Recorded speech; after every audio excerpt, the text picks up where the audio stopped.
Everybody's good to go? Give us one moment, Julia. Yep.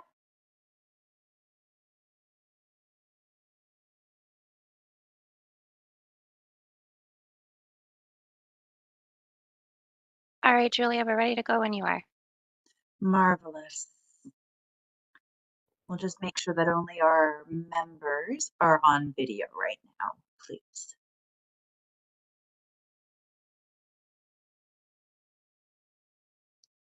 Good morning. My name is Julia Rady. I am the chair of the Toronto Preservation Board. We have quorum, so I'm now calling meeting 25 to order. Welcome, everyone. Today's meeting is being held by video conference and is also being live streamed online at youtube.com/Toronto City Council Live. Although we may be meeting in different locations today, the Preservation Board would like to acknowledge that the land we are meeting on is the traditional territory of many nations, including the Mississaugas of the Credit, the Anishinaabe, the Chippewa, the Haudenosaunee, and the Wendat peoples, and is now home to many diverse First Nations, Inuit, and Métis peoples. We also acknowledge that Toronto is covered by Treaty 13 with the Mississaugas of the Credit. If you are registered to speak today, please listen for me to call your name. I will call speakers in the order they appear on the list. The list of speakers can be viewed online by visiting Toronto Preservation Board at toronto.ca/council and clicking the speakers box for today's meeting. Members, the City Clerk has provided all agenda materials on toronto.ca/council. And as a reminder, please submit and approve any motions by email. Staff are available at hertpb@toronto.ca to help with motions. At this time, are there any declarations of interest under the Municipal Conflict of Interest Act? If you do have an interest, please raise your hand or unmute your mic and indicate the item number and the nature of your interest. Seeing none, we will proceed. May I please have a motion to confirm the minutes from our meeting on November 7th, 2024? I'll move those minutes. All those in favor, please raise your hand. Mitchell? Oh, fantastic. Motion carries. So now we'll proceed to the agenda review. The first item is PB 25.1. 358 to 360 Dufferin Street, Notice of Intention to Designate a property under Part 4, Section 29 of the Ontario Heritage Act. There's a presentation from City Planning staff available if the board would like to hear this item, and we also have a speaker on this item. Is that correct, Tanya? Yes. So I will, nope. We do not have a speaker on this item. My apologies. Pardon me? We do, Julia. We do? Okay. Yeah. So I will hold the item. The next is PB 25.2, 94 Cortleigh Boulevard, Notice of Intention to Designate property under Part 4, Section 29 of the Ontario Heritage Act. There's a presentation from Heritage Planning staff available if the board would like to hear it. Would anybody like to hold this item? Jeff, you'd like to hold the item? Yes? Okay, so the item is held. The next on the list. There's probably about a dozen. You're on there, I'm on there. My next door neighbor's on there. Marianne, could you turn your camera off, please? Thank you. Moving along now. Item PB 25.3, 53 Strachan Avenue, inclusion on the Heritage Register. There's a presentation from Heritage Planning staff if the board would like to hear it. Would anybody like to hold this item? Seeing not, we have a report before us with recommendations from city staff. Would anybody care to move the recommendation? My apologies, Madam Chair. This is item when I'd like to hold 25.3. Okay.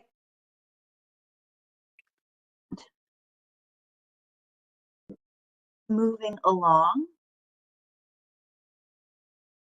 The next item is PB 25.4, 1747, 1751, 1759, 1763, 1767, 1771, 1773, and 1775 Bayview Avenue.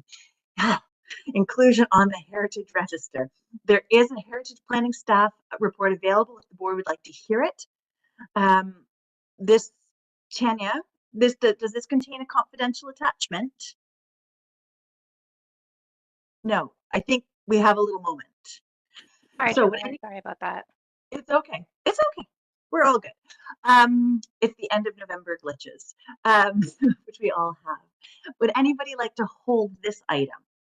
Jeff would like to hold the item. Moving along. PB 25.5, 2102 Lawrence Avenue East, alterations to a designated heritage property and demolition of a building under Section 33 and 34 of the Ontario Heritage Act and authority to enter into a heritage easement agreement. There's a presentation from Heritage Planning staff available. And Matthew, do you want to hold this item? Yes, please. Okay, and so held. Moving along to PB 25.6, the designation of the Teiaiagon-Baby Point Heritage Conservation District under Part 5 of the Ontario Heritage Act. There are public speakers registered, so I will hold this item. The next is PB 25.7, the designation of the West Queen West Heritage Conservation District Plan under Part 5 of the Ontario Heritage Act. Again, we have public speakers, so I will hold this item. PB 25.8, the Weston Phase 2 Heritage Conservation District Study.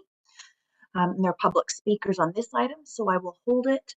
And then finally, PB 25.9, 2451 and 2489 Bayview Avenue, a proposed amendment to the designating bylaw under Part 4, Section 30.1 of the Ontario Heritage Act. There's a presentation from Heritage Planning staff available if the board would like to hear the presentation. Would anybody like to hold this item? Alex. All right. Having moved through the agenda review, let's take it from the top. Moving up to PB 25.1, 358 to 360 Dufferin. And we have Liz.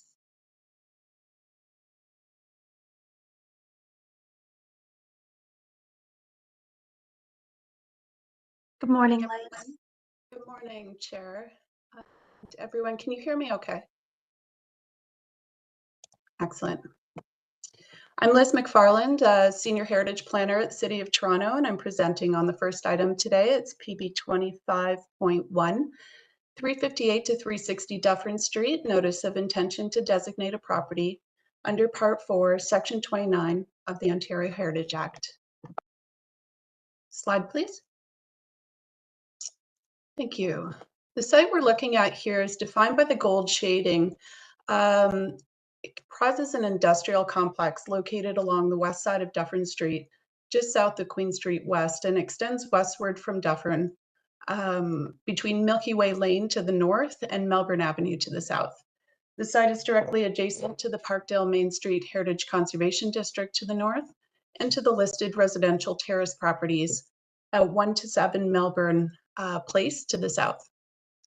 The built form and ownership across this site has evolved over the past 140 years, with the site ceasing to function as a cohesive industrial complex, heavy industrial complex in 1907.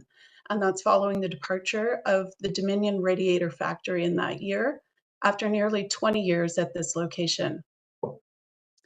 The subject property is at 358 to 360 Dufferin Street, indicated by the red dashed line, comprise part of that late Victorian era industrial compound. The factory offices, foundry building, mixing and core oven buildings with red brick industrial chimneys and central courtyard, which is defined by these large footprint built components, constitute a cultural heritage landscape that facilitated heavy industrial manufacturing and contributed to the historic character of Parkdale, following the easing of industrial zoning restrictions in the area in the late 19th century. Slide, please.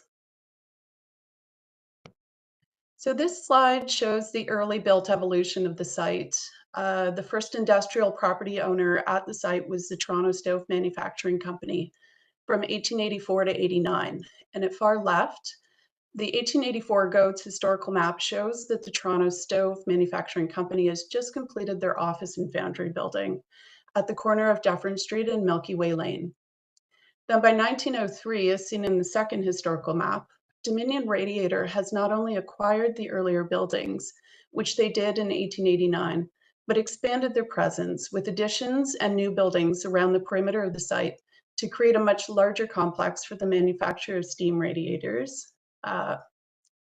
including their Safford patent models that become widely popular in the 1890s for both their design and performance, and were used in such notable buildings as the Ontario Legislative Assembly and found as far away as New Zealand and China. In the archival image at right in this slide, we see the northern portion of the complex indicated by the arrow, and the proximity of the factory site to the CP Railway, itself a Heritage Register property, with its then newly constructed underpass. Slide, please.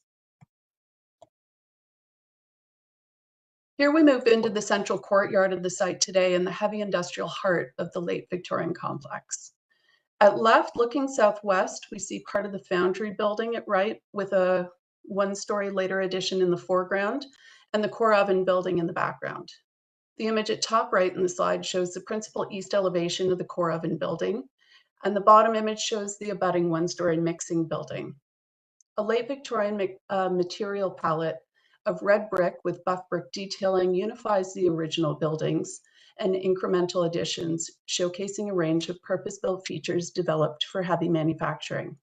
Arched and segmentally arched window openings, corbelling, and rusticated stone further reinforce the Victorian architectural character of the industrial complex.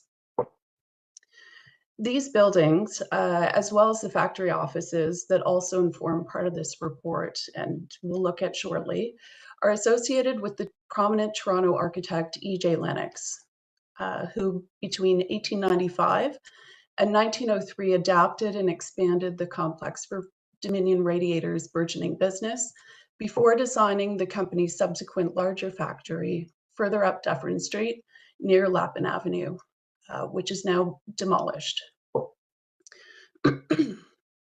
Considered one of the city's preeminent Victorian-era architects, Lennox contributed over 70 known buildings to Toronto, many of which are significant landmarks. His efforts for the Dominion Radiator Company occurred at the same time as important civic and institutional works by him, such as Old City Hall and the Toronto Athletic Club, Stewart Building. Of the various styles and typologies in which Lennox deftly worked to become known as the builder of Toronto, the subject properties comprising a portion of the Dominion Radiator complex between 1889 and 1907 are a rare surviving example of his late Victorian era industrial architecture. Slide, please. This slide shows the west elevation of the foundry and core oven buildings from the laneway to the west. At right, an original drawing by Lennox shows his adaptations and additions to the foundry building, which are marked in red on the drawing by the architect, including a southern extension to the foundry and the layout of the core oven and mixing buildings. The west elevation of the core oven building, where it abuts the south end of the foundry, as conceptualized in his drawing, can be seen today in the current photograph of the same in the center image on this slide. Slide, please. The factory offices building forms the largest contiguous portion of street wall on the site and was designed in two phases by Lennox. The four northernmost bays were constructed in 1893 to 1894, and the 8 southernmost were constructed in 1896. Late Victorian features include corbelling along the first floor and cornice line, contrasting buff brick lintels, and a rusticated stone base. The most noticeable elevation of the Dominion Radiator complex is the east elevation of 360 Dufferin Street, with its regular rhythm of bays and openings creating a long, uninterrupted street wall. On the west elevation, the regular rhythm of bays and openings is continued with the original main entrance opening onto the central courtyard. Slide, please. Contextually, the built and landscape components of the complex that were incrementally added between 1889 and 1907 are visually, functionally, and historically linked to one another as parts of the Dominion Radiator Factory complex. The buildings, as we've seen, are largely contiguous, grouped around an interior courtyard. The office and factory additions located at 360 Dufferin Street serve as the complex's principal elevation, while the buildings that historically housed heavy industrial uses, such as the mixing, core oven, and foundry buildings, are set back from the main street and face onto that central courtyard. Beyond the context of the complex itself, the site is valued as one of the few surviving examples of industrial heritage south of the railway tracks on Dufferin Street, along with the adjacent CP rail underpass to the north at Queen Street West. The Dominion Radiator Complex also contributes to the historic context of the late 19th century industrialization of the Dale area, when an 1883 council decision relaxed local industrial zoning regulations to permit large footprint industrial sites to infiltrate this otherwise fine grained area of Toronto that was up until then known as the floral suburb.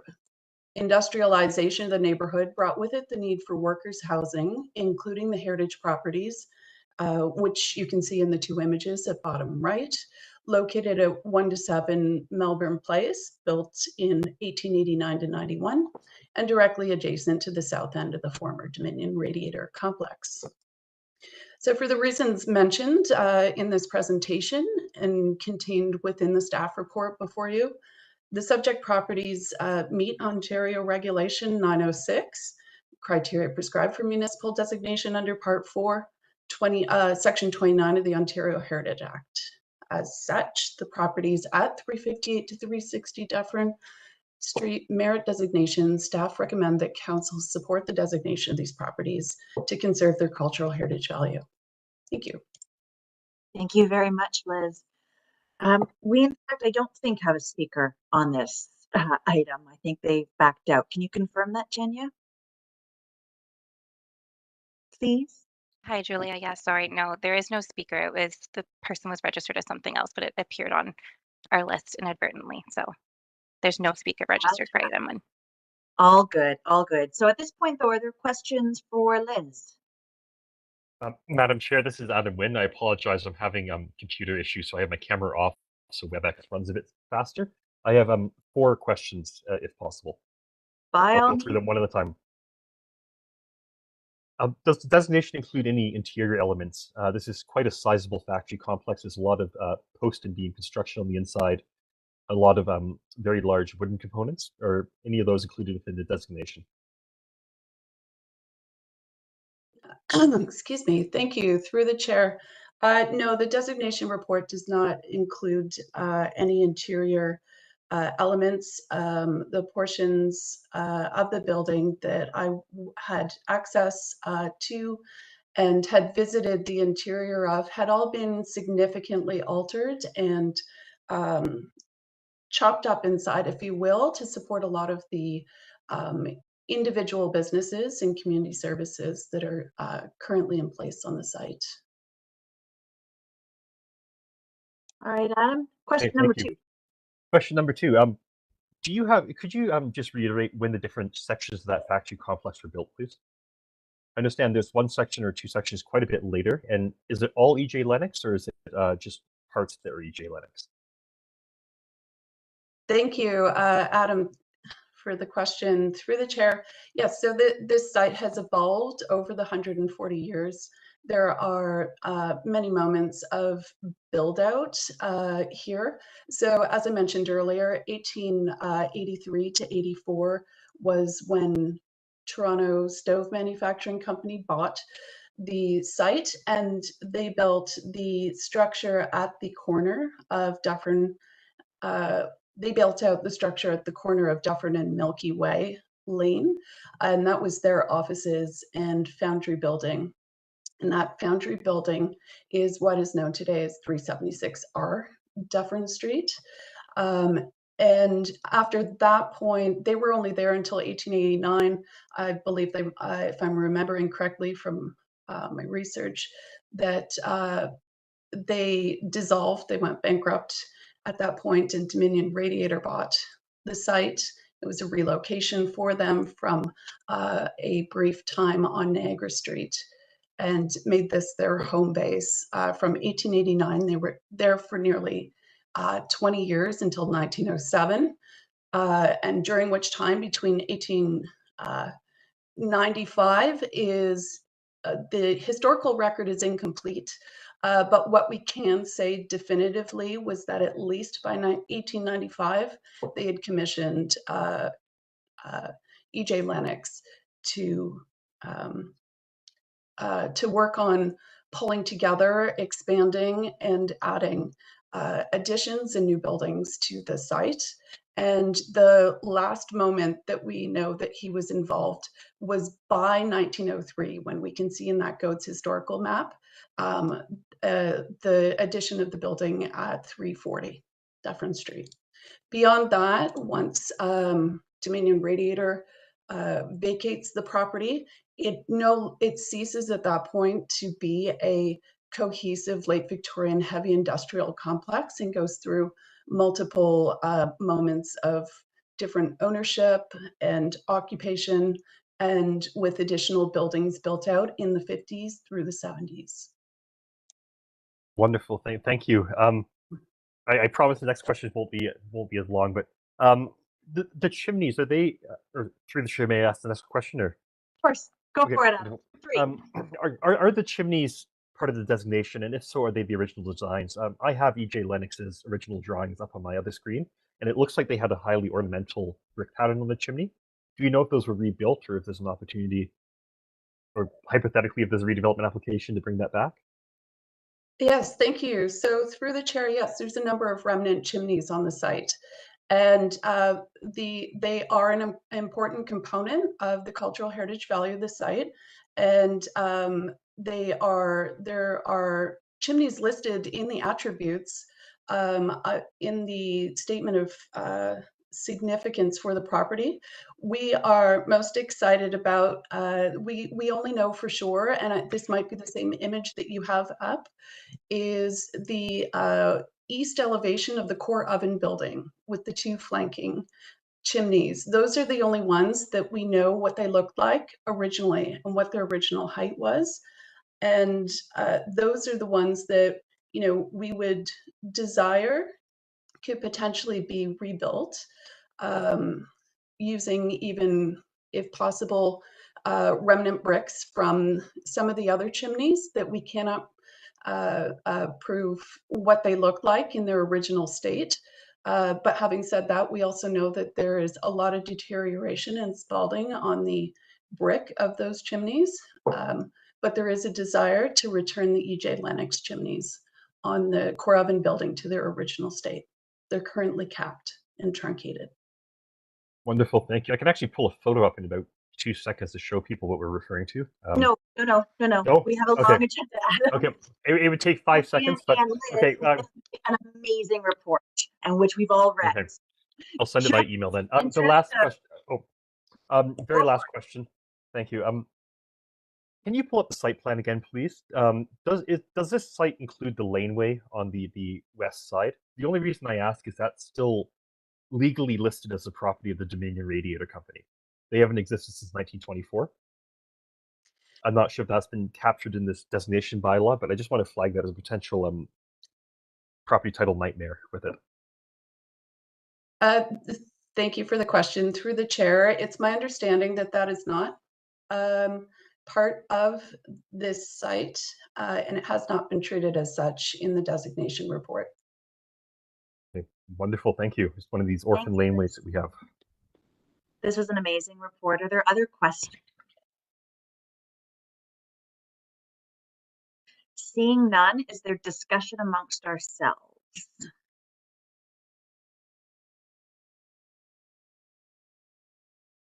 Seeing none. Adam, I know you're having some issues with your video, but it makes life a little bit easier if you could turn it on for voting. And just to, yeah, just to sort of flag things. So, we'll just roll with it. Is there discussion amongst us then? Oh, I'll just flag, and my apologies, I'm just going to grab, I'm just going to move the camera around, but I just want to flag that there's a priority perhaps for some other designations on Dufferin Street if possible, and Liberty Village. We have such a wonderful collection of industrial buildings on that stretch that are increasingly vulnerable and don't have heritage protection. But thank you for this wonderful report. It's great to see at least one of them protected so far. Absolutely. All right. If there's no other discussion, then I have somebody's talking. Okay. Being no other discussion, we have a staff report with recommendations before us. Would anybody like to move the recommendations of the report? Wendy, thank you. And then we're going to let Adam pull up his video just so that we can all do a raise of hands.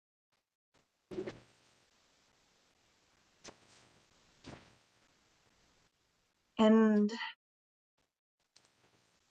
if there's anybody there who should be muted, could you please mute? All right, Adam, are you able to put up your video?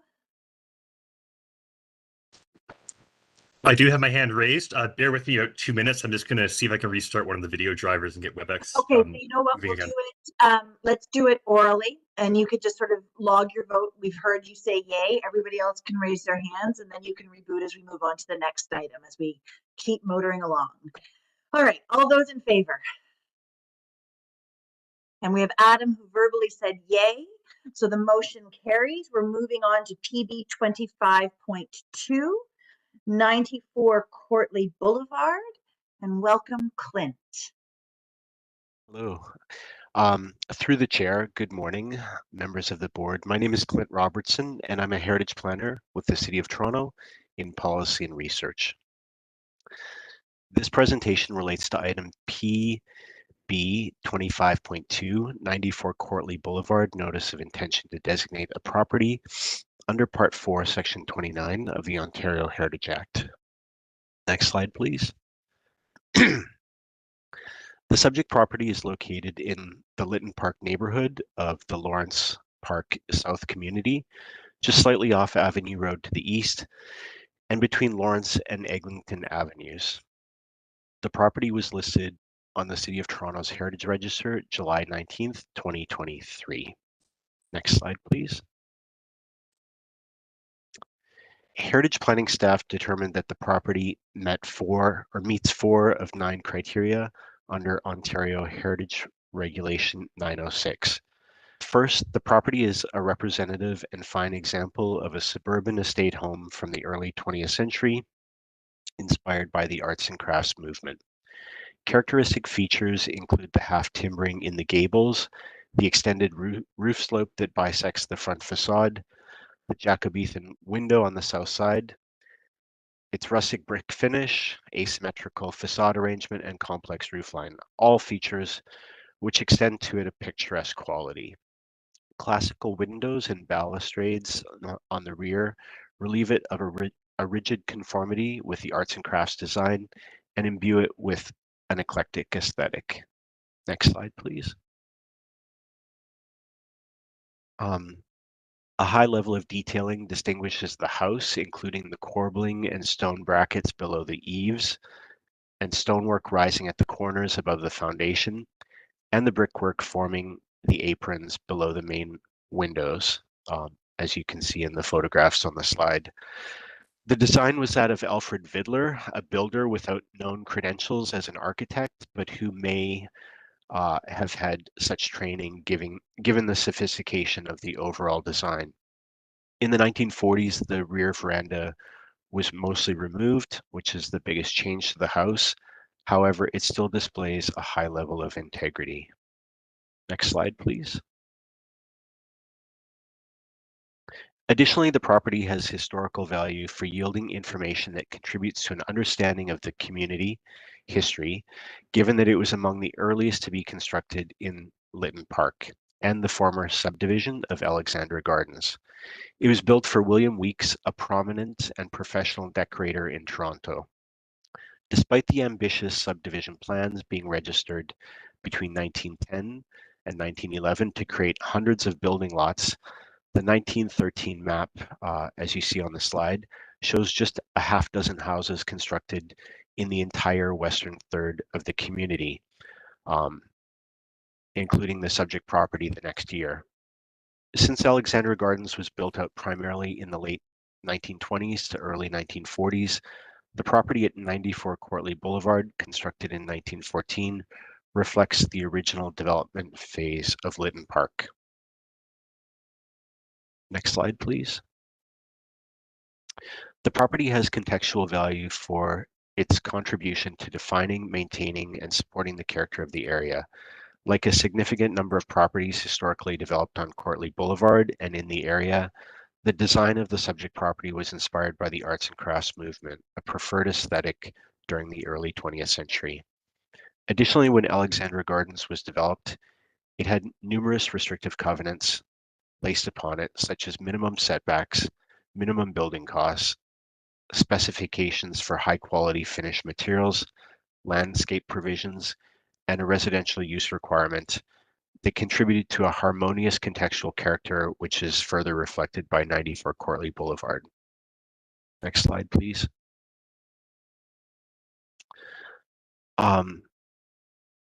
Finally, the property is linked to its Cortleigh Boulevard and Lytton Park surroundings in a visual, physical, functional, and historical ways. Its materials, stylistic design, substantive character, and spatial relation to the street, which were specified by original restrictive covenants, tie the property visually and physically to its context. As one of the earliest residences in the area, the property helped set the tone and vision for development in the area. That concludes my presentation. Thank you, and happy to answer any questions. Thank you so much, Clint. So this item was held. Do we have any questions for Clint?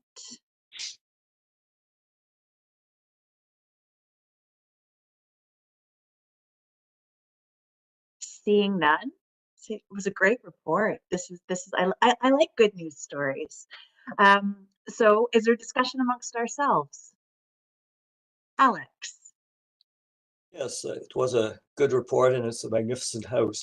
I just wanted to point this out as an example of how important it is to identify properties such as this one when early on in the development process. Fortunately, a panel member, Eli Aaron, who's an expert on Lytton Park, noted that this house was for sale several years ago and brought it to our attention. And as you probably saw, it was listed last year, and it's resulted in this happy situation today. We're quite sure that if this had not happened, the house would have been demolished and probably the property would have been subdivided. So just again, I think it's a good lesson in getting in there early in the process. Thank you. Thank you very much, Alex. Is any other discussion? Wendy. It's not a question or anything, just for the information, for my knowledge. So is this usually this kind of like a case and well, for this occasion, I'm learning from Adams. So is it interior included or just exterior? Through the chair, yes, as per the report, it's only the exterior, not interior. So is it including the roof? Yes, the roof line, the finished materials on the roof specifically, which is slate. So the entire roof is an attribute. I see. So is it for this type of case that usually cannot get into the interior? Let's say the interior is really original interior with high value to preserve or important significant historical event. The act still cannot cover that aspect. Is that the case? Because I'm still learning about how much that will be covered if there's like this type of scenario. And again, I think this is a beautiful report, and I'm so happy to see that it's like putting on the table to at least for some sort of potential productions. And what Alice said, I mean, the story, the background. Thank you for those background information. They're great, and it's really good news. But I'm just, for my own knowledge, I just like to know more to what extent that can be like this board can request to cover more if that's not too greedy. Thank you. Yeah. Good morning. Good morning, board. It's Tamara Cartwright, the program manager. Through the chair, the Ontario Heritage Act, under the individual designations under Part 4, allow for identification of any features or attributes that embody the cultural heritage value. So those could be features on the exterior that at the rear elevation of the house, could also, or any building, or it could be the interior. However, with a Part 5 designation, which you're going to hear later in the agenda, there is no interior protection under Part 5. And as we look at each property, when we're doing individual designations, we look to see what are the features of the property that might best represent or embody that cultural heritage value. And for the purposes of this property, we did not identify individual interior features as noted by Clint. I hope that answers your question. Yes, that's very informative. Thank you very much. Yeah, You're that's welcome. what I'm looking for. So that is like will be like based on different acts, right? Different. Okay. Thank you. That's very informative. Thank you. So we've slipped a little bit back into questions of staff. So just, are there questions of staff at this moment? Seeing none, any other discussion amongst ourselves? Seeing none, we have a report before us with recommendations. Would anybody care to move the recommendations in the report? Alex, all those in favor, please raise your hand. And the motion carries. Thank you very much. Moving on to PB 25.3, and we'll welcome Gary to the floor. Good morning. Good morning, everyone. Thanks, Hans. My name is Gary Miedema, and I'm a project manager with Heritage Planning, and I will be presenting this report today. And I'd like to recognize the work of Lindsay Parsons, Assistant Planner, and Patrick Brown, Heritage Planner, in pulling together this listing report. This report recommends that 53 Strachan Avenue, recommends 53 Strachan Avenue for inclusion on the Heritage Register as a listed property. Next slide, please. Subject property at 53 Strachan Avenue is located on the southeast corner of Strachan Avenue and Wellington Street West, immediately north of the Lakeshore West Rail Corridor.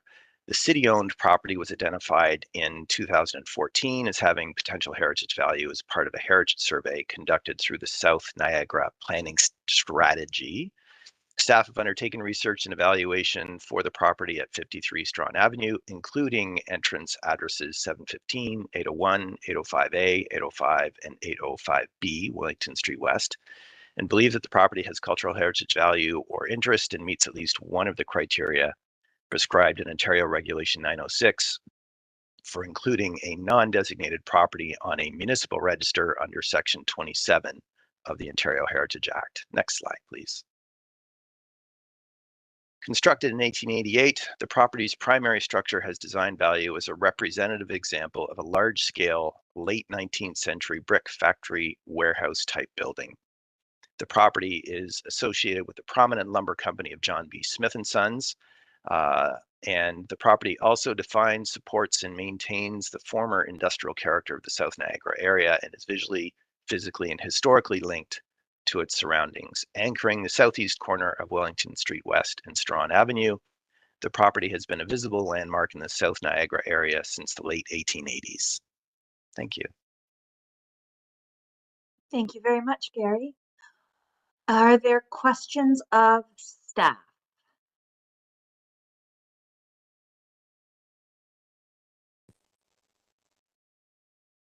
Seeing none, do we have discussion amongst ourselves? My apologies, there was Well, actually, I'm running slow. I had 2 questions for Gary.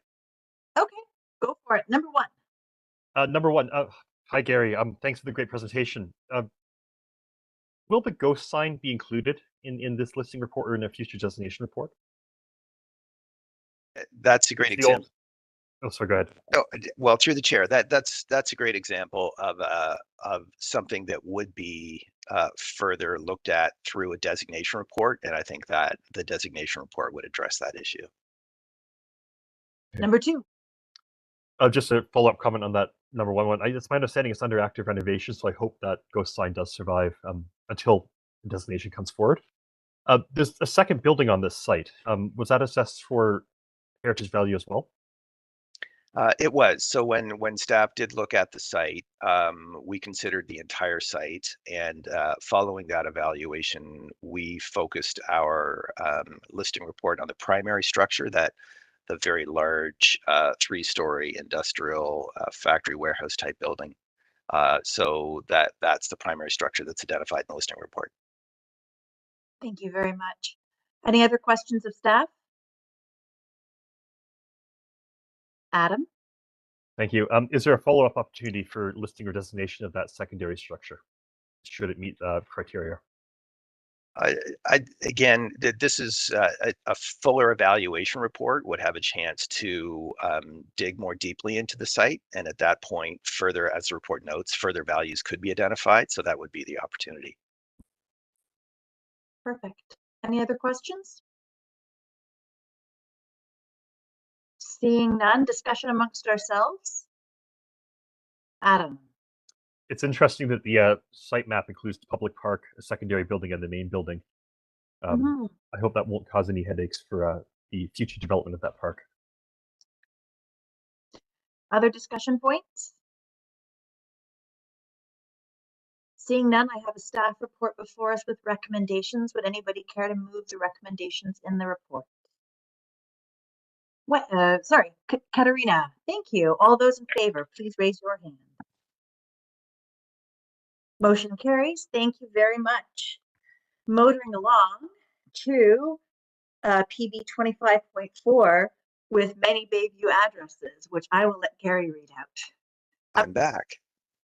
Hi, everyone. Again, happy to present this report. And here again, I just want to thank Lindsay Parsons for her work, and also Anna Martins, Heritage Planner, who also contributed to this listing report. Thank you, Hans. The report recommends 1747, 1751, 1759, 1763, 1767, 1771, 1773, and 1775 Bayview Avenue for inclusion on the Heritage Register. Next slide.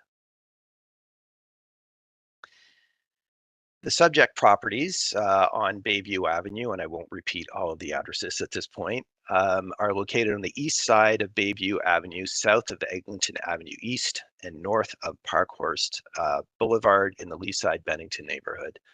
The 8 subject properties form part of a group of 10 contiguous 2-story purpose-built properties that house 4 residential apartments. All of the buildings are of similar design, and all were nominated for inclusion on the Heritage Register by the North York panel in 2011. 2 of the 10 properties have since been designated under the Ontario Heritage Act. The 8 subject properties recommended for inclusion on the city's Heritage Register have been researched and evaluated by staff using the criteria prescribed in Ontario Regulation 906 and meet one or more of the provincial criteria for determining cultural heritage value or interest and are believed to be of cultural heritage value or interest. The properties were constructed in the 1930s and hold physical value as 2-story house form buildings purposely designed to contain 4 residential units.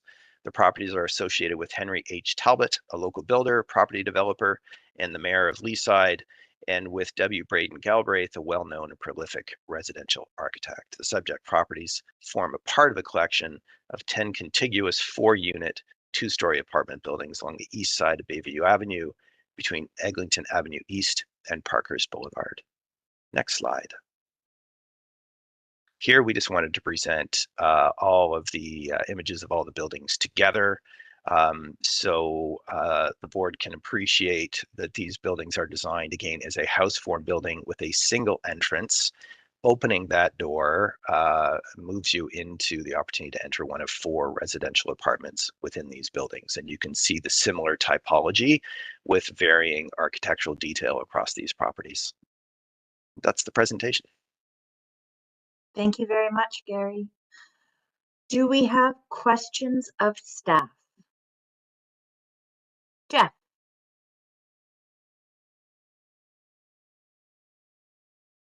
Well, first of all, I'd like to thank staff for bringing this forward. It was it's an interesting story. It came out of the overbuild at the Leaside station, the LRT station. Michael Seaman at that time, who was involved in the mediation and so on, and the subsequent report to council, put in a request for the additional quadruplexes south of the station to be brought forward for listing by November 2024, and indeed the target has been reached, so that's appreciated.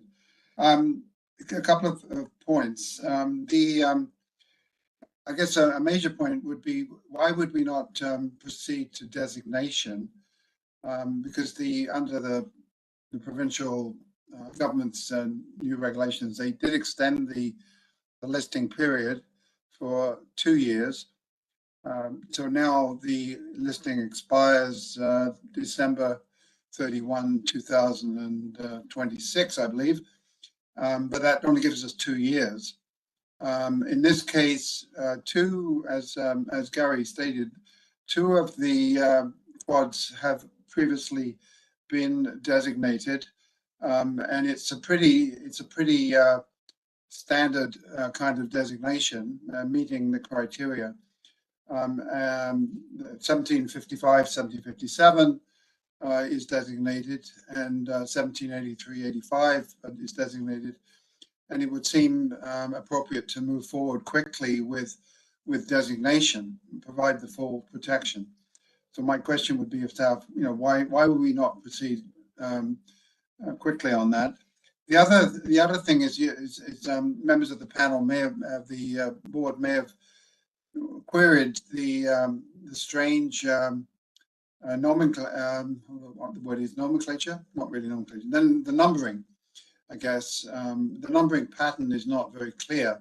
We're using one digit, one number like 1771. That's 1761.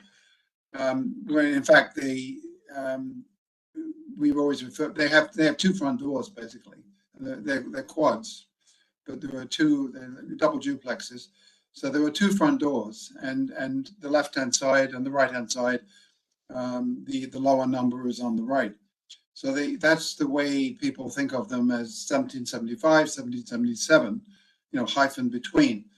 But here, I understand that we're using a legal numbering, and it's just that it's more clear to the public to use the double numbering, indicating the 2 halves of the quads.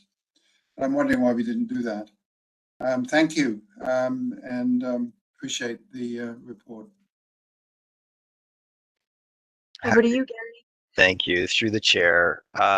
To the first question, staff were responding directly with this report to Council's direction in March of this year to evaluate the properties for inclusion on the Heritage Register.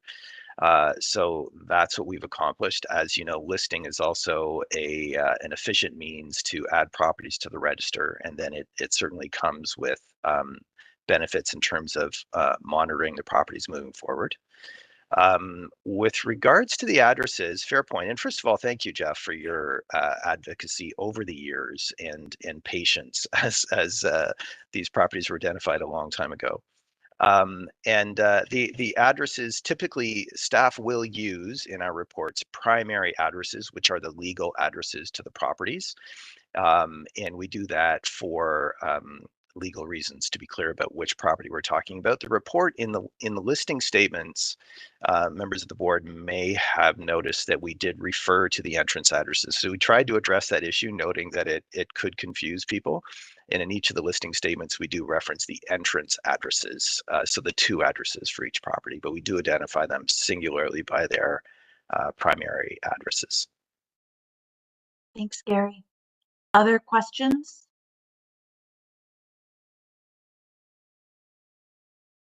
Seeing no further questions. Oh, Jeff.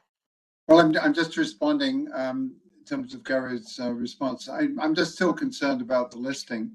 Would there be any objection from staff if I made a motion requesting designation reports coming back?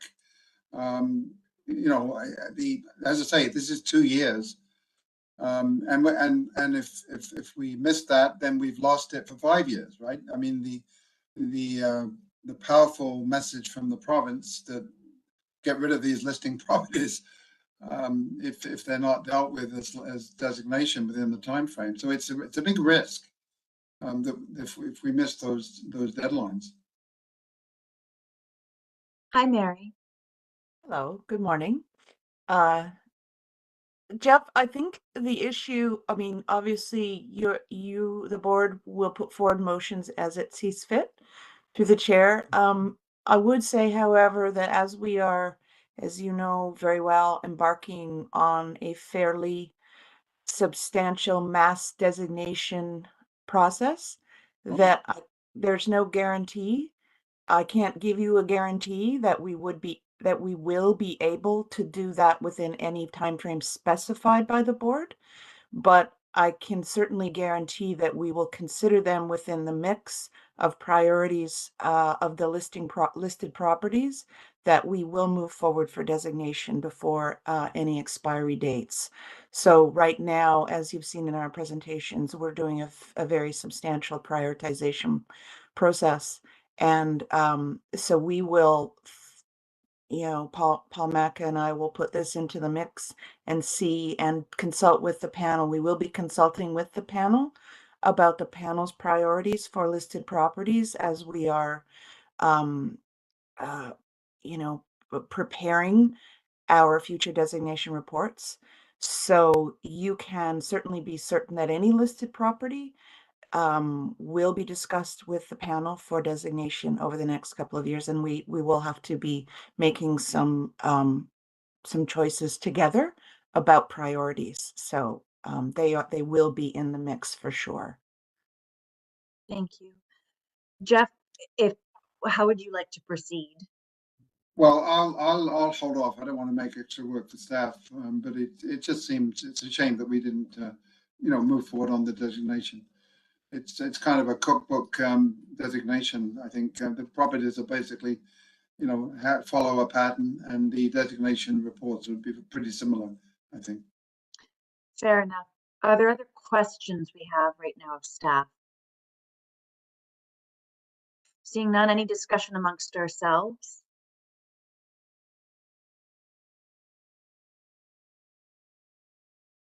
Seeing none, I have a report before us with recommendations. Would anybody care to move the recommendations in that report? Jeff, thank you very much. All those in favor, raise your hands. Fantastic. Motion carries. Look at us getting things done today. PB 25.5, 2102 Lawrence Avenue East. And we're going to say hello to Georgia.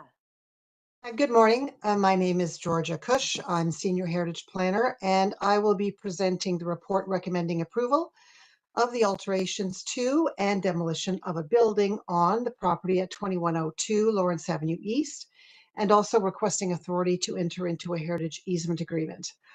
Now, the United Property Resource Corporation and their development partner, Kindred Works, have submitted a heritage permit application in conjunction with an official plan and zoning amendment application. Next slide, please. The property is located on the north side of Lawrence Avenue East, east of Warden, and was designated under the Ontario Heritage Act in 1977. It contains the Zion Wexford United Church and a cemetery on the east side of the property, which you can see in the aerial view on the right. Next, please. The church was constructed in 1876 and is noted in the designation bylaw as small and unpretentious, and an interesting example of high Victorian Gothic church architecture.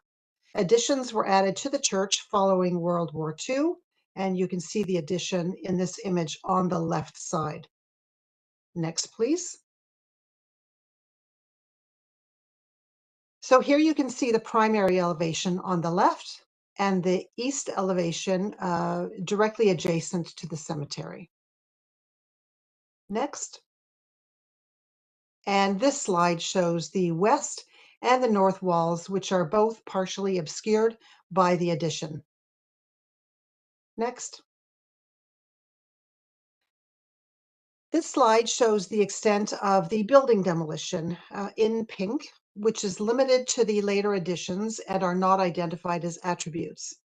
The church building will be conserved in its entirety and with minimal interventions. Next, please.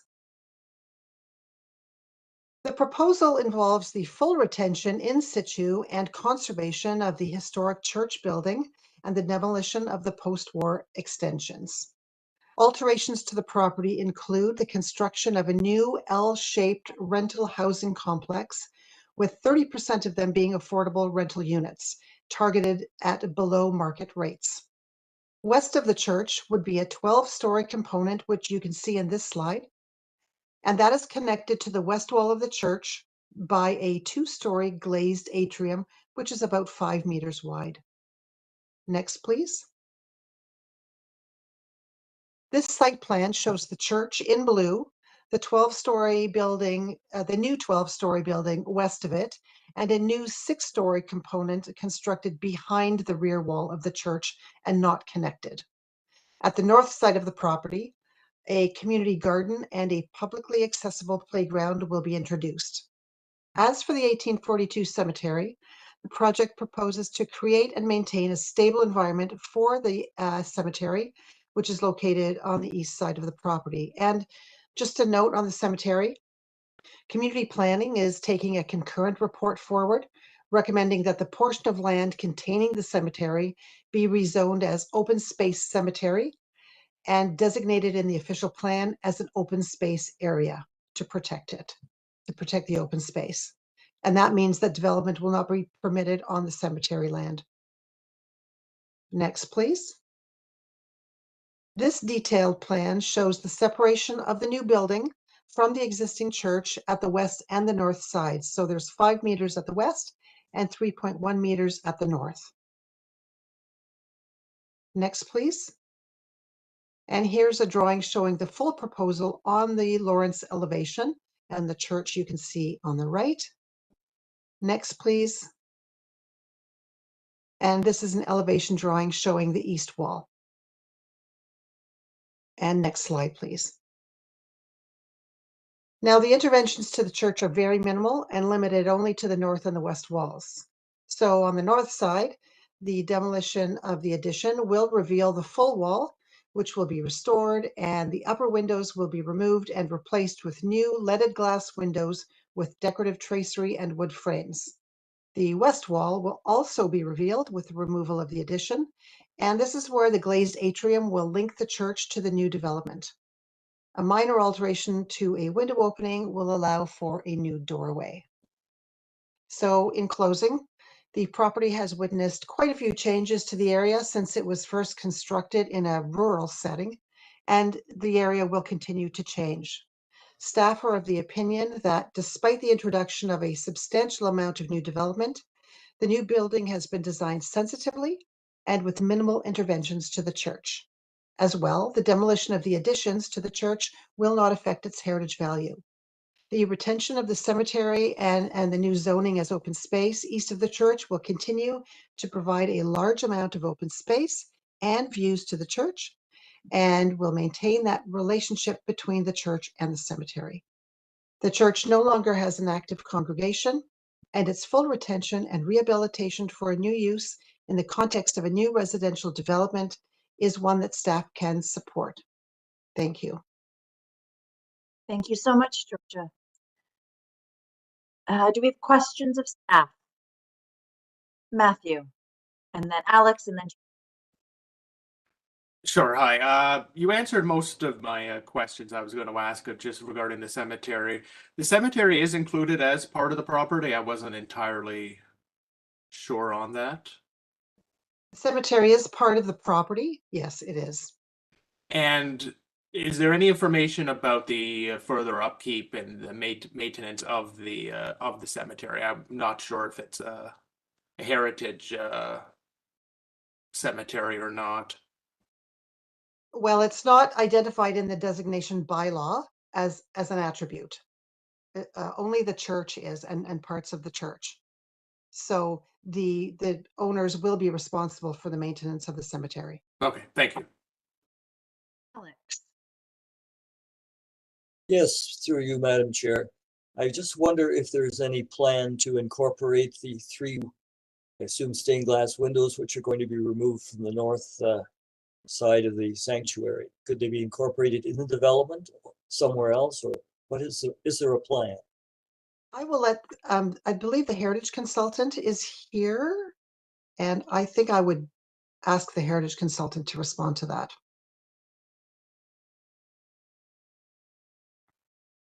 However, I think our heritage consultant is not on our speakers. It's not here.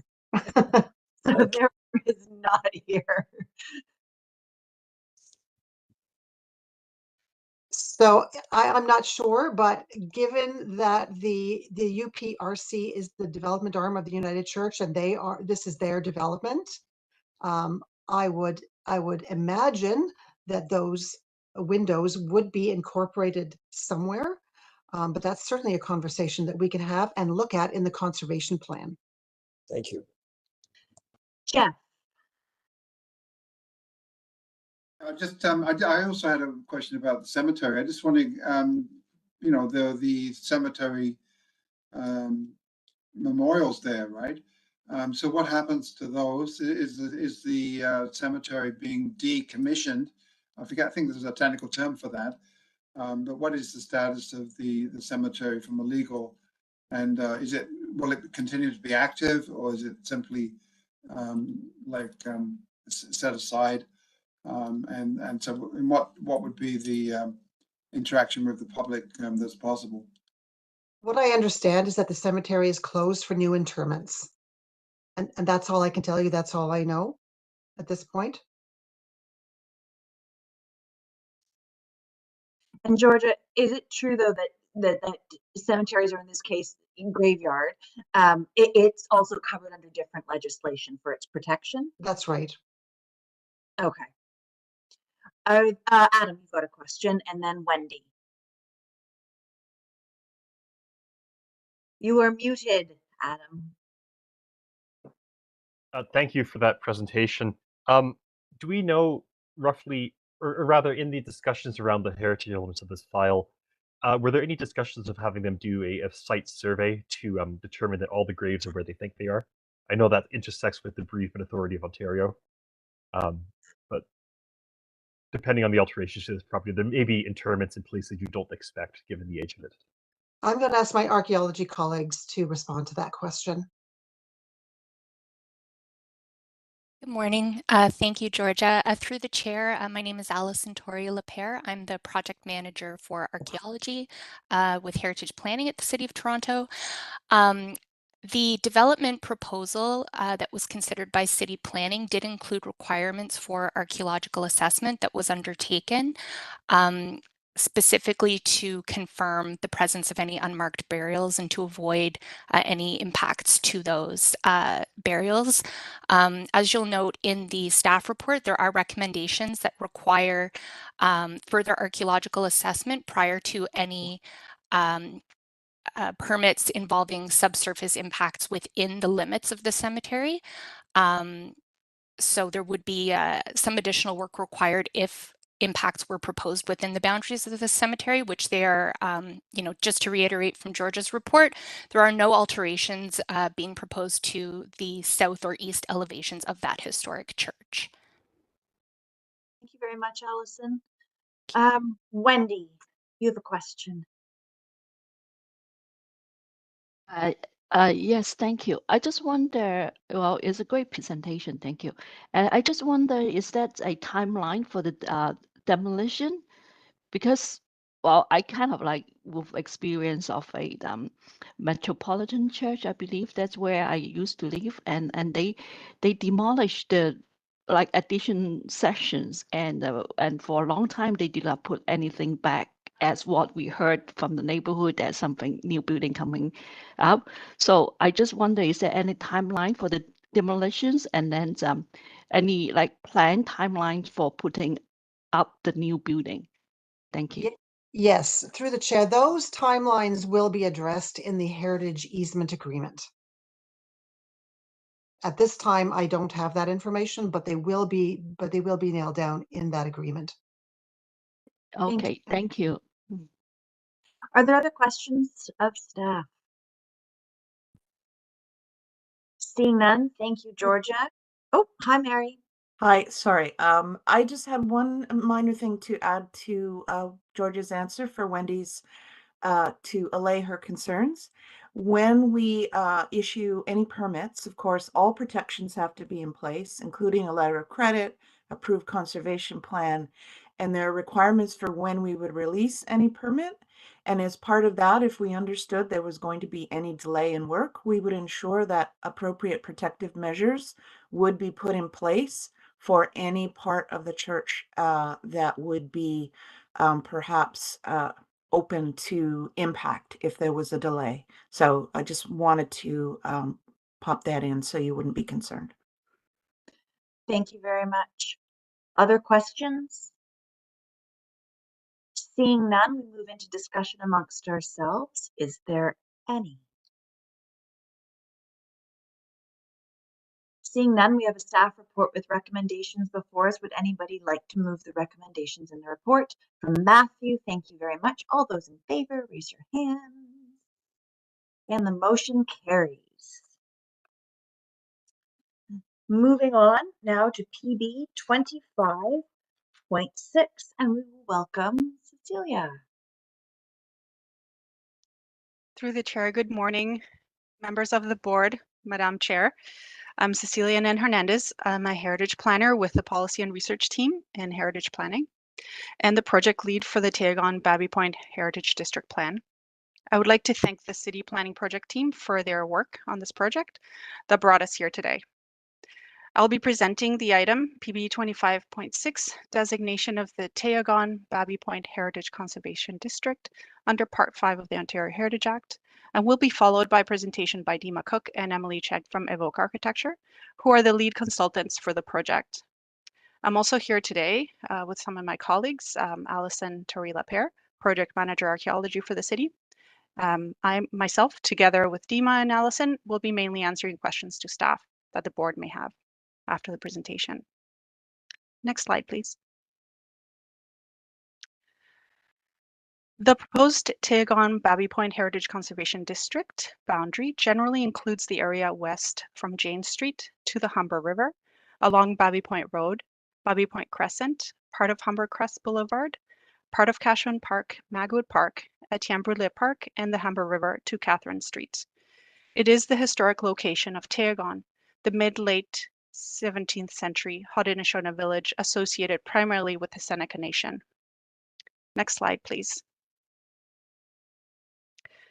The district has cultural heritage value based on thousands of years of Indigenous settlement and use, archaeological resources and burials, natural features, and association with Indigenous ways of knowing and being. The district is also a designed cultural heritage landscape based on its landscape features, street pattern, and built form, which reflect the garden suburb design. It is an area with a concentration of heritage resources that distinguish it from its surroundings, and given its multi-layered cultural heritage value, it merits designation under Part 5 of the Ontario Heritage Act and protection by bylaw, and that it will be conserved for future generations to come. Next slide, please. The work builds upon the HCD study phase recommendations that indicated that the area is a candidate for designation, and the study received endorsement from the Toronto Preservation Board in 2018 to develop an HCD plan for council adoption. This study area for the Heritage Conservation District study was endorsed by the Toronto Preservation Board in July 2018 at the completion of the first phase of the study.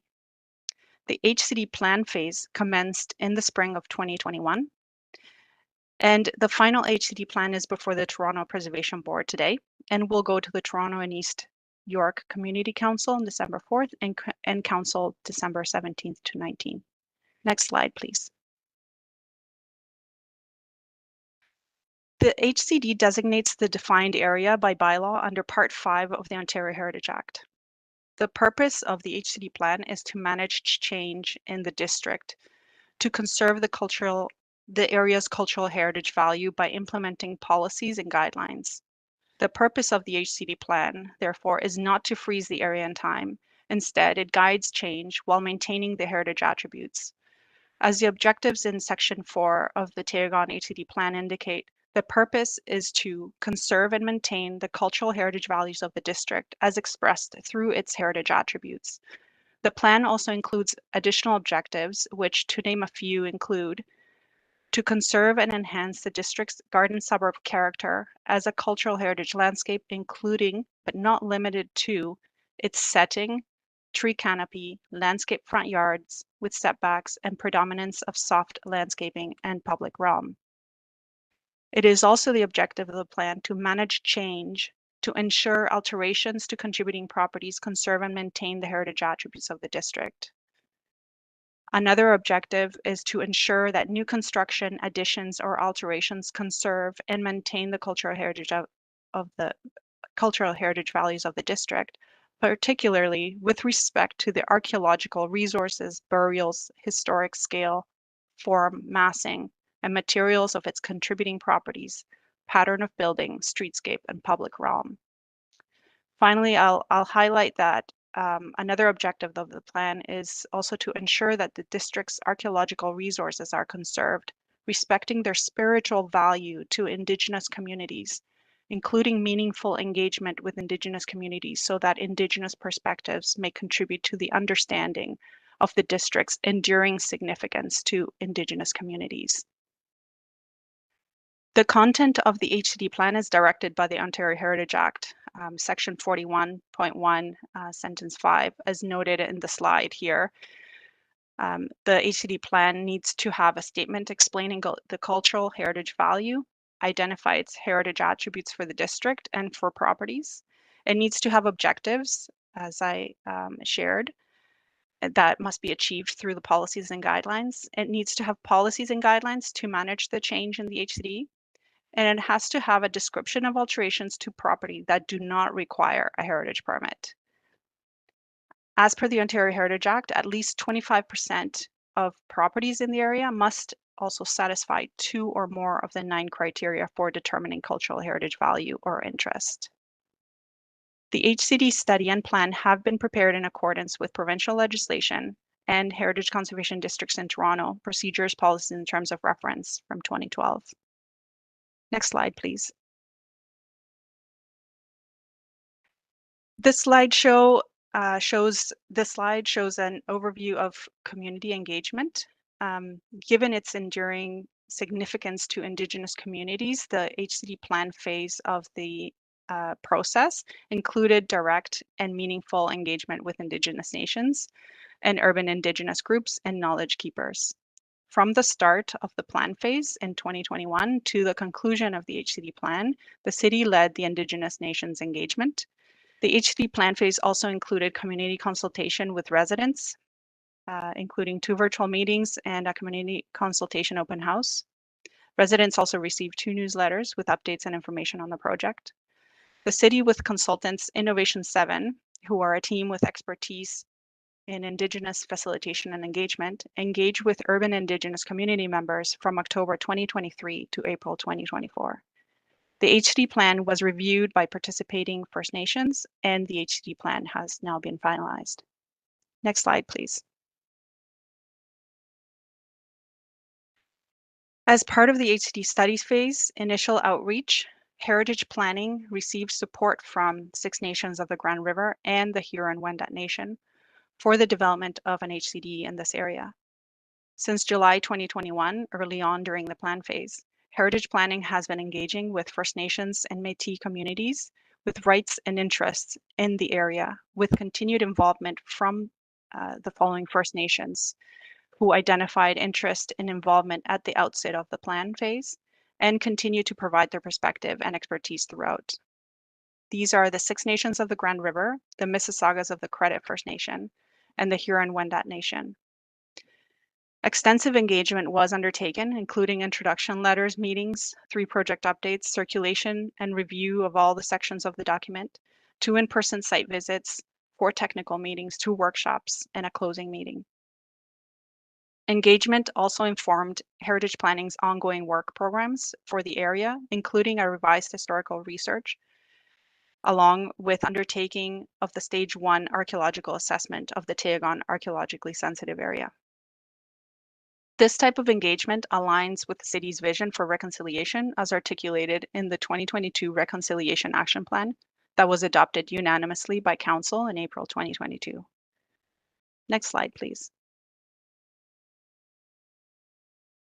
Finally, to describe the composition of the Heritage District, there are 222 properties in total, of which 169 are contributing and 53 are identified as non-contributing in the HCD plan.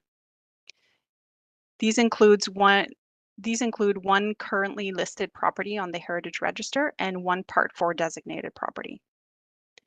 At least 75% of the properties in the proposed HCD meet at least 2 criteria of cultural heritage value or interest. This concludes staff presentation, and I will hand it off to Dima Cook from Evoke to continue with Evoke's presentation. Thank you. I think they'll share their own presentation. Perfect. Thank you very, very much. Welcome, Dima and Emily. Thank you, Cecilia, and thank you to the board.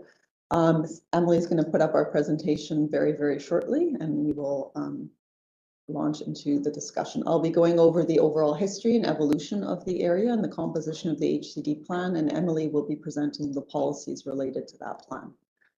Here we go. Just as a reminder, to situate ourselves, Baby Point is located in the west end of Toronto along the Humber River, and it is located as well on a significant promontory. Sorry about that. We are having an issue advancing our slides. Do you want to? Oh, there we go. As I was saying, Baby Point neighborhood is located at the west end of Toronto along the Humber River, and it's located on a promontory. It's a very distinct neighborhood for its geographic location as well as its overall character. The first phase of the study, as Cecilia was mentioning, was undergoing a study of the area. The objective of the study is to really understand the history and evolution and character of the neighborhood, to identify its built form and landscape characteristics. And through this research that was done, historical research as well as on-site inventorying of landscapes and buildings, we were able to develop and fully understand what the cultural heritage values of the area are and identify through that research the overall characteristics and the heritage attributes that represent those values. Through that process, a recommendation was developed that defined not only the boundary of the area itself. Our initial study included a much larger geographic area, but it also recommended the objectives for what would go through a plan phase. And those objectives included, obviously, the conservation of the heritage values that were identified through the study, as well as the conservation of the archaeological values. And I'll get into those in a bit more. The study found through the research that there were 2 significant periods of significance, and which I want to concentrate on in the overall history. The first relates to the Indigenous importance and symbolism of this area. Not only has it been traditionally occupied by Indigenous peoples since time immemorial, it also links to the Carrying Place Trail as one of its critical nodes. And it was the site of not only Wendat and habitation through time long ago, but also archaeological significance for its as being the site of the Seneca village of Teiaiagon from the Haudenosaunee. It also may have been a settlement for the Mississaugas of the Credit, and that Indigenous importance of that neighborhood is significant in its current geography, landscape, as well as its archaeological resources. The second importance from a heritage perspective of the area was its garden district design that was brought forth by Robert Holmes Smith. And through that design, he laid out the streets along Garden Street, garden district principles, and also established a covenant that defined and regulated all the architectural styles that were to be built in that neighborhood. So the position of the houses on the lots were defined. The architectural styles were limited to what we see now, in fact, predominantly in the area. And as well, the use of materials was also restricted. So these restrictions at the time of the garden district design really formed what we see today as the overall built form character of the neighborhood. So to go to the next, which is the plan contents. So the plan is divided into, let's say, two main parts. The first part really describes the what we're conserving from the context we are from a logistical or planning framework to also defining and establishing the statement of objectives of the plan and what the district boundary is and what the character value of the neighborhood is and the heritage attributes. So the first sections of the plan really define what is being conserved. And the policy sections, so section 6 onward, define how that work is being conserved. And as Cecilia mentioned, this is not about freezing a district in time. This is in fact providing the guidelines to how work can occur and how change can be managed in the neighborhood. Given the significance, archaeological significance and landscape significance of this area, the order of the policies have sort of been prioritized in that way, because in fact, archaeological and landscape policies apply to the whole neighborhood, regardless as to whether a property is contributing or non-contributing. They kind of are the layer that unites on a larger scale, sort of an umbrella policy, because a property could be non-contributing for its building, as in its building itself is not being assessed to contribute the heritage values of the area. However, the property may have archaeological significance. And then the built form guidelines have been divided into two, one for contributing buildings, which are properties that contribute to the heritage values of the area, and the second group of policies for non-contributing buildings. These are properties that do not contribute to the heritage of the area. And then under implementation, those would be the elements of how you apply for permits, and also list the number of what we call deemed permits, which Emily will go over. These are permits for which you do not need a heritage permit to do the work. So what is significant about Teiaiagon-Baby Point District? Its first significance is really associated to its Indigenous values. So as the ancestral lands of the Mississaugas of the Credit, the Haudenosaunee and the Wendat people, and its location, and it is as its location as Teiaiagon, that 17th century Haudenosaunee village. Its design and physical values are related really to the form that we see today on the land. So the garden district characteristics, which includes the layout of the streets, as well as the architecture and the picturesque and sort of treescapes that is predominant in the area. Its natural values as well obviously come from its picturesque and landscape character, and its contextual values really speak to its relationship as a geographic promontory and its relationship to the parks and the rivers. And the social and community values are the significance it has to the overall neighborhood, the Indigenous communities, and its use of the parks around it, and those values of to the community.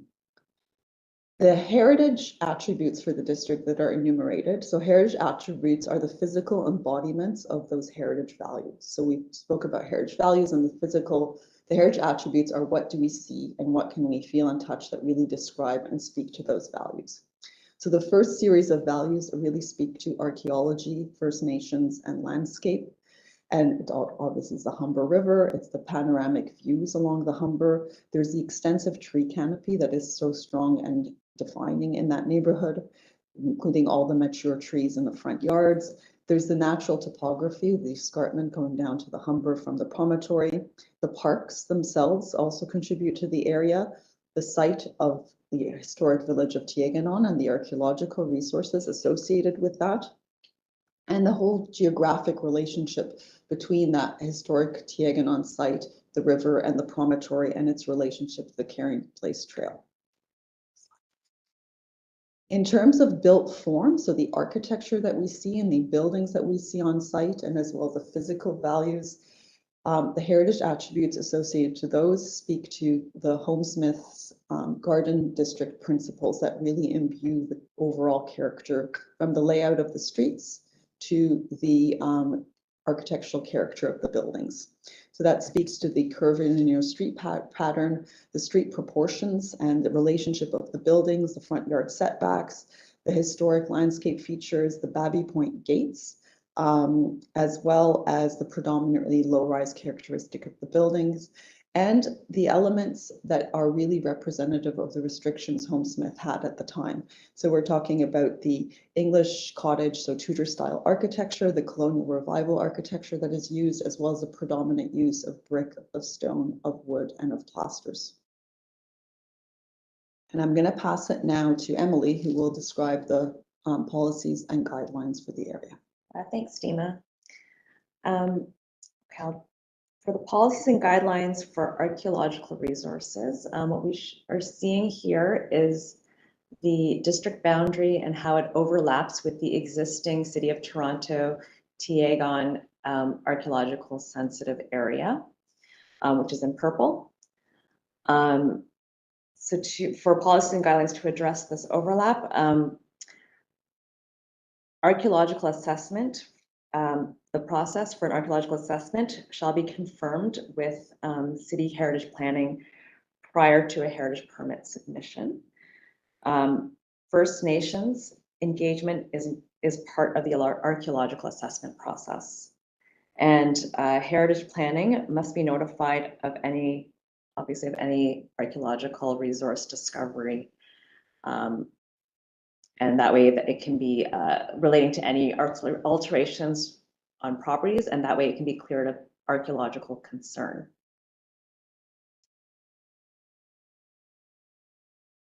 Generally, archaeological assessment is needed for projects that involve subsurface soil disturbances, such as new structures that require a new foundation below grade, additions, major landscaping, and excavation, including those for below grade private utilities and regrading and site alterations.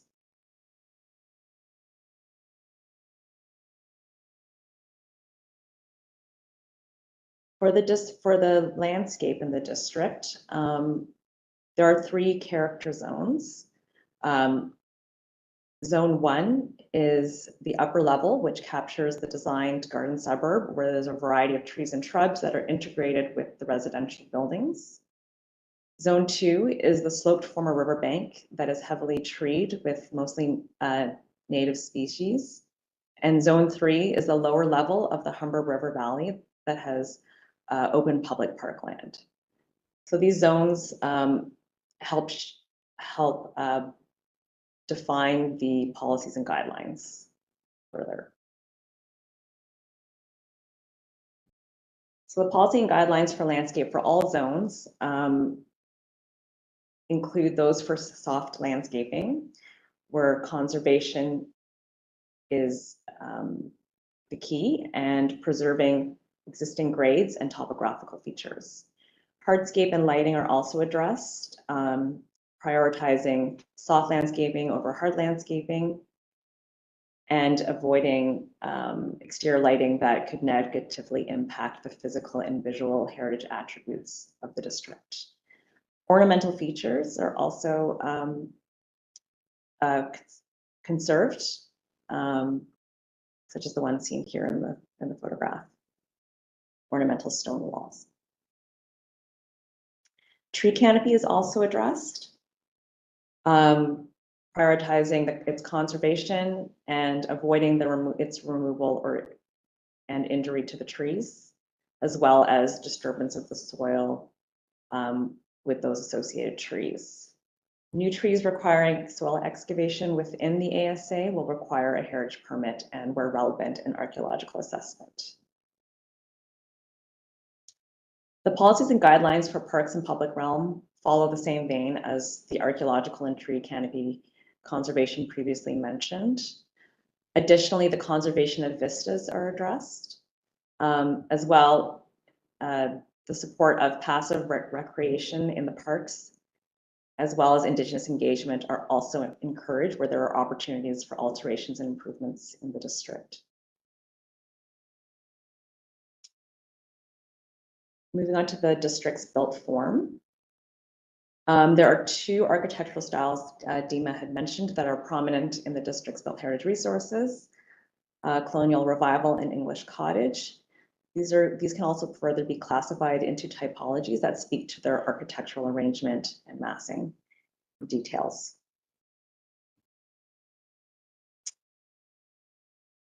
We categorized the properties in the district based on the built form.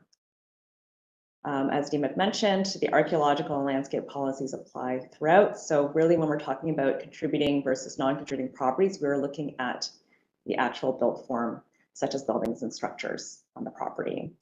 And the ones that are classified as contributing are those have two characteristics, and they were constructed during the Homesmith building restrictions period between 1911 and 1941.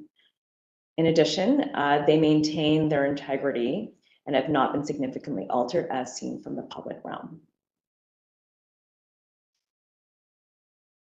So this is an overview of the number of contributing properties in the district, indicated in blue, and the non-contributing properties are indicated in gray.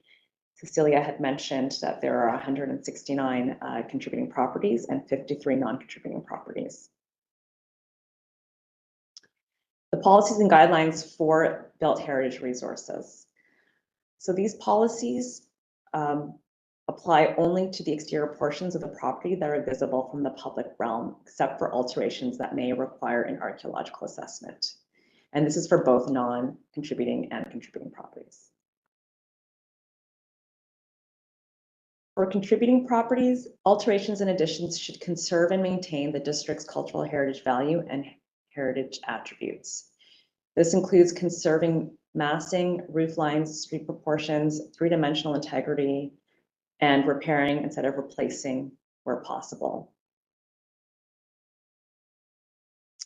The policies and guidelines are also illustrated to clarify what are, for example, compatible and incompatible rear and side additions. So, for example, compatible additions would be ones that are subordinate to the contributing property and conserve the setback and roof line of the contributing property.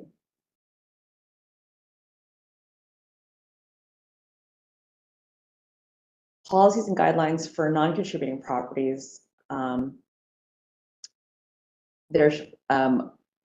also illustrated. New construction and additions should be compatible with the district, conserving things like rhythm, articulation, and roof ridge height. They should not negatively impact the cultural heritage values and heritage attributes of the district.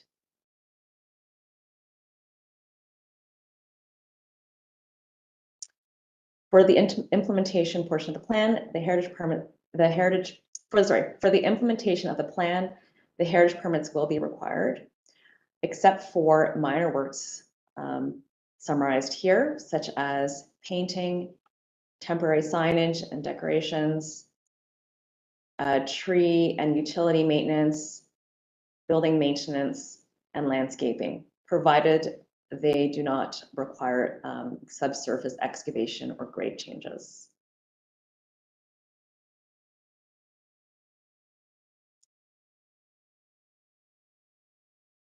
So that was a summary of the contents of the plan. Thank you very much for listening to our presentation today. Thank you so much, Dima and Emily. Because Evoke was the consultant with the city, we're going to hold all of the questions for Dima and Emily along with our questions of staff after we listen to the other speakers. It just keeps things nice and neat that way. And it gives, I think, a more fulsome opportunity. So we're going to move to the top of our speakers list, which is Mary Ann DeMonte Whalen. And you have 5 minutes, and I will gesture wildly when you're close to the end of your time. Thank you very much. But only after you're unmuted. Can you hear me now? Absolutely. Welcome. Great. Thank you. Good morning, Chair and members of the Toronto Preservation Board. My name is Mary Ann DeMonte Whalen. I am Chair of the Baby Point Heritage Foundation, and today I am representing the Baby Point Heritage Foundation and its neighborhood members.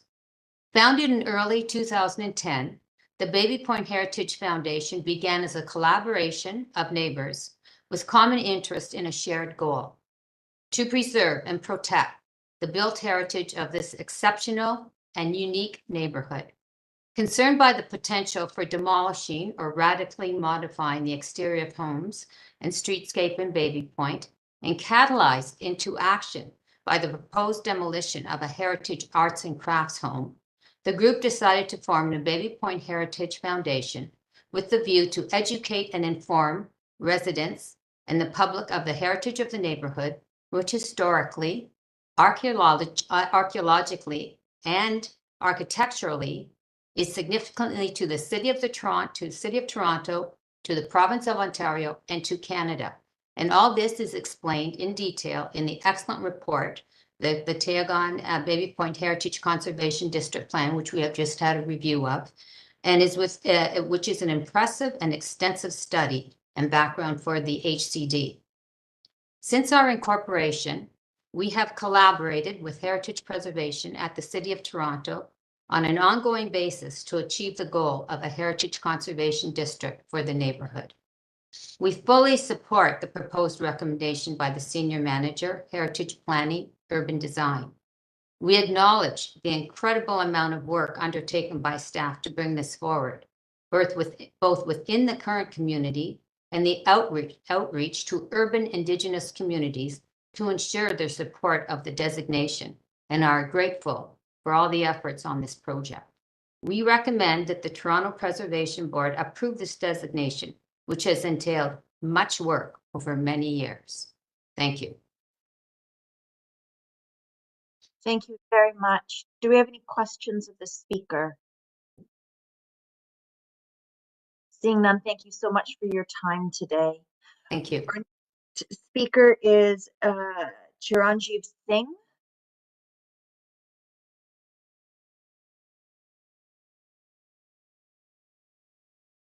And I don't see them on our list.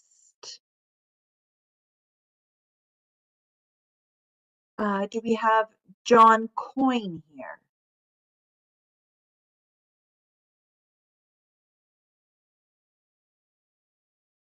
Seeing not. Lisa DeMarco. Welcome, Lisa. You're muted at the moment, but I'll use that opportunity to say you've got 5 minutes. Thank you, Madam Chair. I do believe John Coyne was also trying to connect through the phone line system and maybe having some difficulties with that system. So in the interim, let me proceed if I might. Madam Chair, I would, through you, like to make 2 points in opposition. And I will reiterate, in opposition to the Part 5 designation of the Teiaiagon-Baby Point area as a Heritage Conservation District under the Ontario Heritage Act. And those 2 points are, first, that the designation should not be granted on the grounds that it is entirely antithetical to the Transform TO climate goals and specific goals for 2030 and 2040. The second point is that the designation should not be granted as it is inconsistent with the actions and policies of relevant First Nations, and in particular, the Haudenosaunee and the Mississaugas of the Credit First Nation. If I might speak to my first point, and that is that the designation is inconsistent with Transform TO. I would note that the plan itself calls for a 65% reduction in greenhouse gases by 2030. I will note that we have filed the plan itself with you for your ease of reference. It also calls for net zero by 2040.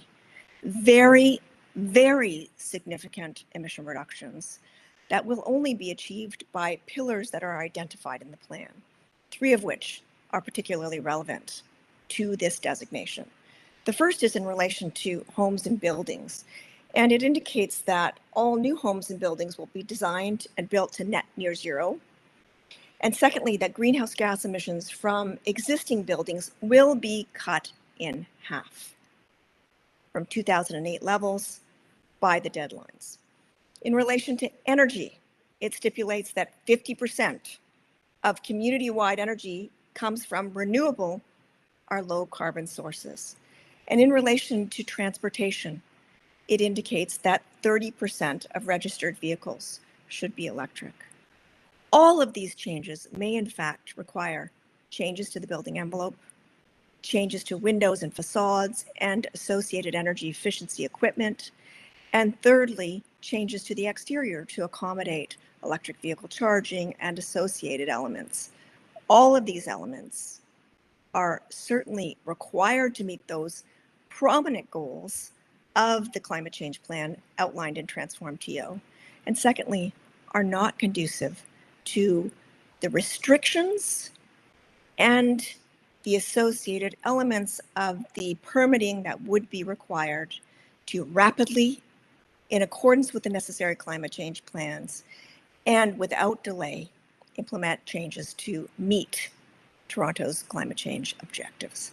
My second point is in relation to the consistency with the Haudenosaunee and Mississaugas of the Credit First Nation plans and policies.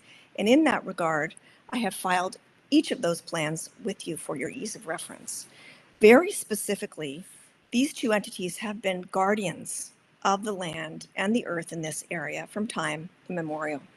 And in that regard, each of their visions speaks to policies that support ongoing energy efficiency, that are consistent with environmental improvements, and that are dynamic and allow for sustainable development. The restrictions potentially imposed by the plan are neither of those 3 things. They do not conform to those 3 elements. So as a result, in the last minute that I've got with you, I would strongly reiterate our opposition to the designation, and in the alternative, should the board plan to proceed with the designation, we would ask for a very clear and express exemption, waiver, or carve out for any improvements and developments that are consistent with the Transform TO plan and enhanced energy efficiency of the residents. Thank you. Those are my submissions. Thank you very much, Lisa. Do we have any questions, speaker? Jeff.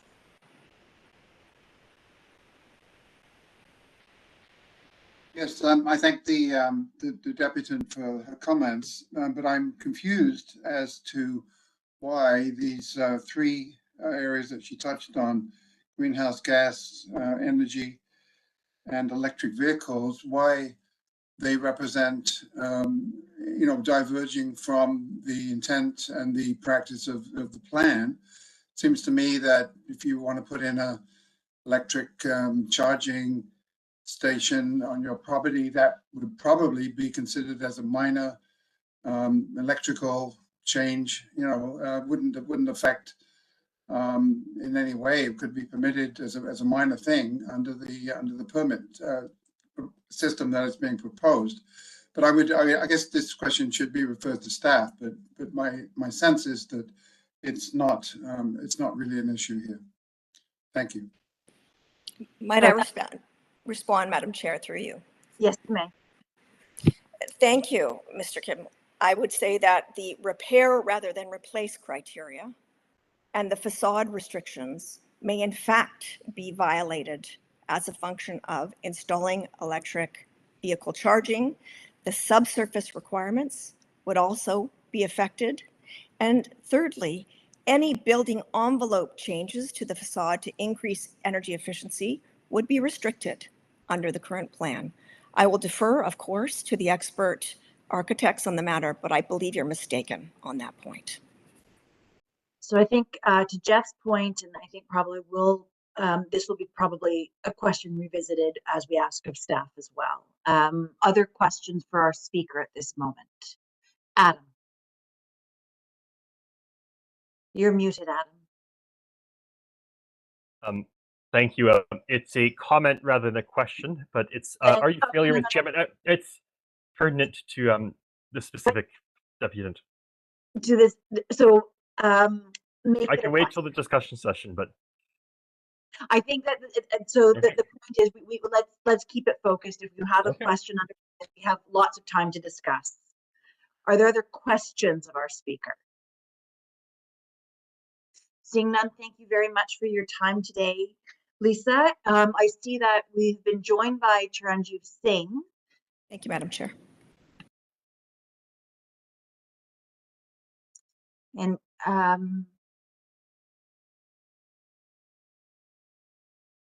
Charanjeev, are you prepared to speak? Hello, can you hear me? Yes, you have 5 minutes.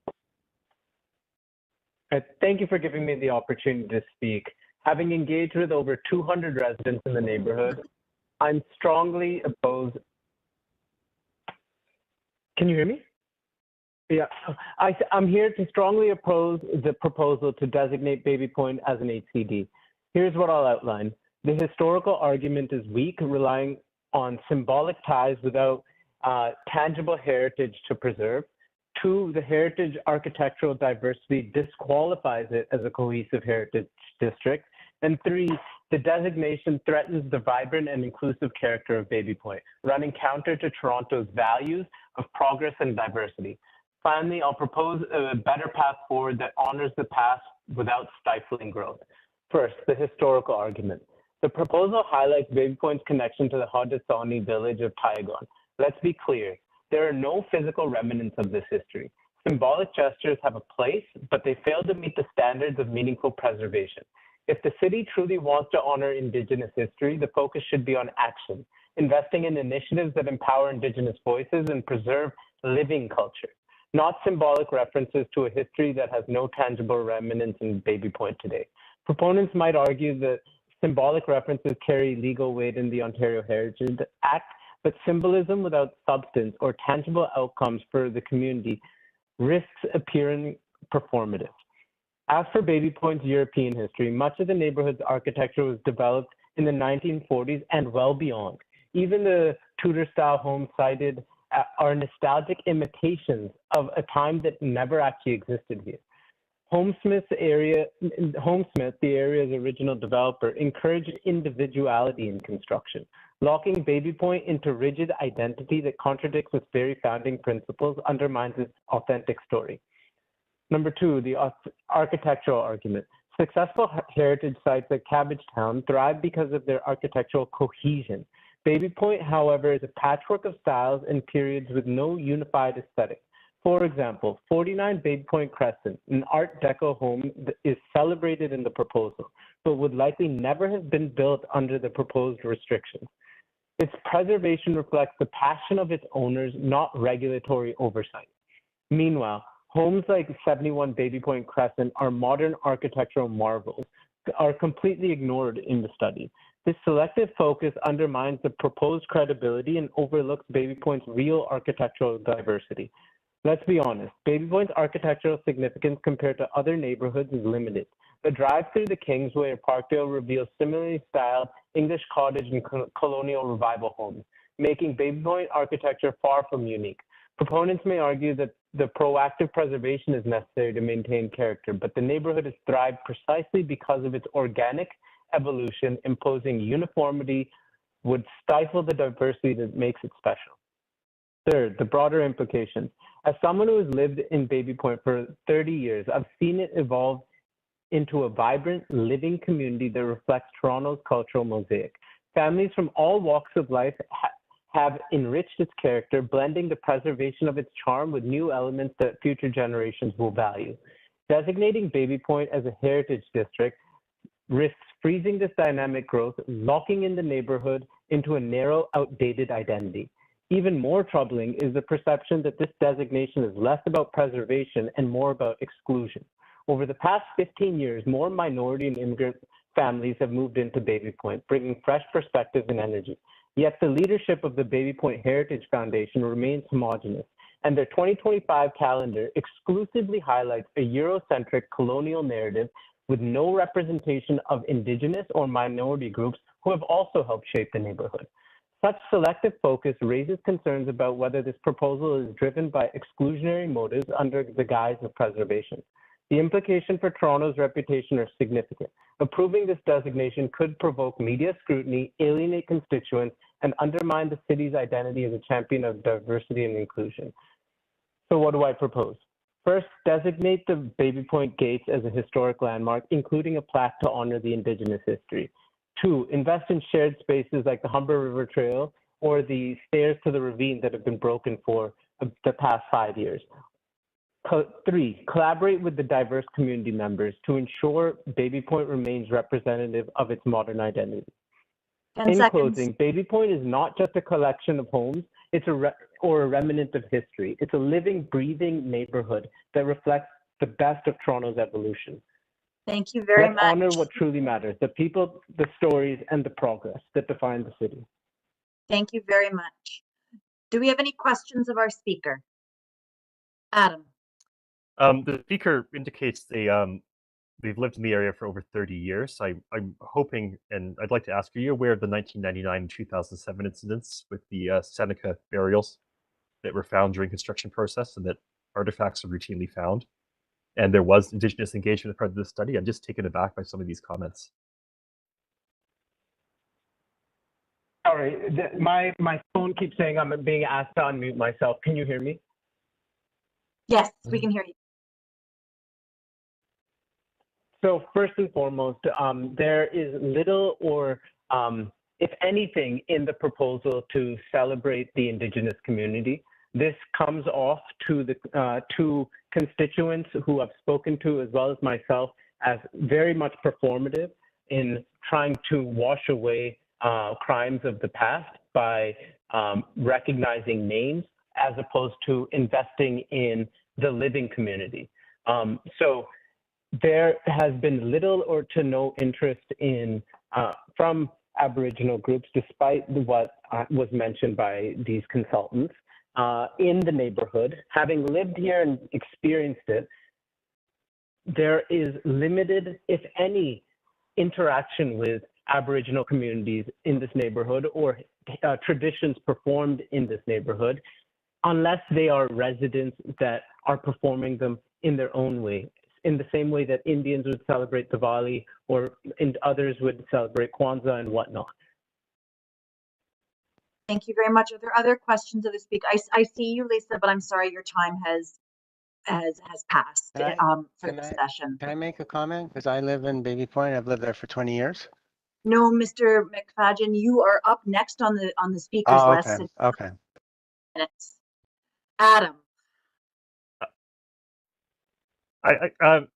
You know, I'll leave it to the discussion session. Thank you. Thank you very much. Any other questions? Seeing none, we have David McFadden. Yep. You have 5 minutes. Okay, great. Thank you. So I appreciate that a lot of work has gone into this potential designation, but I've lived in Baby Point since 2000, so I've lived there for 25 years, and I definitely oppose this designation given the following. First of all the renovations have improved the beauty of the neighborhood. Secondly, the renovations and development of the homes have all increased the property values. Limiting development limits property values and therefore limits the wealth of property owners, given the home is typically someone's largest asset. 3, increasing property values actually benefits the city through higher property taxes. So inhibiting property development only hurts potential tax income for the city. 4, there are already lots of rules and limits to development in place now that people are required to seek approval of, and often you have to go to a committee of adjustment, which is what I did when I renovated my home. 5, there are absolutely no signs at all of any Indigenous past, none. And yes, I am aware of a home that was being renovated and they found some remains of an Indigenous person, but that could happen anywhere in Toronto. So we might as well designate all of Toronto as Indigenous and seek all of Toronto's development with Indigenous people. It could happen anywhere. So to say that Baby Point is this Indigenous, special community is absurd in my opinion. I've lived there for 25 years. There are no signs at all of any Indigenous past, none. That's all I have to say. Thank you very much. Do we have any questions for this speaker? Paul. Thank you, Madam Chair. My first question is, does the speaker have any, the speaker maintains that this reduces property values, and I would ask, is there any actual evidence of that? The last, studies that I'm aware of on property values and heritage designation are a little old, mid-2000s, but, and they were done at the University of Waterloo, and they found no evidence of any detriment to property values. And certainly my observation from looking at the MLS ads is realtors are quite able and willing to feature heritage designations. There are some in MLS listings right now, and Home Smith is actually a label that realtors love to put on properties when they come on the market. So I would question, is there actually any evidence that property values are bothered? Well, I don't have any evidence, but when you're going to start to limit what someone can do to their property, that's effectively limiting the potential value of the property. And if someone has a property that you have so-called designated as a heritage property, let them choose to just leave it the way it is. And if they think it's going to result in a higher value, then great for them. But we shouldn't be imposing all these restrictions on people's property, and let them do whatever the heck they want with the property. And they'll if it's heritage and they think it's going to go up in value because of that, then so be it. They'll keep it as such. But if you look at Baby Point and the development of Baby Point, it's not like we're knocking down all these buildings all the time and totally redesigning the neighborhood. It looks pretty much the same the whole time, but at least people have the freedom and the right to do what they want with their property. Thank you very much. Do we have other questions of this speaker? Paul, and then Adam. Paul, sorry, you're muted. Sorry, thank you. If I could ask one more. You say there are no signs of Indigenous interest in the area.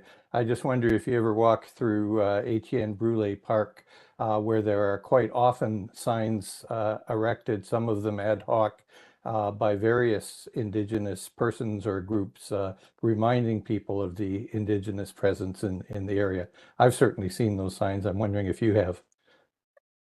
So I've walked through Etienne Brule Park many times. I have not seen those signs. If you want to put up some signs in Baby Point saying this was a Indigenous community, fine. I have no problem with that. But limiting the development of someone's home, that I have a big problem with. Thank you very much. Adam, do you still have a question? Yes, I do. Sir, how do you view the HCD as restricting you further than the pre-existing TRCA restrictions on your properties? Well, I've been following your presentation, and it's quite obvious. I saw these diagrams. Okay, well, if you have this kind of property, we're only gonna let you add this. If you have this, we're only gonna let you change that. Like, it's someone's house. Let them do what they want with it, and just look at the past. Look at Bay Point. Just go through the neighborhood. Like, it's beautiful. people are not knocking down homes all the time and completely redesigning it. Like they're keeping the integrity of the neighborhood the way it is as is. We don't need any more rules and regulations and government overreach. We have enough rules as it is. If you want to make a big change, you have to go to committee of adjustment. That's okay. That's fine. And you have to get the consent of your neighbors too, by the way. I had to get the consent of all my neighbors around me before I made an addition to my home. And everybody was okay with it. Like that's a good process. We don't need any more. We don't need more regulation. Thank you very much. Any other questions? Seeing none, I think that's the end of our speakers list. So thank you very much for everybody taking. Julia, I just wanted Yes. to interject. I think our missing speaker, John Coyne, has joined by phone. We did a little bit of investigating while the speaking was happening. So if John is around,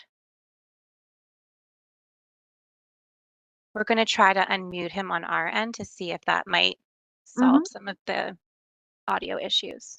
Yep.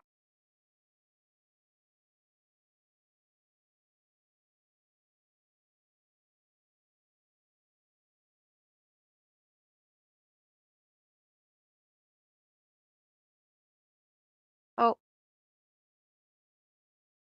we saw something, I believe. When we try to unmute John, it says it sent a request to unmute. So maybe on John's end, there might have to be an additional unmute. Give it a few more seconds here. I appreciate the time that all of the speakers have taken out of their days to join us. So thank you very much.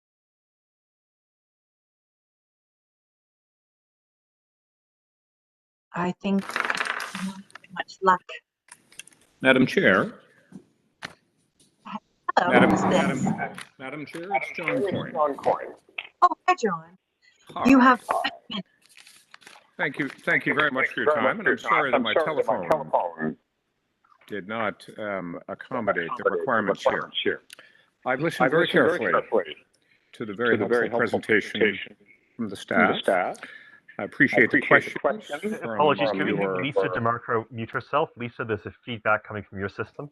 I'm using her system, unfortunately.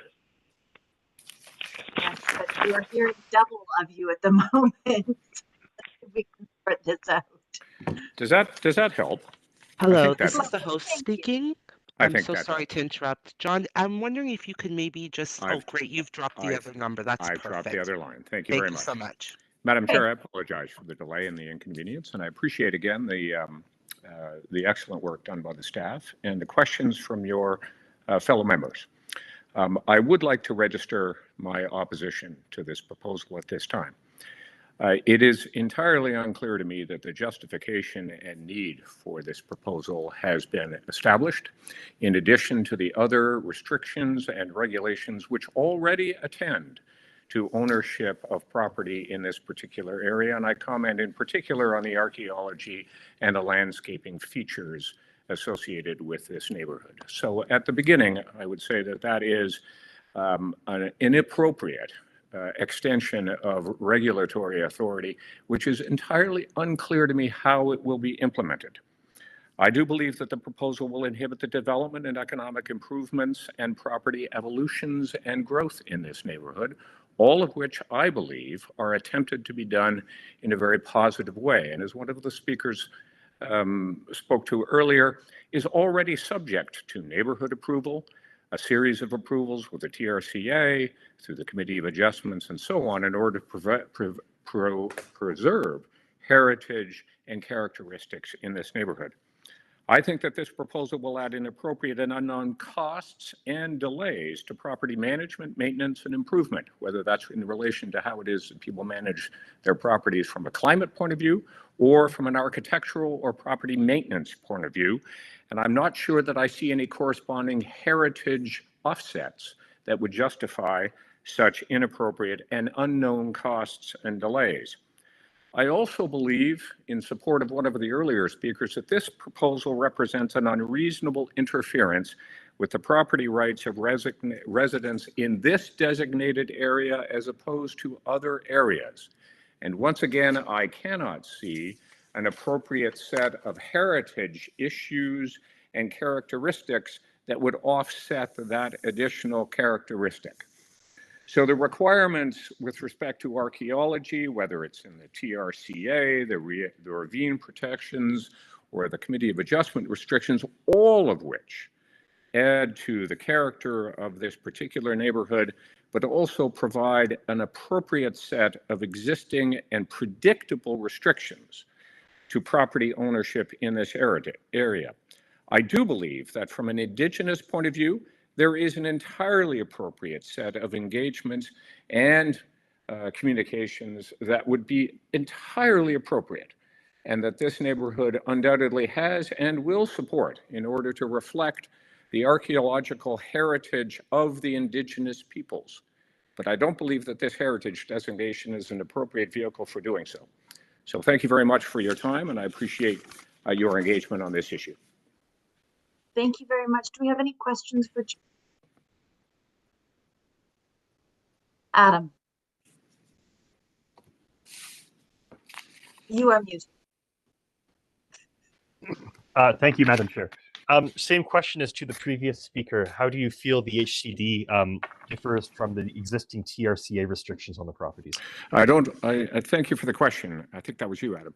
I'm not sure that it is conflicting with it. I'm just resistant to additional restrictions which don't seem to have any meaningful value associated with the additional restriction. We already have an extraordinary amount of restrictions on our properties. And I could say this if I lived in a lot of other neighborhoods, not just this particular neighborhood. And it is entirely unclear to me that the heritage designation in this area would add sufficient value to offset the uncertainty associated with that designation. Thank you very much. Other questions? Adam. Can you give us an example, please, of these other restrictions? I think I spoke to those earlier. The archaeological restrictions that are imposed by the TRCA, the Committee of Adjustment restrictions on significant property developments, the landscape restrictions that are already in place with respect to ravine protections in this area. They're numerous, and those are just three that I would comment on. Thank you very much. Other questions? Adam? Oh, you know what? Let's leave it to discussion. Thank you. Thank you very much. Mitchell. Yeah, I just wanted to ask what you meant by the uncertainties that you think this designation will lead to in terms of, I assume, developing your property. Yeah, and let's be clear, I have no current intention to develop my property, so this is not a self-interested comment. I will say that the uncertainty view has to do with always having to ask permission to do certain activities. And the more people you have to ask, and the more uncertain or vague the restrictions are that could potentially be imposed on property owners, gives rise to that uncertainty by definition. And since we already have a very clear set of rules associated with how people manage their properties, whether that's the exterior or the interior of their properties, it's entirely unclear to me that this further designation will indeed justify itself or indeed provide any certainty to homeowners. Thank you very much. Any others? Thank you very much for your time today, John. We're going to move back into questions of staff and by extension consultants. And I'm going to lead off and ask, and then I will get to everybody else. Is there a difference between restrictions and guidelines, and what does it entail? Like what is, I think this is an important, very to have. So if some clarification could be given, is this supposed to be restrictive, the HCD, or is it meant to be a guideline for change? Through the chair, that'll go to, that question will go to Dima. If she could please answer. Thank you. What the objectives of the HCD are to provide guidance on how to manage change in the district. So we speak to information on how to do additions to buildings, information on how to change the exteriors of buildings, on windows, on roofs, on porches. So it's not to restrict change and to prevent somebody from doing any change to their property, but it's to provide a framework into which that change occurs so that the overall impact, so that the character of the overall area and neighborhood is retained. So there are these guidelines and policies that provide instruction on how to manage the change of the property. Thank you very much. Are there other questions now of staff? I'm going to go with Mitchell and then Adam. Thank you, through you, Madam Chair. Are there any restrictions, or are there any guidelines or restrictions on that would limit anyone's ability to upgrade the envelope of their building or create a more sustainable home, one that is lower energy or anything like that? I know that was a concern of quite a few people. No, in fact, I think the district is supportive of upgrades to the neighborhood and recognize, like certainly we recognize the importance of sustainability. So the changes to the interior of the house are completely allowed under this district, under the policies in the district. So upgrading to the insulation of a building is completely permissible. Adding electrical outlets for electric cars, which was brought up, is also permissible.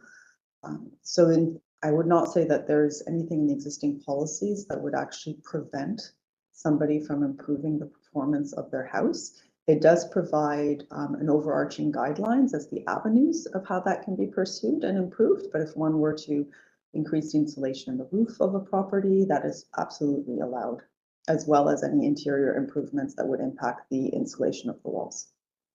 Thank you very much. Adam, you were next. I have. Oh, sorry, but can I ask a question? Like, can I be added to the queue to ask a question? No, I'm sorry, sir.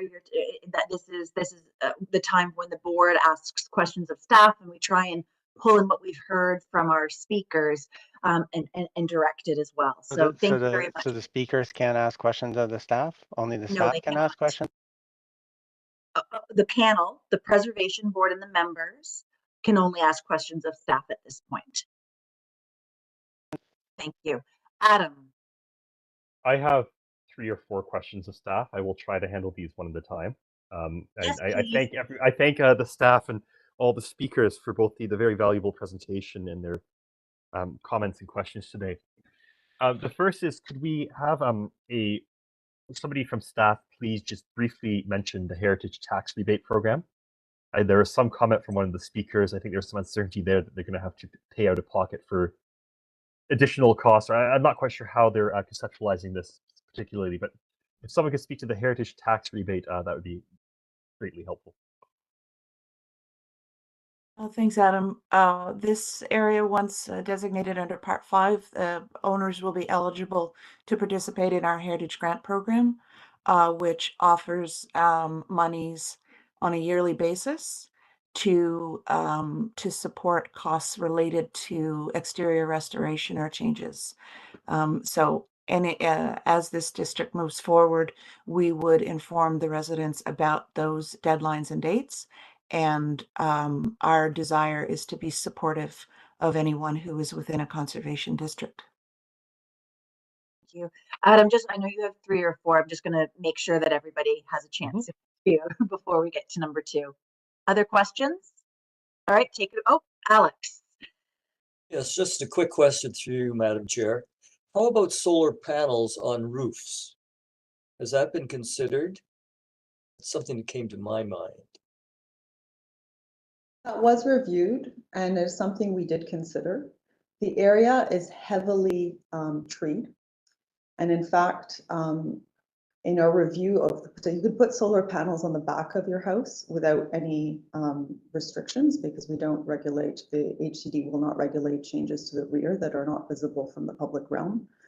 But in fact, if we look at tree coverage in the area, the effectiveness of solar panels would not actually be, they in fact would not be effective. Thank you. I'm going to do Adam, question number 2, and then I saw your hand, Mitchell, as well. Adam. Okay, thank you. Thank you, Madam Chair. I'm wondering if staff could speak a bit about the Indigenous engagement process behind this study. I could think of a number of events recently. There's a walking tour with the Indigenous engagement. There are a number of Indigenous engagement sessions. This area had some of the first Anishinaabe language heritage plaques in all of Canada. Also, there was recently the Indigenous-led 70th anniversary ceremony of Hurricane Hazel in the Humber River. Staff could speak a bit more about the Indigenous engagement components and why this area still has value as an Indigenous site. I think that'd be hugely appreciated. Certainly. Through the chair, in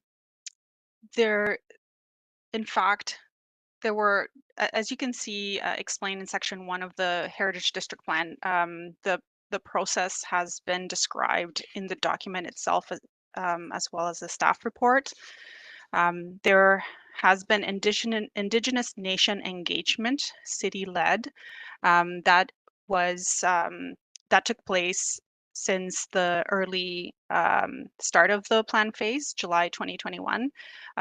This was undertaken with rights holding nations. The 6 nations of the Grand River Mississaugas of the Credit Nation, Huron-Wendat Nation were the nations that expressed interest and involvement. That included extensive engagement, introduction letters followed by meetings, project updates. We did do 2 in-person site visits. The whole process finished with a closing meeting with great support from nations participating. We heard very moving words from 6 nations of the Grand River that we have listened. The city really took it seriously, the process and the listening, learning, and applying to the document what we've heard.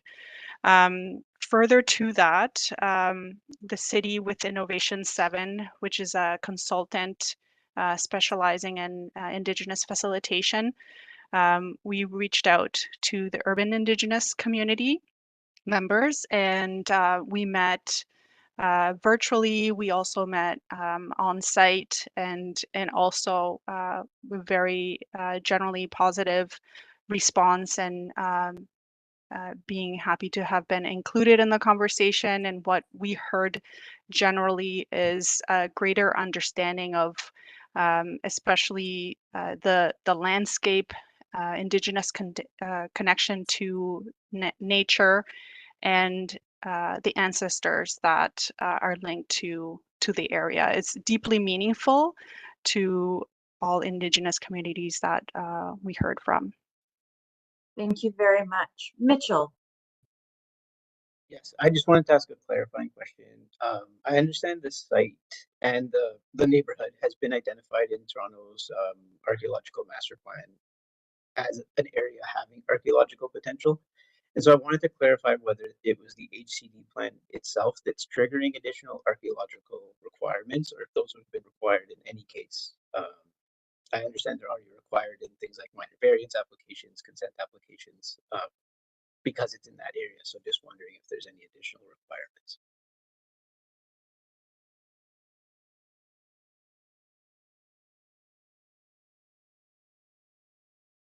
I can take that question, Cecilia. I was just going to say Thank you, that. Alison. Sorry. Thanks. Through the chair. Thanks. Through the chair. You're correct that the neighborhood of where the Teiaiagon-Baby Point Heritage Conservation District Plan is located is also the location of the Teiaiagon archaeologically sensitive area. And that has been in place for about 15 or 20 years. And it recognizes that there are 9 separate Indigenous archaeological sites that have been registered with the Ministry of Citizenship and Multiculturalism, both on the Upper Plateau as well as on the Lower Tablelands. 3 of those archaeological sites were registered with the province in the 1970s based on historical records. However, the other 6 sites have been registered within the last 25 years, including one registered within the residential area, the Upper Plateau, just in 2023. So it's been demonstrated that interventions in the area which involve soil disturbance could present a risk to archaeological resources as well as ancestral remains that we know are still extant in the landscape. These registered archaeological sites represent resources that are still present in the neighborhood. So through the archaeological management plan, we have the opportunity to ensure that those resources are appropriately conserved when alterations to properties are proposed. And so those requirements are already in place, and what is achieved through the Heritage Conservation District Plan is some consistency and some clarity around those requirements. Thank you very much. Thank you. Adam, do you have another question? And I see you, Karash. Thank you, Madam Chair. I have 3 more questions. My apologies, I had 5 instead of 4. If Karash has a question, I welcome him to ask it first. These may be. You can it back and forth. You ask number 3, we'll break it up. Can you? Spicy. Wonderful. Okay. Can you? Could staff speak to the process behind trees and landscaping within this HCD, specifically how they envision that, or how that is being envisioned, and how that would work from a policy perspective? Is each tree designated as part of a property? Is there an inventory associated with the listing? Like if you have a black oak in your front yard or an elm in your front yard, is it linked to that property? Just trying to get a sense, because this is the first HCD where I've seen trees specifically flagged as part of the legislative capacities that do allow that. I can speak to that. Trees are not individually listed or designated, but they are considered as a whole heritage attributes in the district. So the trees that are visible from the front lawns, the significant trees, as well as the overall tree canopy. In terms of applications for changes or alterations that involve trees, the tree and ravine protection regulations still apply within the district. So that is not something that this HCD overrules or changes. But when we look at impacts to a property or changes to alterations to a property that may involve the removal of trees or the alteration of trees, we are looking now at the impact of that removal of the tree on the overall tree canopy and on the landscape character of the area. And we are also critically considering, the HCD critically considers a soil disturbance, which may trigger archaeological implications. So anything that involves removal of a tree or cutting the tree and removing the tree from the ground will have archaeological potential triggers. And then as well, the reciprocity, if you're removing a tree and you need to plant a tree according to the tree bylaws, then the planting of a tree would also trigger an archaeological review because it also involves some significant soil disturbance. Thank you. Karash. Through you, Madam Chair, and great thanks for the staff's investigation. My question is to pursue Alex's question. Is there any guidelines to, for energy saving change that can have impact on the facade to decrease thermal bridges and stuff like that? Is there any guidelines to see and observe these changes for the energy saving change? I just mean that they have the impact on the facade. I'm not sure I understand the question. For example, like changing windows, and that may help the houses to be more energy saver and to reduce the energy consumption. Maybe they have some changes in the windows, or in some places in the facade that may have some that should see some changes that should be obvious in the facade. The HCD does not require or impose improvements to energy envelope or windows as part of the policies and guidelines. It does speak in general, and this again is only for facades or elevations that are visible from the public realm. It does, for contributing properties, encourage the maintenance of the existing openings and the existing rhythm of the windows. But it does not oblige changes that would oblige somebody to replace their windows with better performing windows. That's not within the remit of the HCD. So they can have changed, replace the windows, for example, the insulated one. The old. Yes, the review of the windows under the policies is based on their existing condition and upgrade. So there are many ways to actually improve the performance of your windows, not just plainly replacing them. So from a carbon perspective, it's actually often better to repair your windows and add a cell sash or a storm window to improve its performance, because it's actually much more beneficial from a carbon perspective in terms of conservation. Because if we're looking at carbon and being cognizant of our greenhouse gas emissions, that is a huge factor in it. So the HCD requires people to look at their windows, look at their condition, looking at how they can be upgraded, and then it offers many paths and avenues as to how that can be achieved. Thank you. Thank you very much. Adam, next one. Next one. Okay, thank you. Thank you, Madam Chair. If we could get, please, from staff, a bit more clarification about the tree canopy being designated. I try to get a sense here of how that's being inventoried, how it's being interpreted. If you have, for example, a storm comes through and your tree comes and blocks your driveway, do you need a permit to remove that for a heritage permit rather than a general one? Also, there was a dichotomy mentioned in the study between even in this presentation today, you can have a non-contributing property with contributing features part of the landscape. So even if the building does not have, it is not identified as a contributing property, it is still possible for the gardens and the trees to be. I'm just trying to get a sense of how that is going to be entered within the system, how that's going to be tracked. The City of Toronto has a heritage tree program that has never actually designated anything in terms of like individual trees or tree canopies, from my understanding. Please correct me if I'm wrong.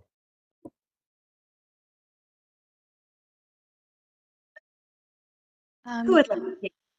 Yeah, through the chair, I'm happy to start answering this question, and Evoke can chime in as well. So Section 11 of the Heritage District Plan includes a list of permits that are deemed permits as required in the Ontario Heritage Act. And in there, one starts to see the distinction. Adam mentioned in the event of an emergency, basically a tree falls down. So that essentially falls into a certain category that it says here: in the event of an imminently hazardous tree, cutting down and injuring of that tree is permitted. However, any ground disturbance, such as removal of a stump, will require a heritage permit. So it's working together with the tree bylaws in the city to address different situations like that. Pruning is part of maintaining a health of the tree, so that's also a deemed permit. So I hope that answers that part of the question. So Section 11 is very helpful in that regard. In regards to Adam mentioned, how will the tree canopy be inventoried? The tree canopy has not been inventoried for this Heritage District Plan. So it's seen as what's there, and that's it. I don't know if Evoke would like to add to that through the chair. Thank you. I could add to that perhaps, because I think part of the question is how does one then track and assess the tree canopy? And as part of any program or permit that would be required to change a tree or remove a tree, an arborist report is required as part of existing regulations. And one of the things the arborist would have to do as part of their assessment is assess the impact of the removal of a tree or addition of a tree on that tree canopy. So that is the tool that would be used to assess impact on a tree canopy. Thank you very much. Ready for Question 5. There was a clarification on that last one I'm still hoping to get. And I want to preface this with I've been in dialogue with Edith George and a few other people. She's in dialogue with the Lieutenant Governor. We're all trying to figure out the heritage trees thing. The dichotomy between that non-contributing and contributing, again, that's how is that going to look for the residents in this district? Every property in this neighborhood is going to be designated. Mm-hmm.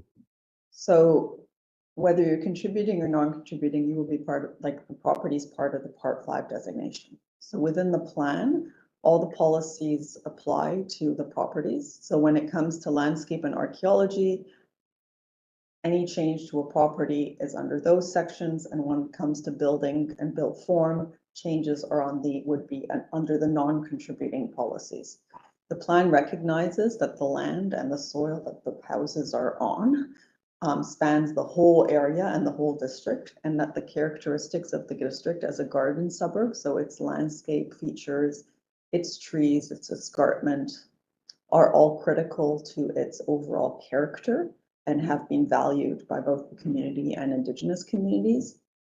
And so that's how so your landscape contributes to the overall streetscape, the overall character of the neighborhood, and that's where the distinction lies. So I don't know if that clarifies it, but if somebody is deemed non-contributing, it's their house, their physical building that is the non-contributing element.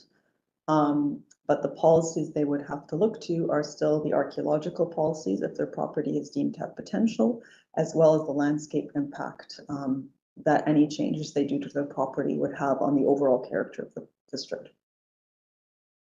Thank you. I just wanted to, yes, just to give a clarification that there are just a note to sort of say this is about a district. I know that Edith and others have done remarkable work about the idea of individual rare species trees. In this district, there is one that is a heritage tree. Otherwise, this isn't a concept of a heritage tree.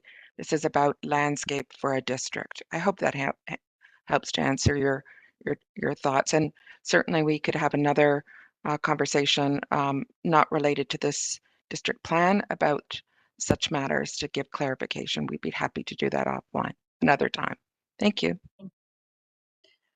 Adam, one more question.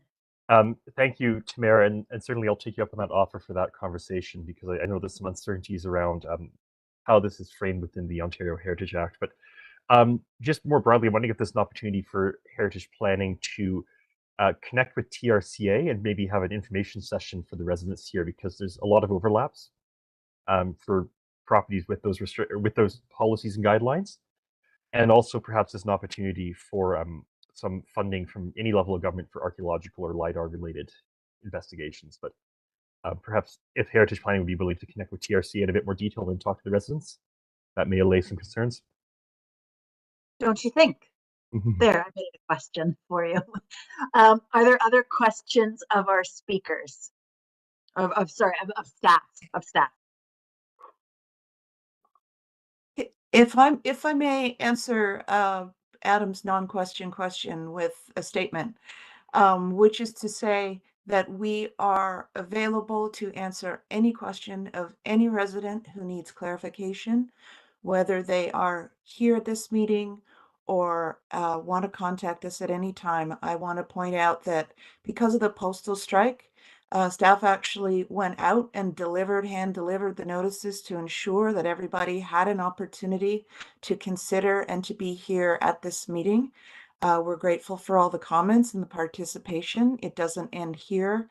A lot of concerns about heritage conservation districts are fear-based, and we will do everything that we can to help people understand what is required and not required.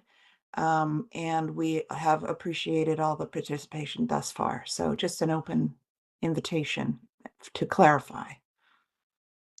Thank you. Are there other questions of staff? Seeing none, thank you very, very much. Thank you for being here. Thank you for this tremendous, tremendous piece of work and the undertaking. This is no small feat, and all of the varying arms and consultants working together. It's wonderful. Thank you. Do we have discussion amongst ourselves? Hello, Adam. And then I see Mitch. Oh, okay. I heard a lot of concerns around having an existing building from the early 20th century or late 19th century and bringing it up to energy and conservation standards. I'd encourage people to look at the Gemini project at 31 Sussex by the University of Toronto and TMU. They took a solid masonry Victorian home and completely modernized it while retaining the heritage features. It's state-of-the-art, run by a computer now, but looks like a Victorian home. So it is possible, and that was done about 10 years ago. So I imagine the technology has evolved even further now. And there's lots of subsidies. Marvelous. No, that's a great one. You know, good heritage and environmentalism, I think, are good companions. Mitchell. Yeah, I mean, I just have comments for the rest of the panel. But I think we heard a few misconceptions about heritage programs today in some concerns. So hopefully some of the discussion allayed them, that there's really not a restriction on achieving sustainability targets. There is an opportunity to upgrade buildings and get them to a higher performance level. And also in terms of achieving sustainability goals, just by its nature in prohibiting demolition, it aids in avoiding emissions for replacement buildings and like another aspect of sustainability. Even property values, and I've seen a more recent study that actually says that property values stay the same or rise relative to properties around them, which is I mean, I think hopeful for all these, for owners who are concerned about that. And then sort of same thing with maintenance costs. It doesn't actually increase the cost of maintenance, place additional burden for requirements of maintenance, and there's grants. So hopefully all of that kind of helps a bit. Thank you. Other discussions? No, we have yes, Adam. You're muted. I need to get a sign today just to raise it. You're muted. Oh, wonderful. I'd encourage everyone to keep their ears out for the upcoming Mississaugas of the Credit project for getting the Humber River personhood for the International Year of the Water next year. This is a very big project coming for from the Mississaugas for the Humber River. Thank you. Oh. We have Rogue unmuted. There we go. We have a staff report with recommendations before us. Oh, hello, Mary. Wait a second. You're muted. Sorry to interject through the chair at this inappropriate moment, but I need to clarify something that I said. I said that we had to hand deliver notices in this area for this HCD. In fact, the notices were able to get out before the postal strike. Hand delivering happened on other projects, and hand delivering also happened through the newsletters in the past. Just wanted to be absolutely sure, given that you know, these are recorded. So that's the clarification. Thank you for staff for setting me on the right path. Thank you. All right. We have a staff report with recommendations before us. Would anybody care to move the recommendations in the report? I will. All those in favor? Motion carries. Thank you very much. Okay, so we have a few more items. It is 12:08. I have great faith in us, but what I'm going to ask, we're going to definitely go past 12:30. So I think I would like to do the motion to extend past 12:30 now, where we have a little pause, and then bear with me as we sort of move through the next few items, and I will make a call at some point in the next 30 minutes as to whether we need to break for lunch or whether we can do it and just power through, and then you have the afternoon. So that is the game plan. So I'm going to ask clerks if we could put the motion on the screen for extending. Thank you. That the Toronto Preservation Board extend the meeting past the scheduled 12:30 p.m. lunch recess to complete the agenda. I will move the motion. All those in favor? Motion carries. So bear with me because I know everybody gets a little bit hungry too. So just we'll see how things sort of flow. We're going to move on to PB 25.7, the West Queen West Heritage Conservation District.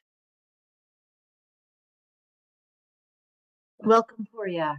The floor is yours. Good afternoon, everyone and members of the board.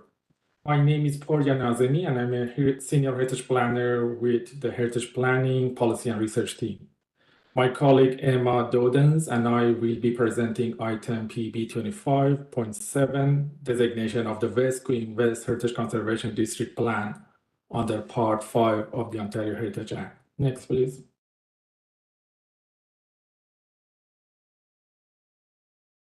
The West Queen West area is characterized by a high concentration of late 19th and early 20th century commercial buildings, which contribute to its historic character and cultural significance. The HCD plan area includes all properties fronting onto Queen Street West from Bathurst to Dufferin Streets. Next, please.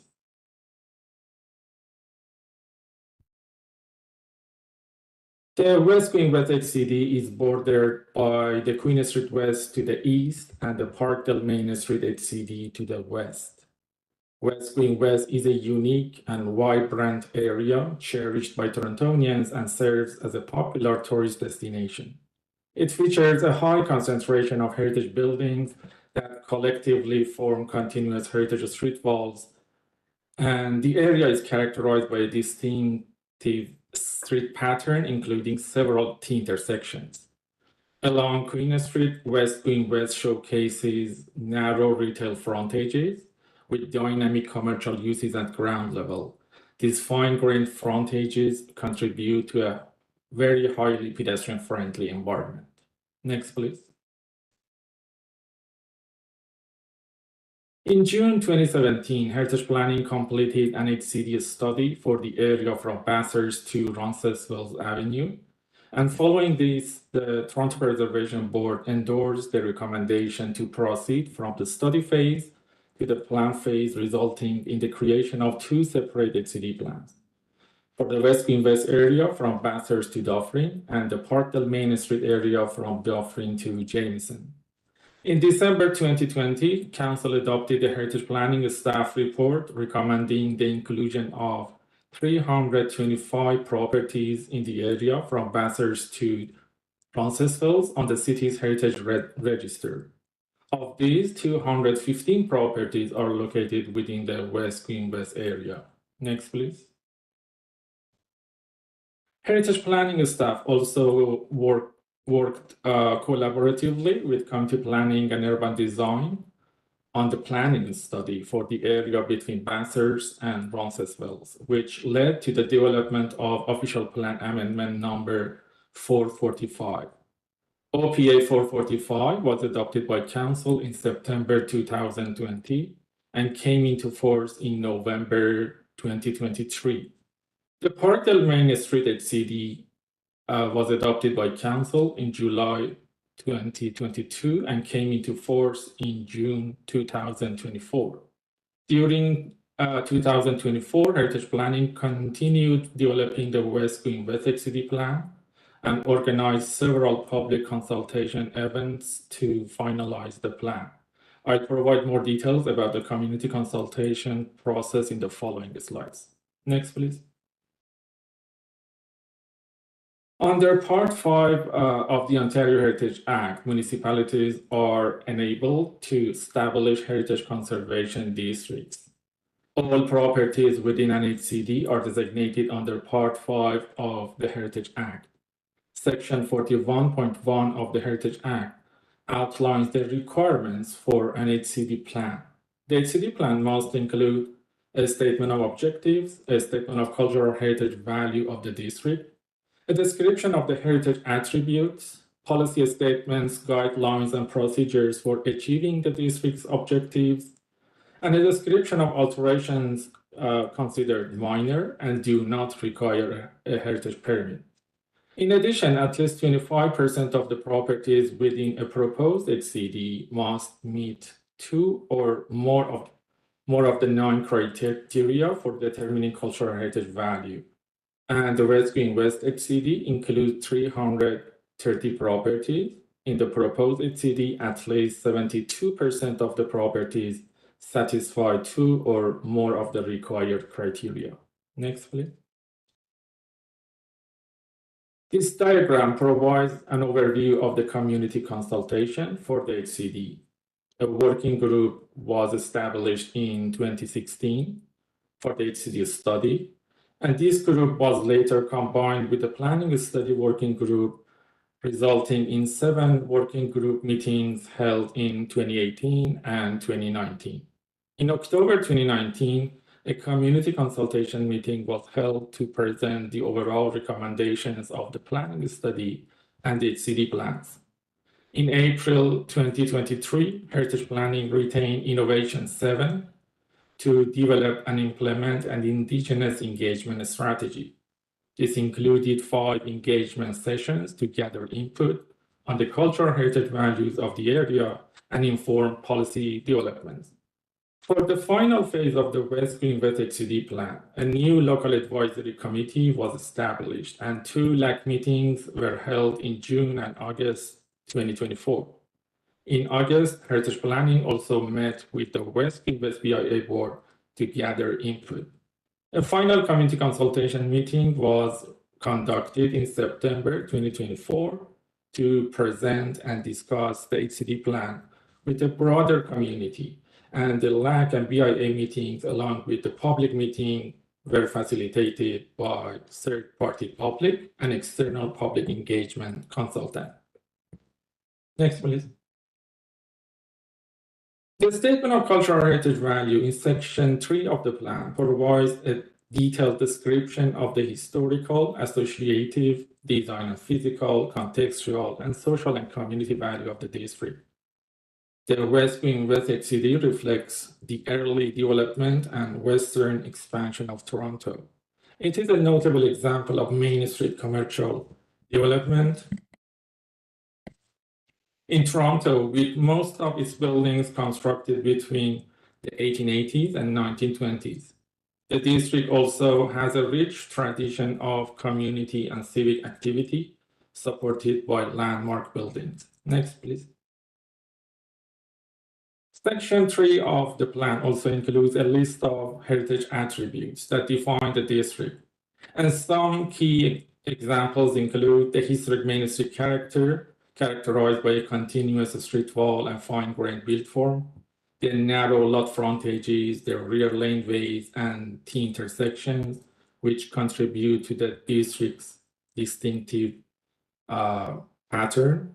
A variety of commercial building typologies including Main Street Commercial Row and Main Street Commercial Block buildings, and significant landmarks identified within the district. Next, please. The HCD plan also includes 17 objectives that outline what we aim to achieve with Part 5 designation. These objectives reflect both the current character of the district and how we envision its future management. The overall objective of the HCD plan is to ensure the protection, conservation, and management of the district's attributes so that its heritage value is protected in the long term. Next, please. Now, my colleague Emma will provide a brief overview of the district resources. Thank you, Poria. So during the build form analysis conducted in the HCD study phase, 6 building typologies were identified, and those include the Main Street Commercial Row, Main Street Commercial Block, warehouse/factory, residential row, house form with storefront addition, and the landmark typology, which I'll talk about in more detail in the following slides. The top row on this slide shows the 2 most prominent typologies, the Main Street Commercial Row and Block. Row buildings are generally designed to accommodate ground floor commercial use. Their narrow and fine-grained built form allows for a high number of storefronts on any given block, and this results in a lot of porosity at grade. The block typology is very similar to the row and shares many of the same characteristics, but the primary differences are the scale and design of the block. They're usually larger in width and height and tend to follow a singular architectural design in which several individual units or properties are integrated to appear to be part of a larger building complex. The predominance of these two typologies both reflects and supports the Main Street character of the district. The policies and guidelines in this plan recognize their importance and emphasize the conservation of the street wall characteristics that they contribute to. Next slide, please. As a result of the high number of commercial properties in the district, there are obviously many commercial storefronts present at street level. Collectively, their recessed entrances create a rhythm along the streetscape, and their sign bands create datum lines across the street walls. The HCD plan identifies two very simple categories of storefronts. There are historic and non-historic. The policies and guidelines are provided for each category to ensure their appropriate treatment. The presence of an historic storefront at street level is a defining feature of the commercial building typology and is also recognized as one of the district's attributes. The statements of contribution in Appendix D of the plan identify whether a storefront is historic or not. If a property has a historic storefront, more detailed information about its features can be found in Schedule 2 of Appendix D. Next slide, please. So now we come to another significant typology in the district, which is the landmark property. The HCD plan identifies 9 landmark buildings, all of which are shown on this slide. Unlike the previous building typologies, landmarks are unique because they don't typically share common built form characteristics. They can be institutional, commercial, or even residential buildings. Instead, they're recognized for their memorable and distinct features such as elevated architectural design, prominent massing, or their historical and community associations. The plan includes specific policies and guidelines for new development and additions to landmark properties. These policies were designed to emphasize the importance of conserving the overall massing and ensuring any changes respect a landmark's heritage value, three-dimensional integrity, and character. Next slide, please. So we'll quickly go over the variety of architectural styles, and the variety in of itself is a defining attribute of the district. So we see several different architectural styles represented throughout the area. Maintaining the design features of each style is an objective of the plan. Among the commercial Main Street properties, the 3 styles of Italianate, Second Empire, and Edwardian together account for nearly 2/3 of contributing properties in the districts. And while the policies and guidelines don't correspond with specific styles, so you won't find a subsection in the plan titled Policies and Guidelines for Second Empire buildings, for instance, the style of a building does inform its design features, such as having a flat or gable roofline or cornice details that are prominent for the Italianate buildings. And those features are addressed in the plan's policies and guidelines.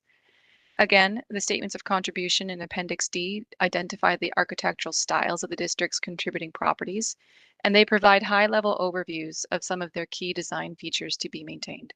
Next slide, please. The final resource I'll be discussing is the district's collection of contributing properties, which bring all of these attributes together. All properties within the district boundary are protected by and subject to the Part 5 designation bylaw.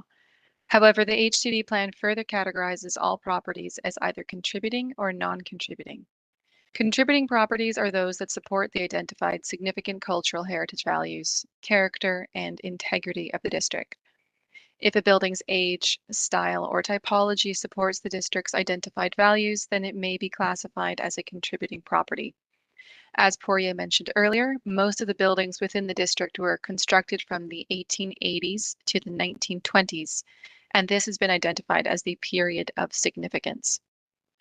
A non-contributing property, by contrast, does not generally support the statement of cultural heritage value.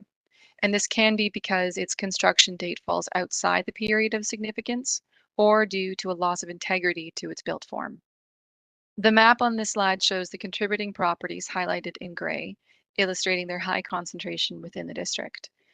The HCD includes a total of 330 properties, of which 239 have been identified as contributing and 91 as non-contributing.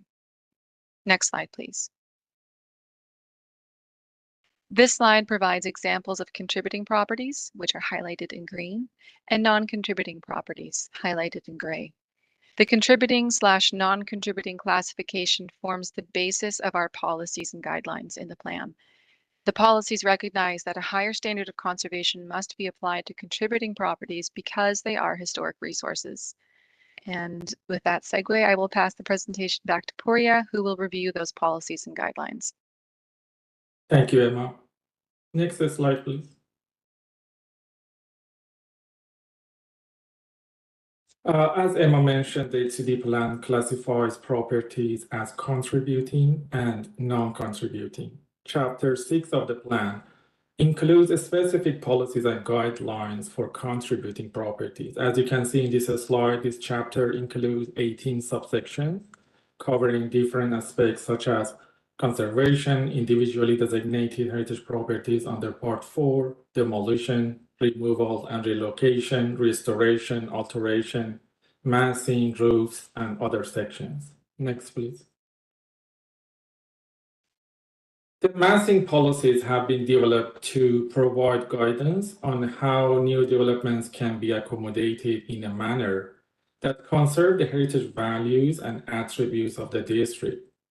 The HCD plan specifies that new developments and additions above the contributing properties shall provide a minimum step back of 5 meters to maintain the legibility and prominence of the low-scale street wall.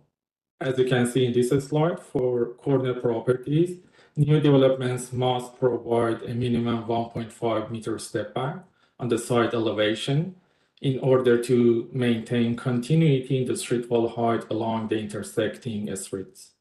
Next, please. The HCD plan also provides detailed policies and guidelines for non-contributing properties. Any aspect of new development on non-contributing properties, including replacement buildings, additions, or alterations, must comply with the policies and guidelines outlined in Chapter 7 of the plan. Non-contributing properties can be demolished and replaced with new developments, provided they align with the plan's objectives and requirements. Next, please. The HCD plan outlines specific requirements for new development on non-contributing properties. New development must be compatible with the design, scale, massing, and form of adjacent contributing properties. For developments taller than adjacent contributing properties, a minimum 5 meter step back is required. This policy aims to conserve the legibility and prominence of the low-scale heritage street wall. An additional 3 meter step back is required at the height of 16.5 meter. And for corner properties, new developments must include a minimum 1.5 meter step back on the side elevation. Next, please. The HCD plan also provides direction on articulation and proportions for new developments on non-contributing properties. The plan requires that new developments conserve the horizontal and vertical rhythm, which is articulated in the facade of adjacent contributing properties. Next, please. The public realm policies and guidelines address the district's historic nodes, streetscape and laneways, views and gateways, and public art. This section also includes guidelines directing the recognition and interpretation of indigenous heritage through the design and redesign of public spaces. Next, please. The last sections I'll be talking about are procedures and appendices. The HCD plan describes the heritage permit process, including categories of work that do not require a heritage permit. The index of contributing properties and list of non-contributing properties have been provided in appendices. In Appendix D, a detailed statement of contribution for each contributing property has been developed. Next slide, please. Heritage planning staff are of the opinion that the West Queen West City Plan meets the requirements of the Ontario Heritage Act. It is in conformity with the Heritage Act, provincial planning statement, official plan policies, and best practices in heritage planning. Heritage planning staff therefore recommend the designation of the West Queen West HCD under Part 5 of the Ontario Heritage Act, including the adoption of the HCD plan by bylaw. In closing, I'd like to extend my sincere thanks to the community members and stakeholders who supported and contributed to the development of the West Queen West HCD. This includes the working group members, local advisory committee, BIA board members, Indigenous communities, the Sunnyside Historical Society, and many others whose efforts made this plan possible. Thank you. Thank you very, very much. It's a very impressive piece of work. We have one speaker on this item, Muzaffar Pasha. Hi, Madam Chair. I have a presentation. May I present?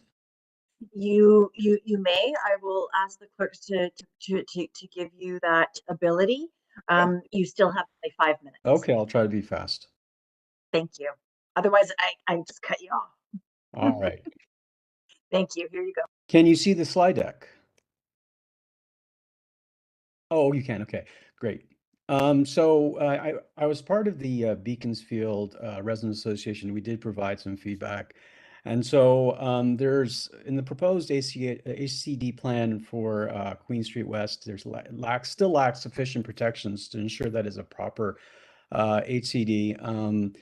In my opinion, and many others, it deviates from traditional heritage protection practices, which I'll outline in the next couple of slides. It still risks modern developments that will overwhelm the district's historical identity. And so HCDs should serve as guardrails for developers, and there isn't enough protections that will preserve the Queen Street West heritage for the next 100 years or whatever it might be.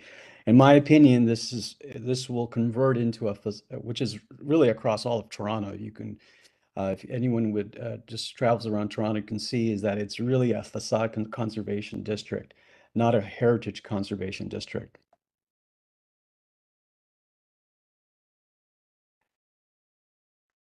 This slide really kind of summarizes other HCDs around the world: New York, Greenwich Village, Boston, San Francisco, where I lived for many, many years, Paris, Edinburgh, Amsterdam, Venice, Barcelona. And then it compares to what the proposal was from the PDF that we received in the summer. And I'm just going to focus on the top 3 rows: strict height limitations, which is an attribute of most HCDs. And you can see across the board that there are strict height limitations. Toronto has provision that will allow a developer with certain types of setbacks above 16.5 meters and below. And then also no rooftop additions or visible modifications from the street. And this will still allow developments or massing that can be visible from the streetscape. And then in terms of demolition restrictions, again, you can go across the boards, and I've lived across the United States and Western Europe. There are usually very, very strict no demolition policies. And so there are provisions within the HCD proposal that will still allow it. I'm going to skip the rest. And so what I'm suggesting, drilling down deeper for height limitations, it still allows development on top of a heritage building that can obscure the visible character of the heritage building. And the stepbacks prevent the ability to preserve that heritage characteristics across the whole streetscape of Queen Street West. And you can look to New York City, Greenwich Village, that provides those kind of height limitations. Edinburgh, and then a whole list of other cities. My recommendation is that we need to have an absolute height cap in order to actually have a true HCD designation from an international perspective. This is something that I pass by twice a week, every week. This is on Queen Street West, and this I'm not sure exactly what the setbacks and exact height is, but this is really, in my opinion, the future.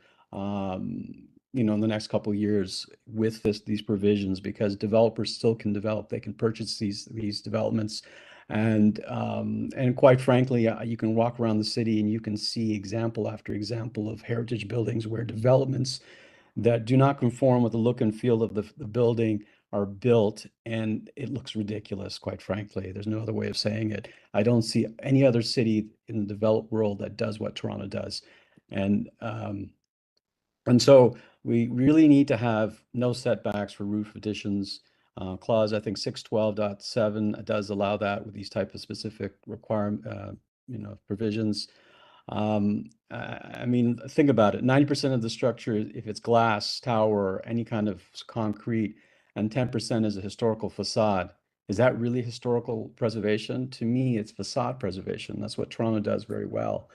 And again, you look at the granular definitions of what HCDs do across Venice, Edinburgh, and other cities.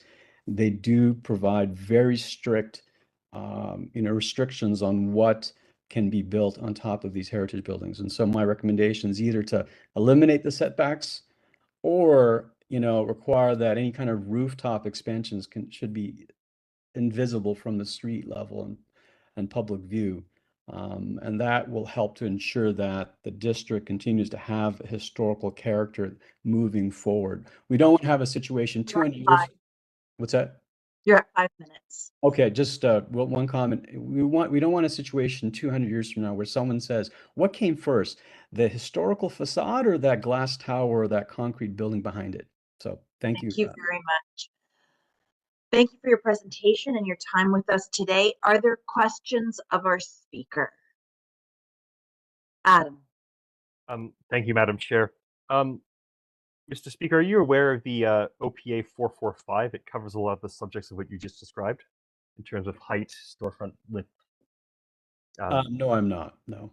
OPA 445 is the official plan amendment for Queen Street between Bathurst and Roncesvalles. It covers this HCD. I'd encourage you looking at it. Okay. So does it provide a limit in terms of what can be built on top of the buildings? It sets the framework for development in this district. It has height, setback, things like that, storefront width. Okay, so that means that a developer can still purchase a building on Queen Street West, and they can still provide a high-rise development on top of those buildings. What I think I'll do is we'll take that question, and Adam will hold on to it because we'll ask it of staff as well. So that the specifics matter, right? Because I've seen too many times in Toronto where we don't drill down to the details, and this is across the board in Toronto.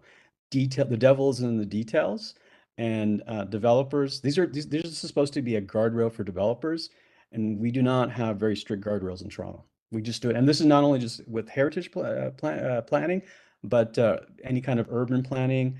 And often developers know the policies of Toronto and the official plan better than city staff or even the residents. It's just a fact. I've just seen it too many times for the last several years. So details matter. Thank you very much. Are there other questions of our speaker? Seeing none, thank you very much for your time today and your presentation. We're going to move into questions of staff.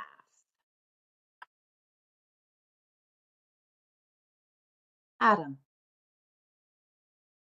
Does anyone else have a question first? Because I have quite a few. I've been, for context, been involved with this study for almost 7 years now. No, you know what, Adam, because I'm watching everybody. If anybody else raises their hand, we'll do what we did last time, and we'll take some turns. But by all means, lead us off. Okay. Thank you. Thank you for the great presentation. I'm wondering if there's any consideration for any interior attributes of any of the contributing properties. This district has a large number of stores that have retained original storefront-related items on the inside. There are 100-year-old apothecary cabinets and also a high degree of the decorative stamped metal ceilings that were actually produced quite locally just on Dufferin Street. Were they captured at all in this study?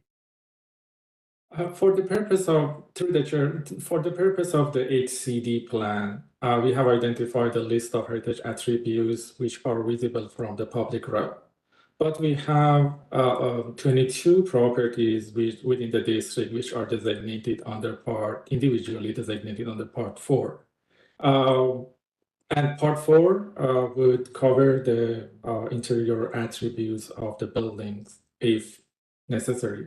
But from an HCD plan perspective, we haven't included any attributes related to the interior spaces of the buildings. Thank you. Just sort of surveying other questions. Adam, number 2. Okay, thank you. Could you speak a bit more about the period of significance and how you came to that specific time frame of the 1880s to the early 20th century? It's my understanding there are some buildings that predate even as early as the 1840s. I was surprised to see how they were attributed within the document. Through the chair, most of the properties were built within the district within the period of significance from 1880s to 1920s. But in section 5.2 of the plan, we describe the methodology that we use to identify the contributing properties. In this section, we explain that even properties which were built outside the period of significance were evaluated, and if they contribute to the district's character and statement of cultural heritage value, we can still consider inclusion of them on the list of contributing properties. And there are a few examples which were built before and after, before the 1880s and after 1920s, and we consider them as contributing properties. So we, based on the concentration of the buildings within the district constructed within this period of significance, this period has been identified as the period of significance, but we acknowledge that there are other buildings were built outside the period of significance, but they still contribute to the heritage character of the district. Thank you. Other questions? Jeff, and then Adam.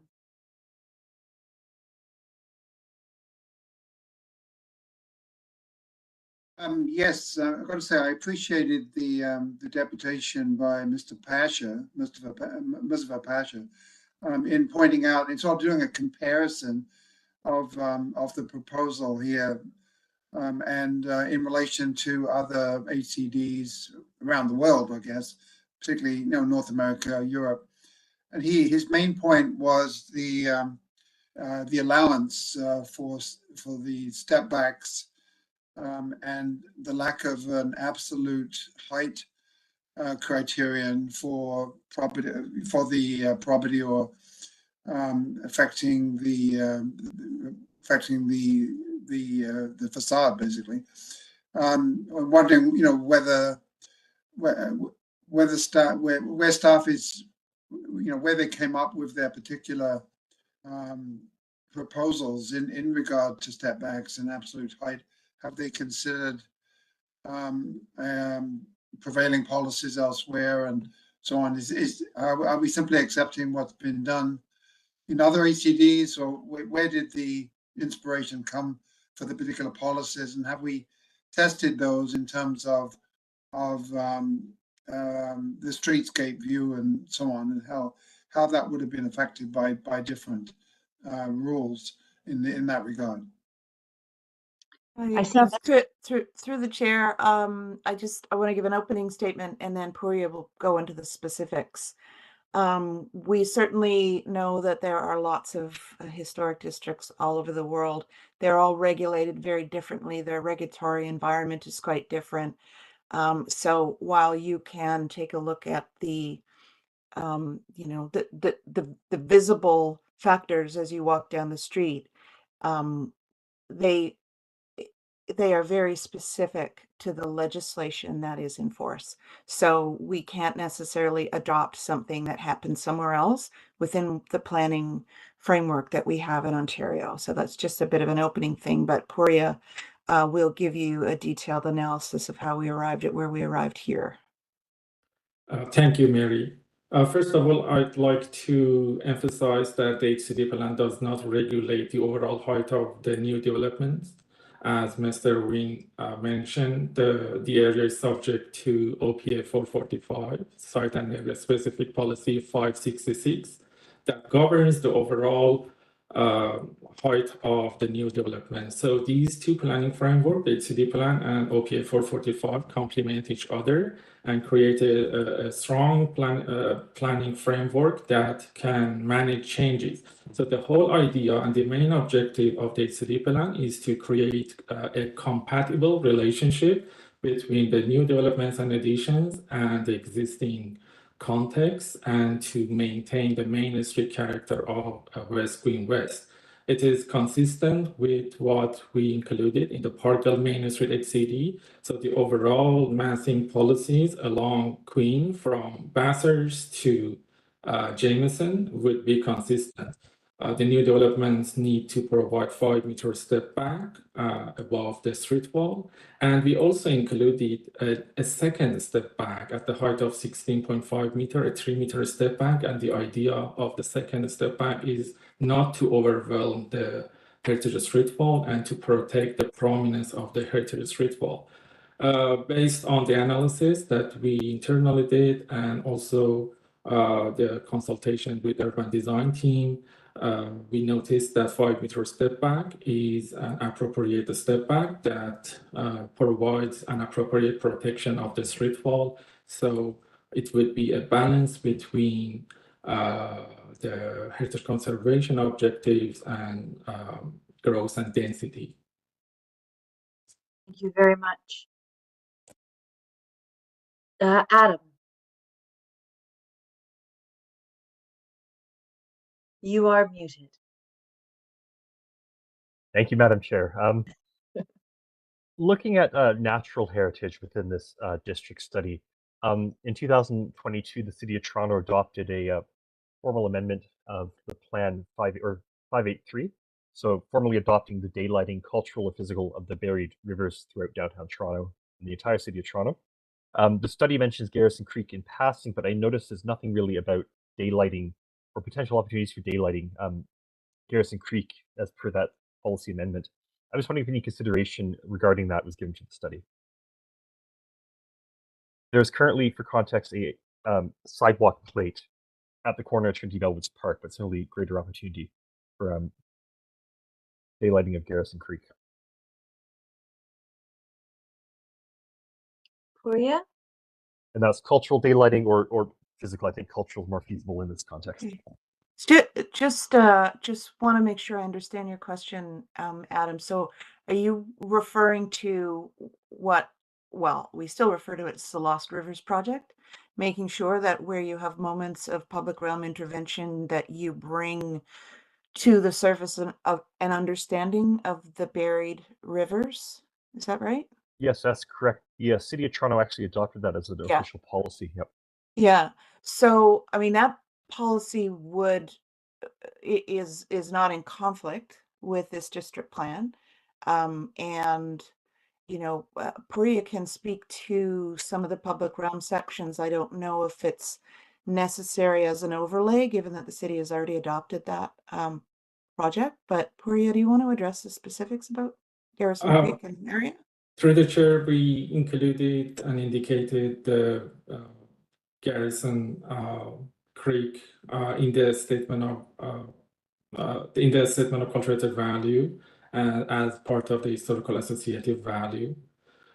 But we also, in the statement of cultural value, we explained about sunlight access to the north side of Queen Street West, and its contribution to the vibrancy of the public realm. We have included many aspects of public realm policies and guidelines, Chapter 8.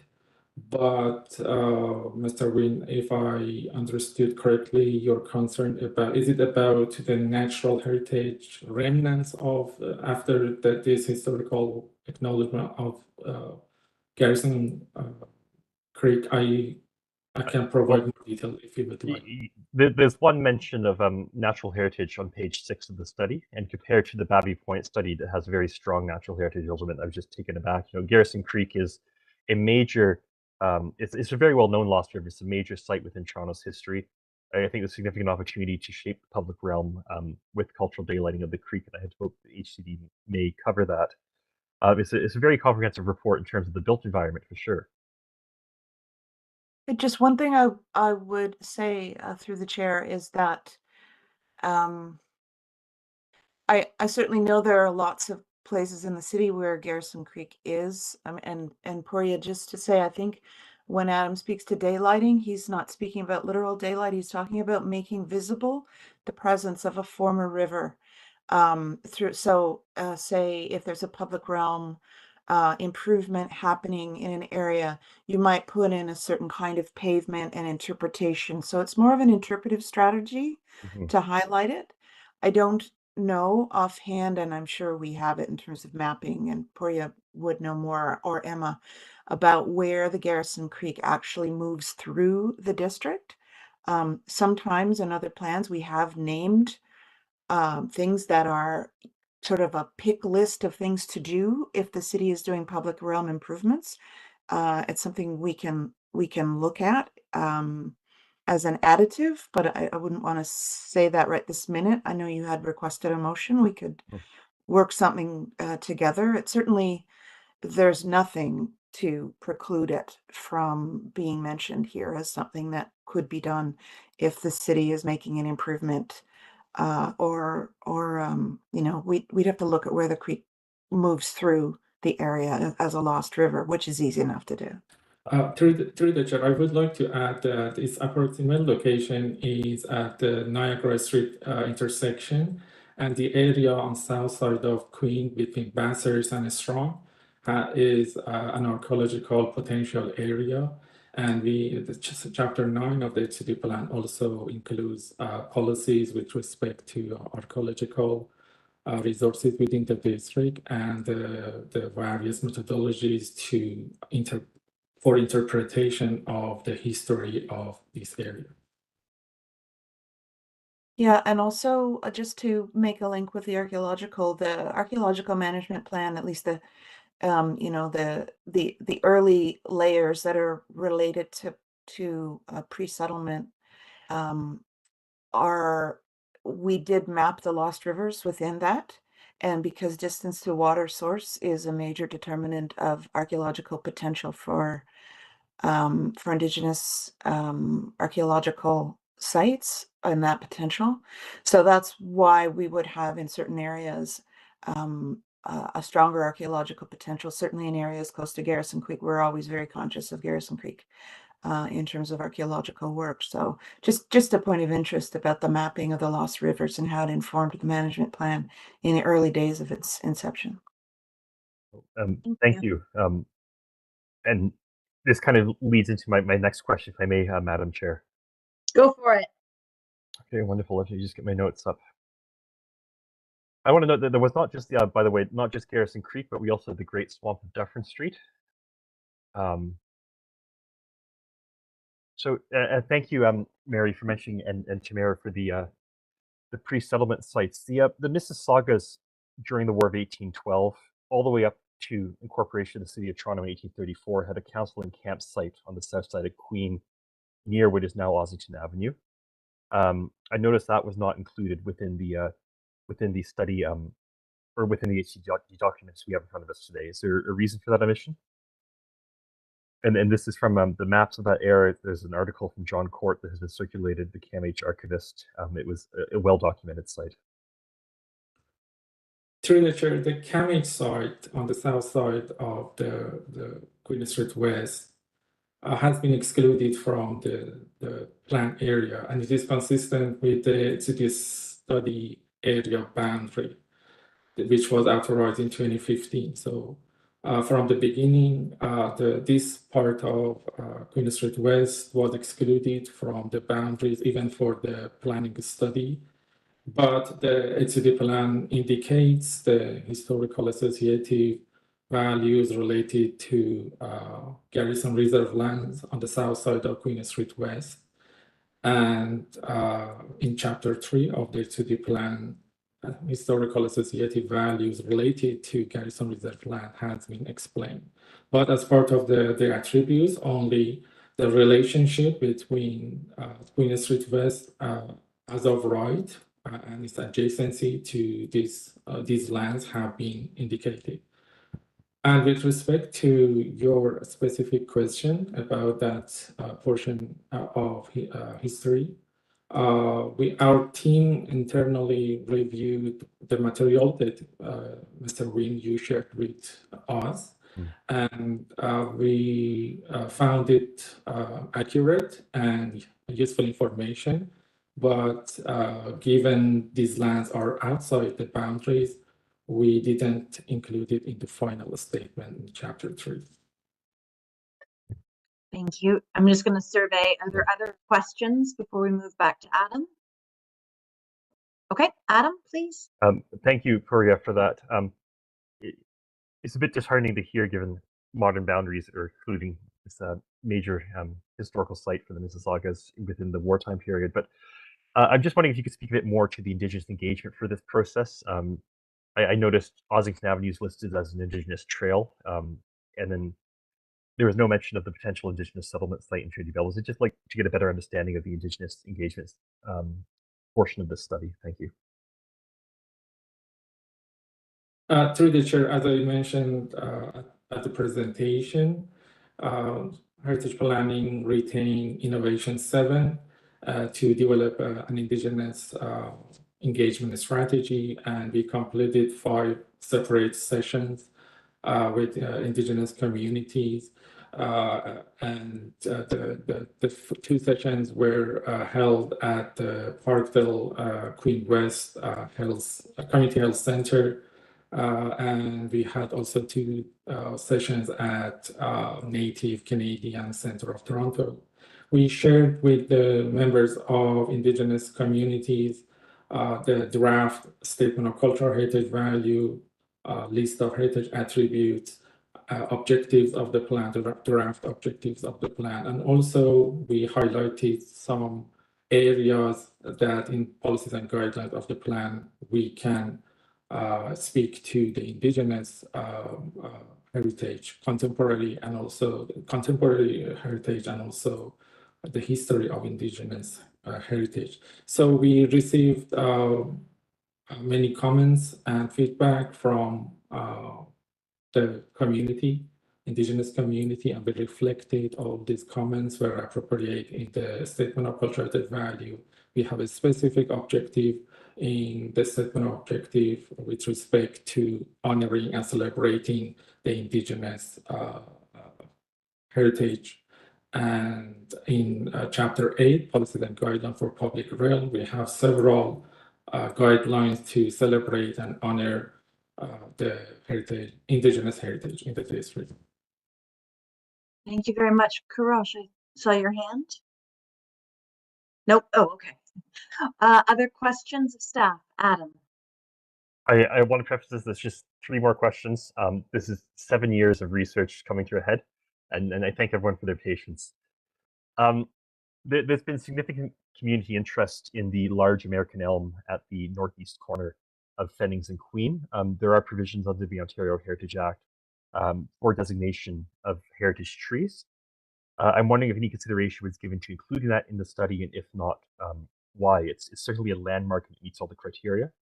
And I do have a draft motion that will be presented shortly. And for all the members here, an email was circulated earlier with background context. It's a 14.5-foot circumference elm, likely much older than the surrounding neighborhood. And this is a species that's traditionally used as a wayfinding tool to mark the edge of properties. It's on the boundary of 2 park lots that were then rural property before the development of this area. And it's also a very rare American elm. Almost 99% of them died from Dutch elm disease. So it certainly meets all the criteria there. Was consideration given to adding it to the study, and if not, why? Through the chair, the HCD plan attributes are mainly focused on those architectural features related to the contributing buildings that together define a heritage street wall.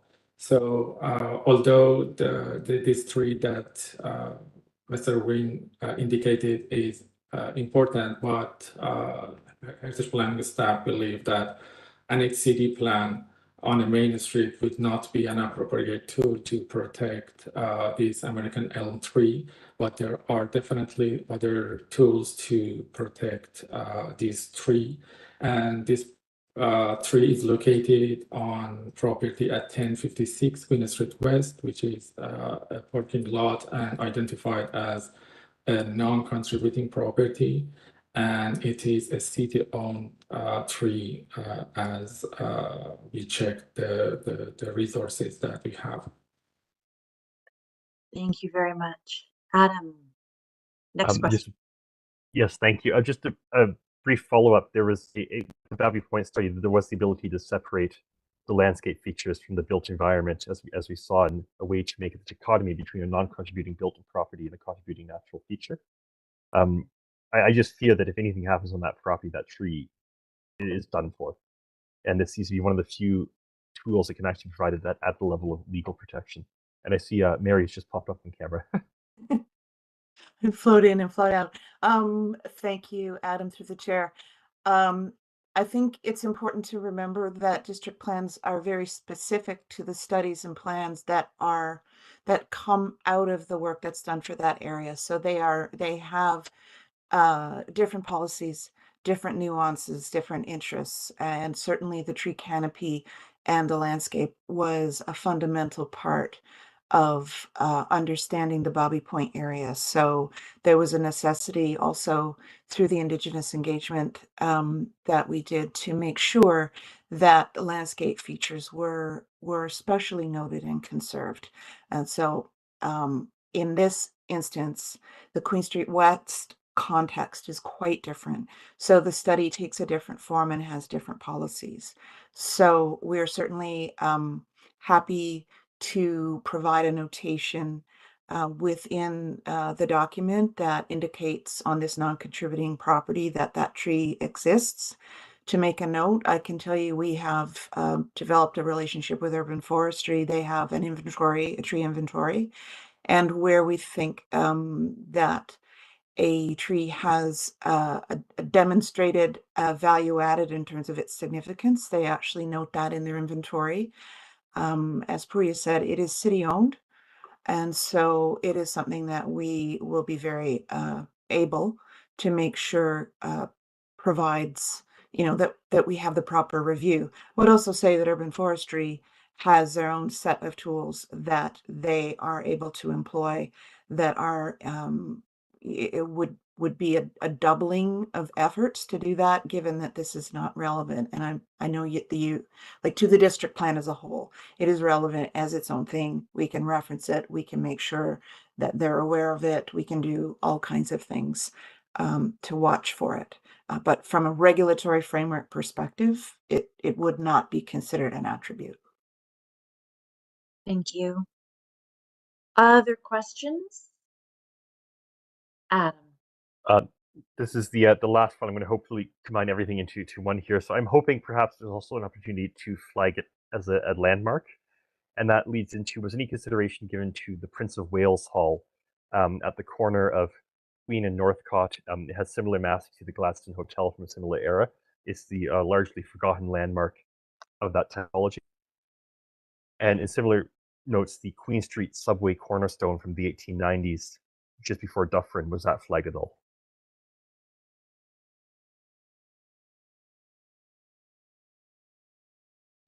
Adam, I'm not just to clarify before Puriya answers.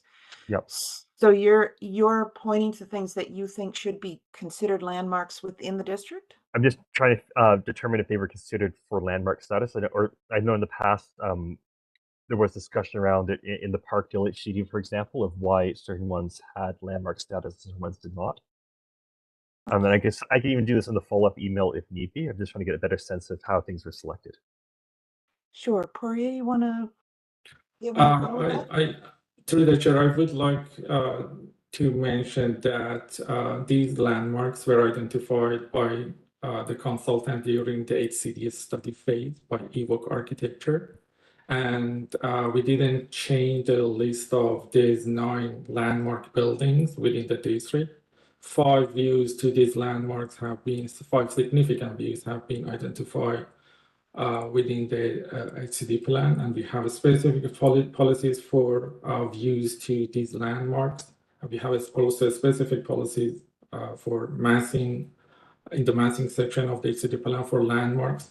And in identification of heritage landmarks, we mostly focused on the physical prominence and presence, and also the social and community value of these landmarks and the role that these landmarks play in the district, their connection to the community. So we haven't heard from the community during the consultation meetings about the buildings that you, Mr. Wynn, indicated, but definitely we can have a separate conversation about these buildings and to explore more about. But as I mentioned in the statement of contribution, we have a detailed description of each contributing property. That's one of the differences between the West HCD and the Parkdale. We included a very detailed statement of contribution for each contributing property that explain how these properties contribute to the district character, and also it includes some intangible aspects. Are there other questions of staff?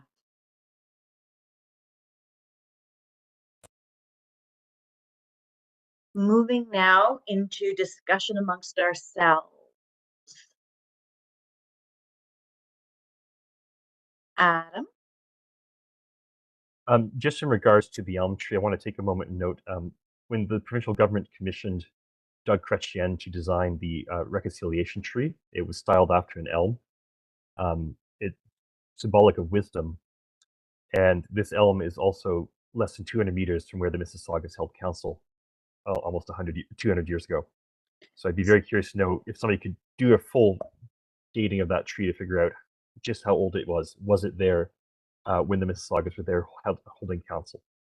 That'd be very cool. Other discussion amongst ourselves?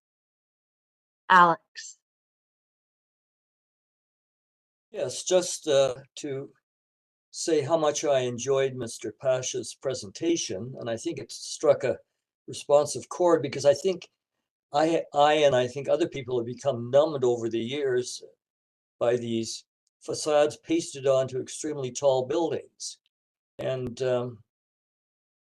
but as it was pointed out, it's not really up to the heritage people to limit the height of the buildings. So I think, Mr. Pasha, don't give up and take your presentation to the parts of the government where this is, in fact, legislated.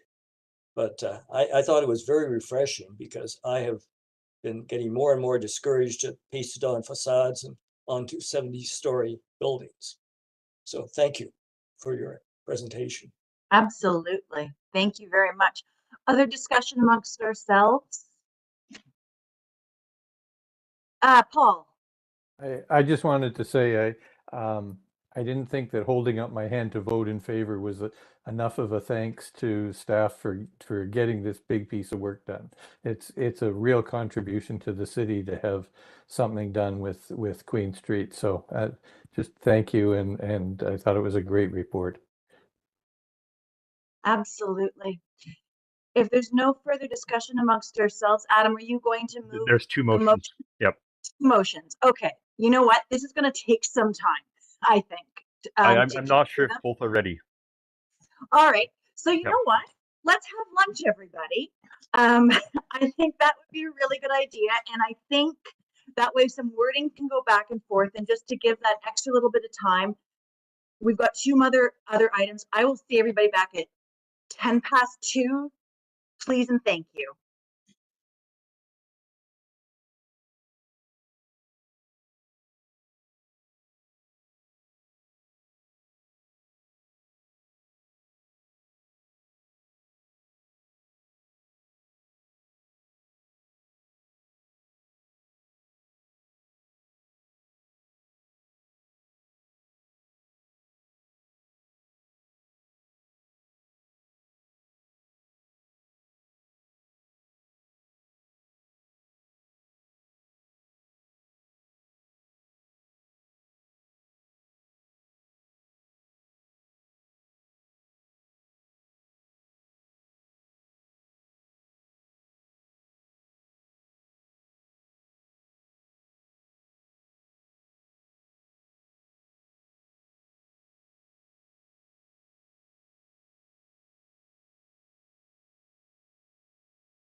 Julia, this is the host. You're on mute, just to advise.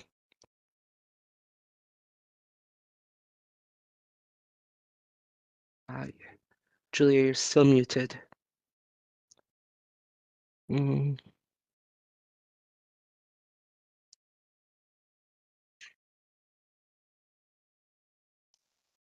The power run down the West Queen West HCD district on my way to the grocery store just now. Get to see it in live time. How's my sound? It's Alex. Can you hear me? Good, Alex. Good, thank you.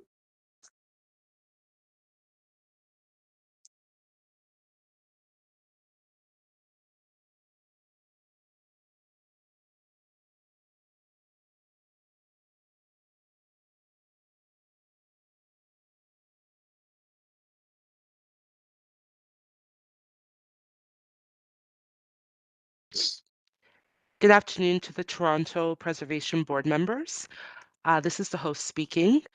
We'd like to just go ahead and make sure that we can hear each board member. So I'll start with Julia. How's now? Now we can hear you clearly. Thank you. Perfect. Paul, we can see you just perfect. Can you hear me? Yes, we can hear you. Adam. Oh. Perfect. Alex. Hello. Hello. Jeff. Just muted right now, Jeff.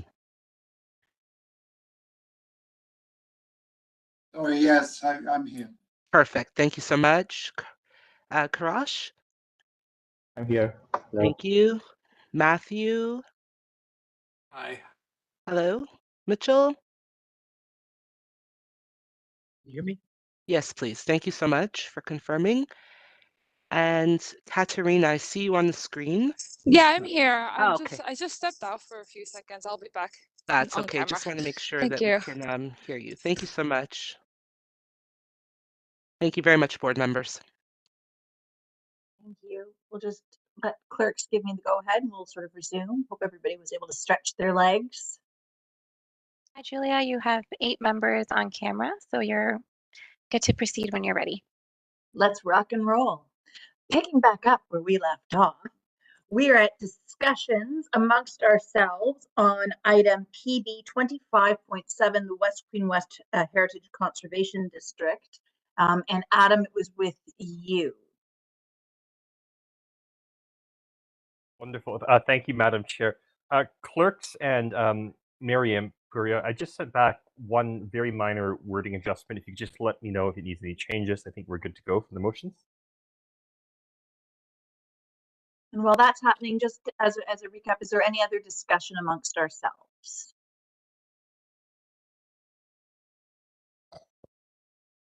Nope. Okay. I mean, I'd like to thank all the staff for their hard works on the West Queen West HCD and Bayview Point. I think we're coming up to almost the 10-year anniversary for the West Queen West project since it was launched. So I know a lot of people are very, very happy to see this completed.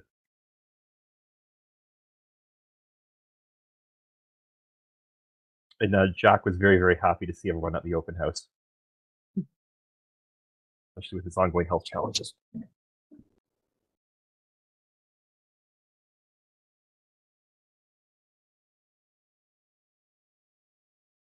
So we're just going to hold here for a second because I'd like to just sort of return to this one item if we could, or do we need more time? Am I tabling it? Yeah, I just Julia. want to let you know. Oh, sorry. I'm going to send 2 motions to the clerk right now. So you can either hold for a minute or move on. It's up to you. Just letting you know the Let's hold status. for a minute. Let's keep on. Yeah, let's try and put a bow on this particular item. I think helps to keep it in our head that way. I will not tell jokes as we wait, I promise.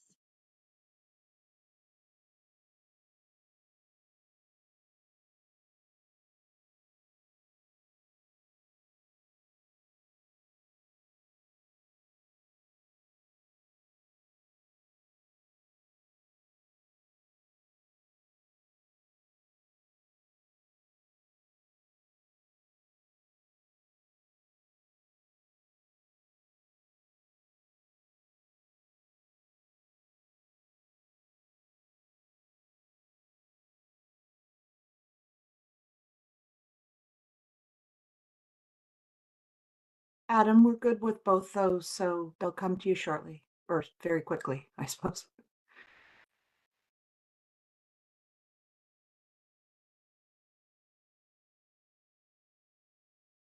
All right, so we're good? Nothing has come through yet, although it seems Councillor Sachs is having a Christie Fitz community meeting.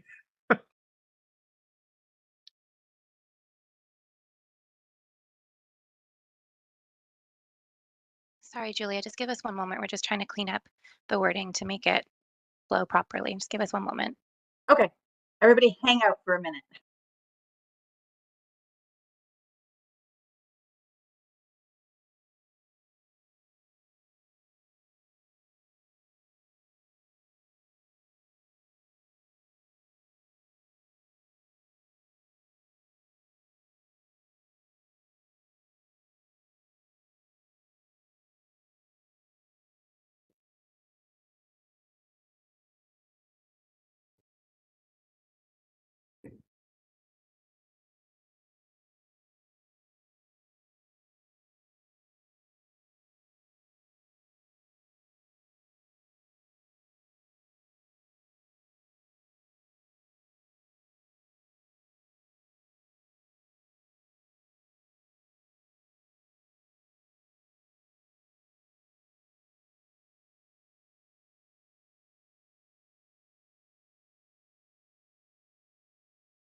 I know we've had some conversations around Indigenous stuff today. Philip Cote is unveiling a new mural today at 1637 Dundas Street West for the 8th Fire.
Julia.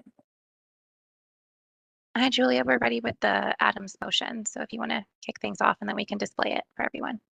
Fantastic. So Adam has two motions he's going to present before us, and we'll have to vote on them and whether we want to add them. And then we do that and then vote upon the recommendations as amended. So if clerks don't mind displaying those, and I will read them out, and then we will discuss the amendments. One, that the Toronto Preservation Board requests the Senior Manager, Heritage Planning, Urban Design, City Planning to review the West Queen West Heritage Conservation District to consider how the plan can encourage daylighting and interpretation of the Garrison Creek and other lost natural features such as the Dufferin Street Swamp within the plan area. And two, request the Senior Manager, Heritage Planning, Urban Design, City Planning to review the West Queen West Heritage Conservation District and consider reference to the American elm tree at 1056 Queen Street West as a significant tree that should be studied with the assistance of urban forestry prior to the issuance of and permits to injure or remove. So we have two amendments before us, and they're a little bit different. I'm going to take them sort of holistically right now, and let's discuss if we need to separate what we vote on. We'll cross that bridge. But for now, we'll open up to discussion about those amendments. Any discussion? I can clarify the Dufferin Street swamp because it was not part of our earlier conversation. Please.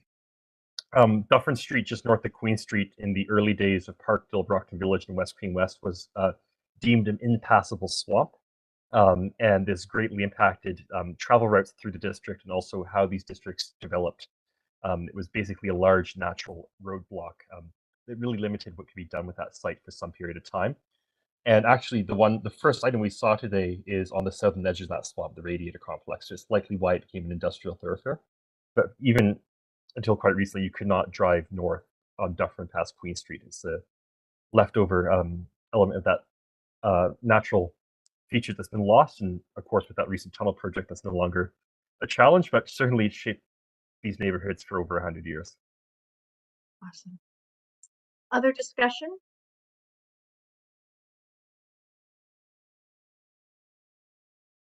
Well, I guess I'd just ask the question. These are not amendments to the plan so much as these are just side requests of heritage planning, not for consideration by planning and housing or by council itself. They're just our commentary, if you like, or our requests of heritage planning. Would that be correct? That's my read of it as well. But I'll let Mary pop in. Yeah, that would be correct. We'd have to figure out, we'll have to take a look, and we won't labor it. We see the opportunities in the places that we've already identified kind of to look at it. And we can integrate it at the appropriate time. I can't tell you what time that is, but yeah, so it's to look at, but they have legs, so we'll do something with them for sure. Thank you. And can I ask one second question, which is with respect to trees? I mean, who studies the heritage attributes of trees? We have a tree control policy, and it's very hard to cut down any tree. But is there a particular source that studies the heritage trees under the heritage policy? I'm going to let Mary answer this one first, Adam. Yep.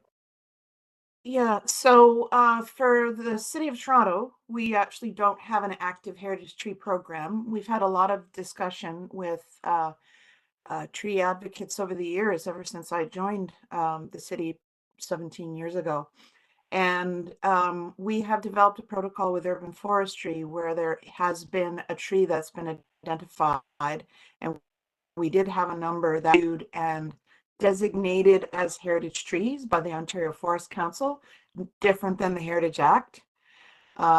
It gives more of a salutary recognition, but we have added that to our city tree inventory so that if any one of those particular trees comes up for consideration as part of changes or removal or injury, that there will be special consideration given to the age and species. So it's not cultural heritage value in the way we would normally think about it in our work, but we do have an opportunity to inform that. So there are lots of ways that trees are recognized. We don't currently designate individual trees under the Ontario Heritage Act, and there are rather complex reasons for that, and but that's our position at the moment.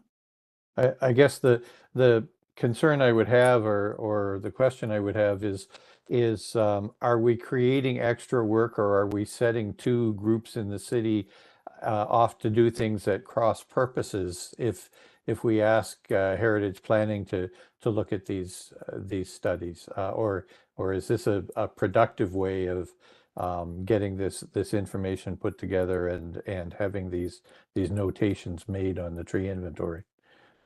Well, I think what it does is it brings the two together. The tree bylaw has, is fairly tough. We used to look to the tree bylaw as the model for our heritage permits because they're very comprehensive. And so our approach is to not double up on things we don't have to, but we can provide them information. And I think in this case, where this particular tree is not recognized within the statement of significance for reasons we've explained, there's absolutely no harm and only good things to note it within the chart about contributing and non-contributing, which basically raises a red flag, but doesn't have a regulatory effect. But we will make sure that the reviews are implemented in a way we can put added pressure, I suppose, on the situation. Okay. I'd just note that there was a tree that was recently a very old 300-year tree that was cut down in Etobicoke, and that was a very sad event. But I'd have to say the city staff that were involved in that moved heaven and earth to try and keep that tree alive, and it really was a matter of, there was no other option but to take it down. So I certainly have a lot of confidence that the city doesn't take that sort of thing lightly, or that it falls in the cracks. No, and unfortunately there is a natural lifespan, but we'll do everything that we can to help the flourishing, to make it as long as possible, because they are extraordinary. Our older trees are extraordinary.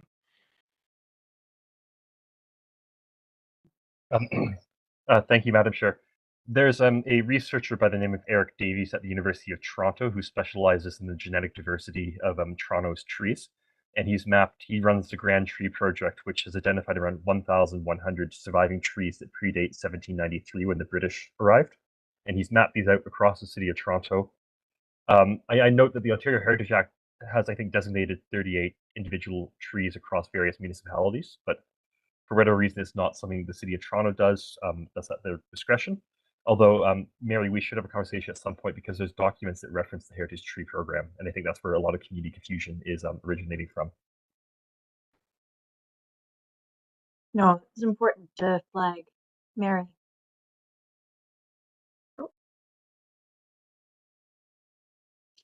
Other further discussion amongst ourselves?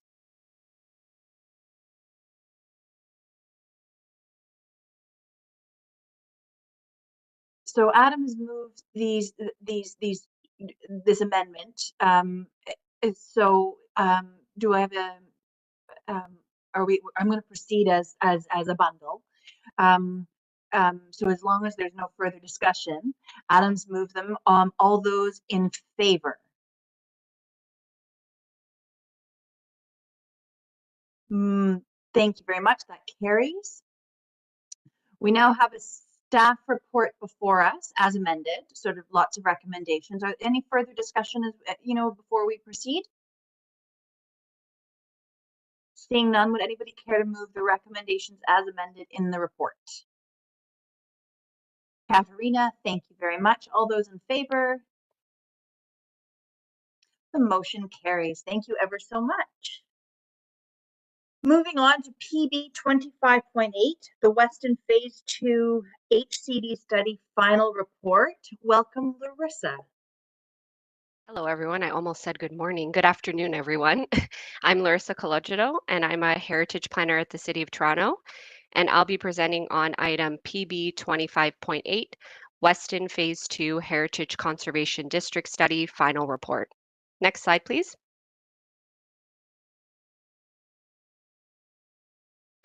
On January 31st, 2018, City Council directed that an HCD study be initiated for the Weston Phase 2 HCD study as identified in the map on the screen. The study area is a primarily residential neighborhood located east of the Humber River and the railway tracks.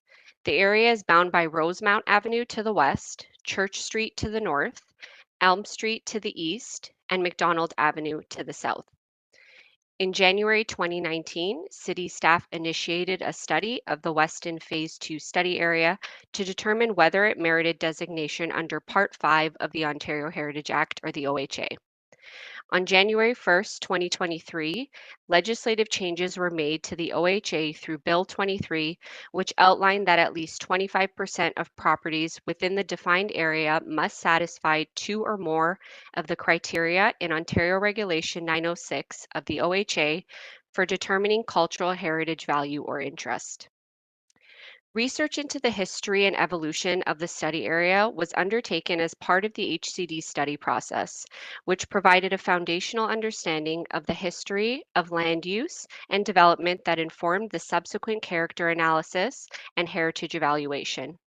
Generally speaking, the Weston Phase 2 study area is understood to be an area that has developed slowly over time as a milling community at the end of the 18th century and into the mid-19th century, and evolved with the coming of the railway during the mid to late 19th century, and subsequently developed into an industrial suburb into the mid-20th century, and then a post-industrial amalgamated community into the latter half of the 20th century. A detailed review of the history and evolution of the Weston Phase 2 study area can be found in Attachment 2 to the report. The study process also included 2 community consultation meetings, or CCMs, and 4 community advisory group meetings, or CAGs, as well as consultation with the Weston Historical Society and the Weston Heritage Conservation District Organization, who have provided an extraordinary amount of research and information that assisted city staff through the study phase. Next slide, please. An analysis of the study area's character was also undertaken to understand the defining features of the Weston Phase 2 neighborhood. In this analysis, city staff were evaluating the extent to which there was an identifiable and cohesive character in Weston that could and should be conserved through the objectives, policies, and guidelines of an HCD plan. Mapping produced as part of the study illustrated that there is no dominant period of construction or period of significance related to when the study area is built, with the area being re-subdivided at least 14 times and containing a wide variety in its built form. Next slide, please. Similarly, mapping of architectural styles present in the study area illustrated the diversity present in the built form, with over 18 architectural styles being identified within the HCD study boundary. As a result, staff concluded that there is a lack of definable visual harmony or commonality within the study area, which would have otherwise been present if there was a significant period of development. Next slide, please. Following community and stakeholder consultation and the analysis of the study area's history and evolution and its present-day character, staff also evaluated the area against the criteria for determination of cultural heritage value within an HCD established in the council-adopted Heritage Conservation Districts in Toronto, procedures, policies, and terms of reference. Next slide, please. Based on the findings of the HCD study, city staff have determined that there is an absence of a definable design to the built form or a coherent set of physical values that could be conserved under Part 5 of the OHA. Additionally, the Weston Phase 2 study area did not meet the province's 25% minimum threshold, with under 10% of the properties meeting 2 or more of the 9 Ontario Regulation 906 criteria in the OHA. Staff have concluded that the Weston Phase 2 study area does not merit conservation through an HCD and are recommending that the study does not proceed to the HCD plan phase. However, cultural heritage value is present in the study area as represented in individual properties. Next slide, please. Staff have identified a list of 20 properties with potential cultural heritage value that meet 2 or more of the criteria in Ontario Regulation 906 of the OHA and will be undertaking research and evaluation on these properties. The addresses of these properties can be found in Attachment 7 of the report with accompanying images in Attachment 8. Thank you. Thank you very much. We have one speaker on this item, Sherry Hurst.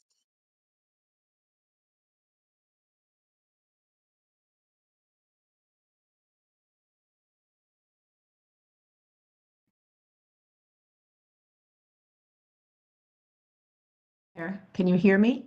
We certainly can. You have 5 minutes. Okay, well, as said, my name is Sherry Hurst. I don't know why the camera is not working, but anyways, oh, there, start video. Sorry.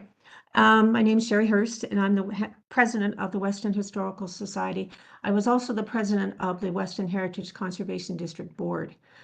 Wow, after listening to the all the presentations and the comments and stuff today, I have rewritten and written and rewritten what I wanted to say, but it's still, first of all, it does come down to that I want to thank the people at Preservation Services for all the work they have done on this project. It was a huge task, and so I do thank you. I'm more disappointed than I can say to hear that the Weston Phase 2 Heritage Conservation District is not moving forward. A lot of people from the Weston community have done a lot of work, put in a lot of time, and a lot of money towards this idea. The finish line on this project has changed so many times for us, and we have jumped through so many hoops throughout this process. When all our work was handed over to the city, we were promised that it would be different from here on in. Obviously, that hasn't quite come to pass. Once again, the city has totally missed the meaning of Weston. I agree, we totally do not reflect a single planner, architect, landscape architect, artist, builder, designer, or theorist. We reflect many architects, designers, builders, etc., etc. We have a fantastic collection of different styles, types, materials, or construction methods. That is the definition of Weston. That is the definition of our area, definition of the character of our area. Because the area has been subdivided 14 times, we were told we have too much diversity. I like our diversity, and I'm going to embrace it. We need this more than ever in today's world, even if we are only talking about houses. I have heard that each district in this meeting today, I've heard a number of times that each district is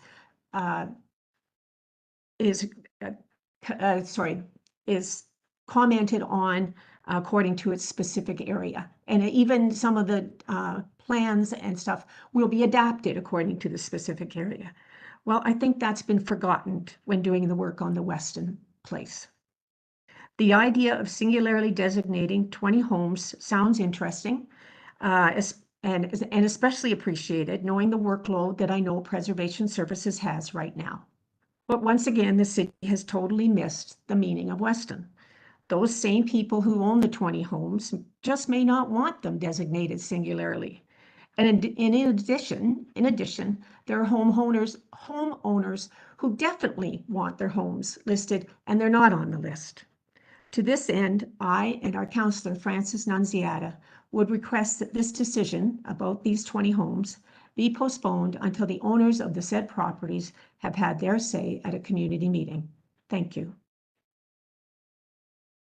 Thank you very much. Thank you for hanging around until this portion of our day too, and for your words. I've been hanging around for 18 years, so 16 years, sorry. Do we have questions for our speaker? Paul. Sherry, I just want to refresh the history of how the boundaries of this study were arrived at, and especially in comparison to the first HCD. Do you have a recollection of what we wanted out of the phase 2, or what the boundaries were meant to be?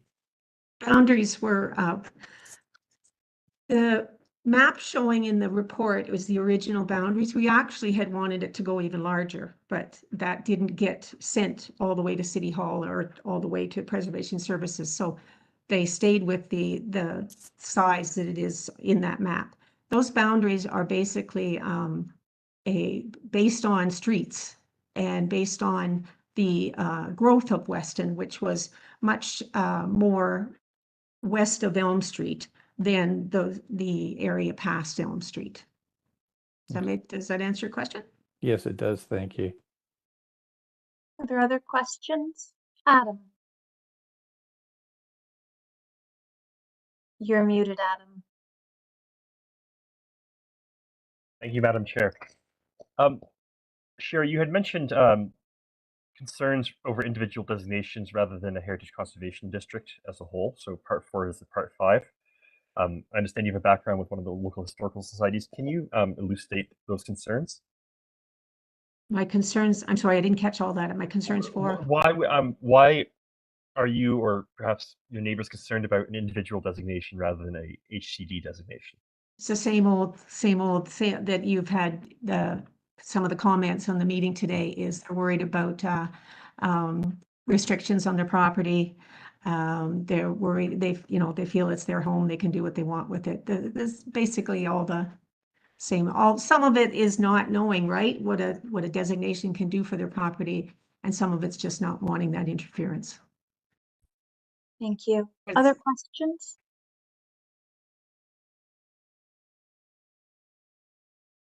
Seeing none, thank you so much again for your time today. Okay, thank you. Oh, Jeff, is that a question for our speaker? Hold on. No, question for staff. Oh, we're getting there. We're getting there. All right. Thank you. So moving on now to questions of staff, and Jeff is first in the queue. Yeah, this is disappointing. I know that Ms. Hurst has been crusading on this, championing this idea for, as she said, for many, many years.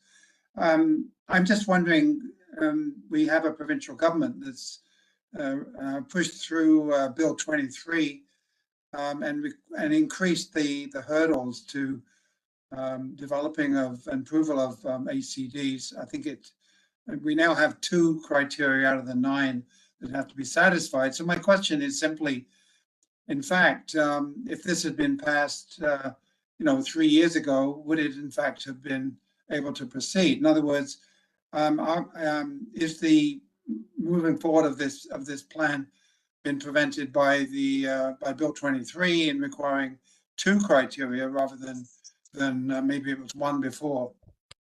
I'm just a very specific question on that. Gary, Tamara, who would like to take this one?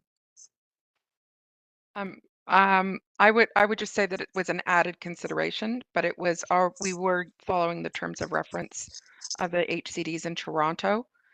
So this was sort of a supplementary to us to look at.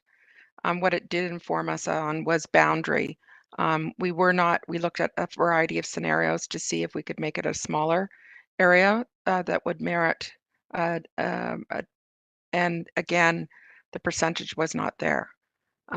But I would say that it has been a learning process for this one in particular. Each district, as we go into it, we do look at all the built form, and we did the inventory ourselves. We looked at it in a variety of ways. I think I completely acknowledge and recognize Sherry's incredible dedication and the historical research. I hope we can continue to collaborate as we move forward on this. But it's in my opinion, our best advice is not to proceed to the plan stage. And I brought Gary on board also to help us. Larissa can have technical questions, but I've asked Gary, and we're collaborating on the next phase on the recommendations on the individual property research. So I've asked him to join us on that matter as well. And this has been our commitment for this project, was as with other HCDs, that as we have the opportunity, we want to not just say full stop on that there's not enough heritage for the district and walk away. We're continuing our work, but it's in a different manner, and looking at individual properties. That's our commitment to Weston. Thank you. Sorry, Madam Chair, if I could just interject. I've just heard some sad news, a death in the family. If I leave, will you still have quorum? Yes, I believe we will. Matthew, I'm so sorry. Please go attend to your what you need to do. Okay. My follow-up question is then I think to Gary, what are the next steps? Because I think we've is listing next? Is designation next? Like, what is the next process for those 20 houses? And then I see you, Paul, and I think Jeff, you also had a follow-up. So I will just then, if you're asking what's in the report, if I could just refer you to the recommendations in the report itself. And it's quite clear, and we'll only speak to what's in the recommendations at this time because it's an evolving request. So Gary, if you could just address what's the recommendations in the report itself. Which leads me to quickly pull up the recommendations in the report. Could you speak to them tomorrow if you've got those in front of you? Yeah. So we are Larissa, if you have that report that we could just speak to the recommendation. I'm sorry, we're just trying to Yep, I've got it open. So I closed everything down for the lunch break, and I'm sorry, I should have opened it up again. No problem. I've got it open. So there's two recommendations. The first is to receive information in this report. And then the second is to endorse the list of heritage potential properties recommended for further research and evaluation. So that list of 20 properties.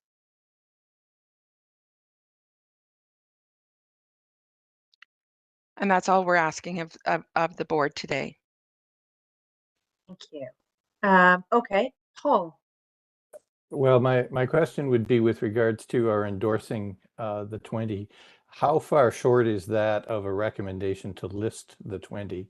And what would be different? It's kind of, I think I'm on the same wavelength that Jeff was earlier with Bayview. You know, how far are we from, you know, continuing that process? Or how close are we, hopefully?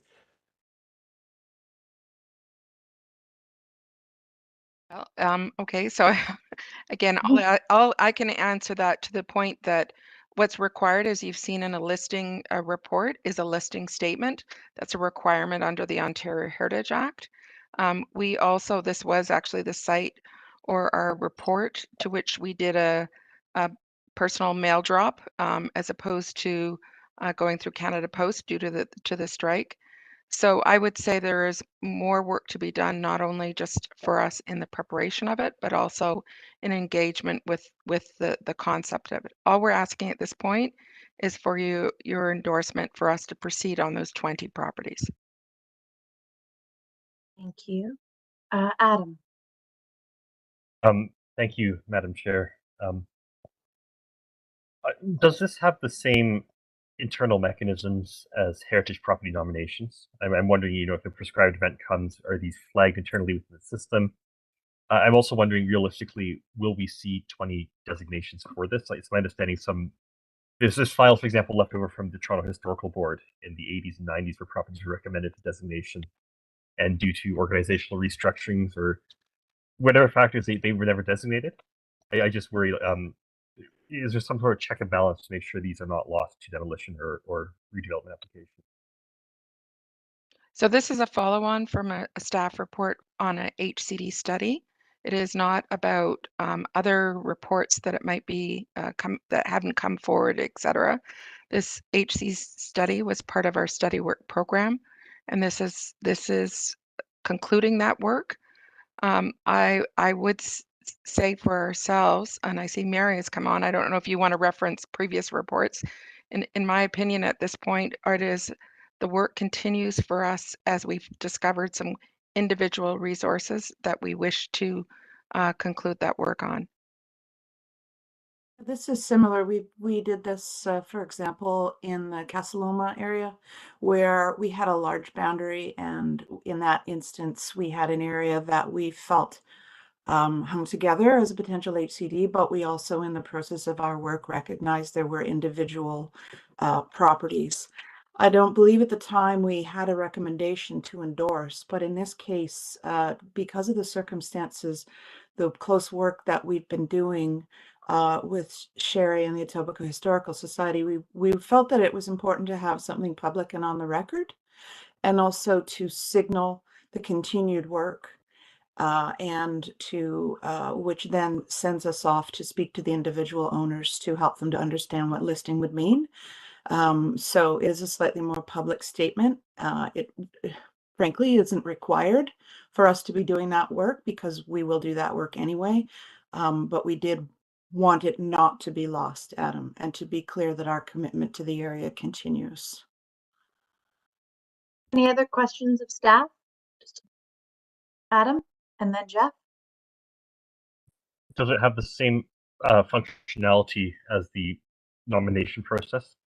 So if a prescribed event does come forward for one of these 20 properties, will it be flagged? Prescribed event is highly unlikely in this area because the prescribed event is triggered by official plan amendments, rezonings. It's not triggered by committee of adjustment, not triggered by building permits. So as a stable residential area, I would not see anything happening that would be relating to a prescribed event. Jeff. Yes, I'm just sort of wondering whether any other alternatives are possible for this area to, conserve it in some way. I know in like Eglinton West, there was a cultural track that it's on rather than a heritage track. I'm just wondering whether any consideration has been given or could be given to that as an alternative. I would say that wouldn't be within our purview. Our review is strictly relative to the Part 5 designation process. And any other process would have to emerge through another venue. Perhaps the councillor and Historical Society might identify other possibilities. We're happy to comment on those things, but that wouldn't be, I think, appropriate from my opinion to be tacked onto this particular piece of work. Thank you. I also am being made aware that there is a planning study being planned for the area. And if any of the staff have a bit more information about that to provide, that might be useful. It's called Weston in Gear. Yeah, I can, Mary. It's Gary Miedema speaking. So we Heritage staff are working with a planning team that has already had a community meeting in order to launch a Weston in Gear planning study, which is looking at a much larger portion of the kind of former community of Weston. So looking at those old municipal boundaries. And the HCD study area that we're looking at today is a part of that study. So there may be opportunities to consider, Jeff, to your point, other planning policies that could apply to this area. Thank you. Adam, you had a question? Oh, yes, thank you, Madam Chair. Are there steps that staff would recommend share your member of the public take for this circumstance to prevent gradual demolition of these heritage resources? I'm very worried about, as Jeff has mentioned in previous meetings, the Committee of Adjustment does not always trigger a review at heritage planning if there's not a heritage designated property involved, and these are significant heritage resources for this district. Is it worthwhile to send in an individual nomination for each of the 20s just so there's something on record? And then reference the staff study saying it was flagged in this study? Yeah, I would say that's unnecessary. That's what this endorsement is intended to do. Okay. Yeah. Other questions? Seeing none, we'll move to discussion amongst ourselves. And I think one of the things that I've taken away, and then I'll sort of turn it over, is that we're endorsing these 20 properties, and then it will, so we've ostensibly flagged them, that they need more research, and then they would proceed through if it merits it listing, and then beyond that, if those are recommended for listing designation. So it would follow through the natural process, but to the point, like the recommendation is that we're endorsing today that yes, these 20 properties need to be looked at more closely. And I think that's, it's not the rosiest outcome for such hard work that's been put into this by such a dedicated community of people, but at least it is a positive outcome. Any other points of discussion? Paul, please. Yeah, I just wanted to say I think I would agree with everything you just said. This is a glass half full situation. We have the phase 1 HCD that was successful. We have the 20 properties that was successful, and we have individual Part 4 designations that have some good development plans that we've worked on. Some have come to the board already. So, you know, there are some things getting done. I think the half that isn't full in this, and the concern I have is mostly looking forward to other communities, is the scope. Gary commented on maybe the boundaries of different studies will be different. But we have all these communities outside of the city of Toronto that started as separate towns. You know, there were farmers' fields between Weston and the city for many years, and then the city grew, and we had all our suburban growth.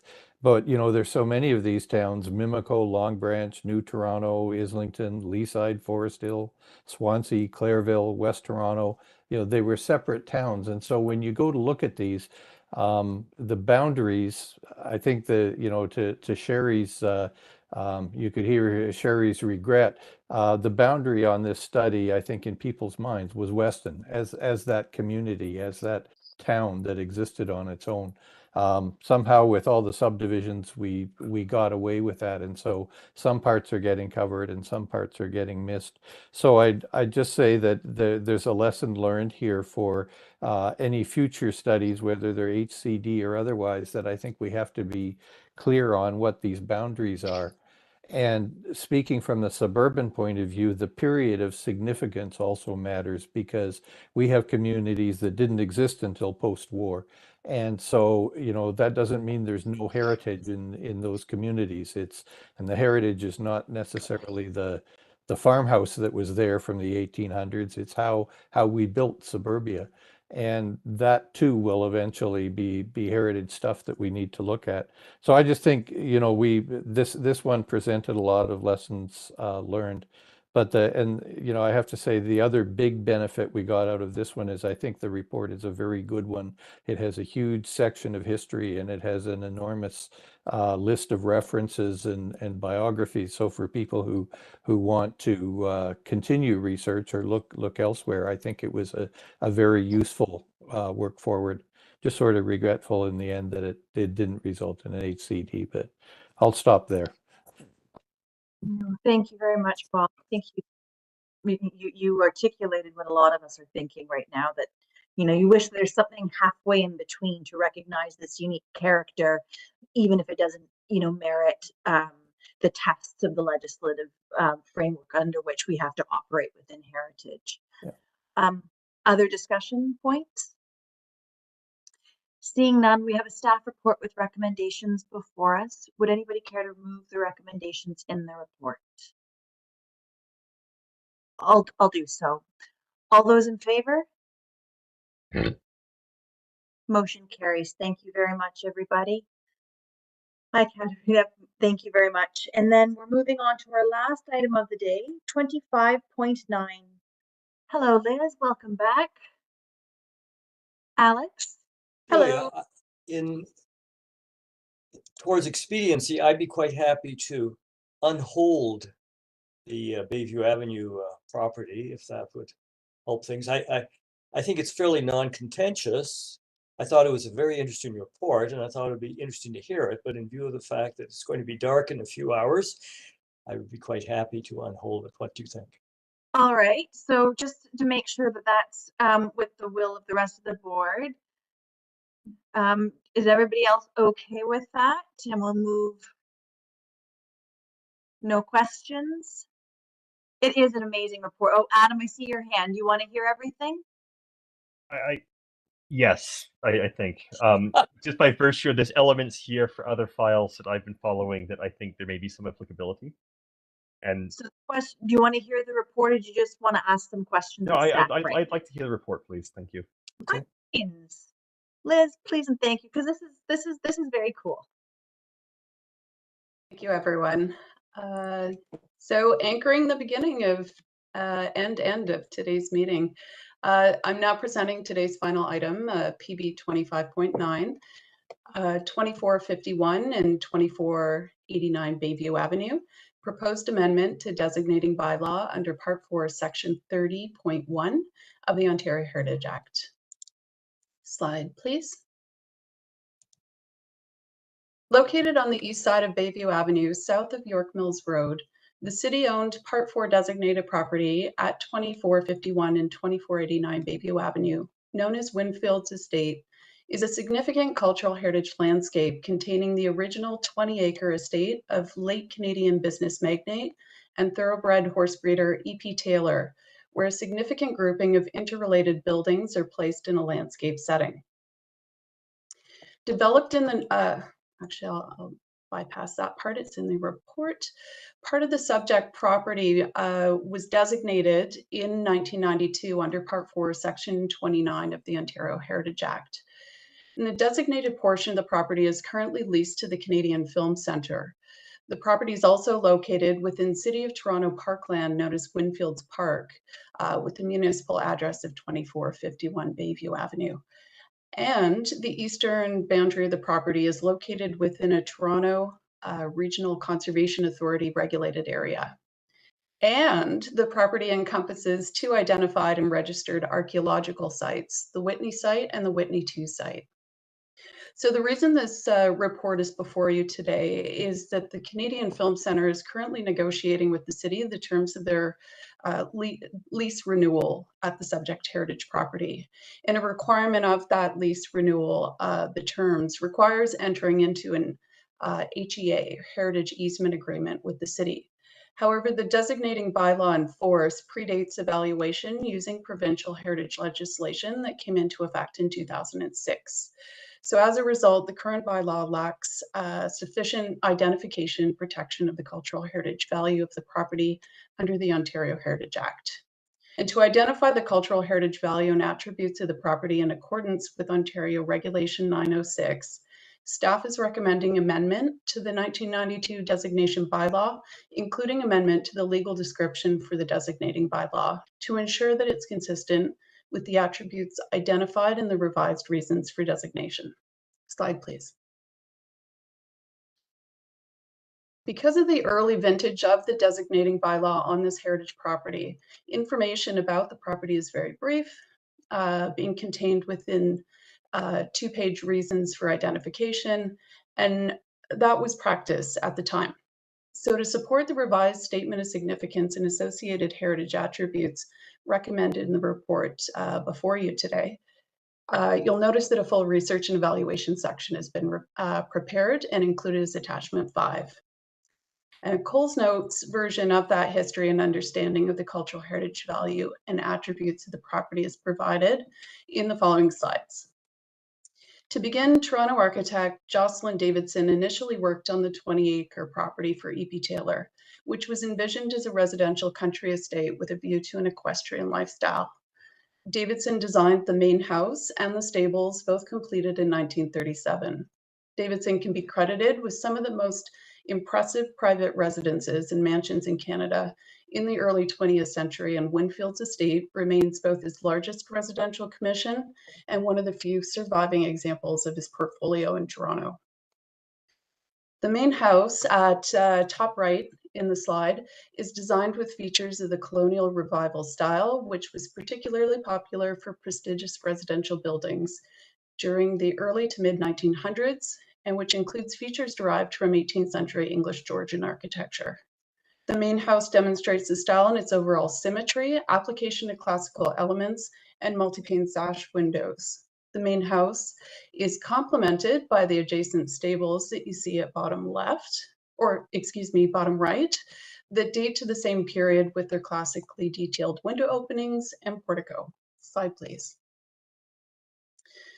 Following World War II, work resumed on building out the estate, and this time by architect Earl C. Morgan, who was also Taylor's brother-in-law.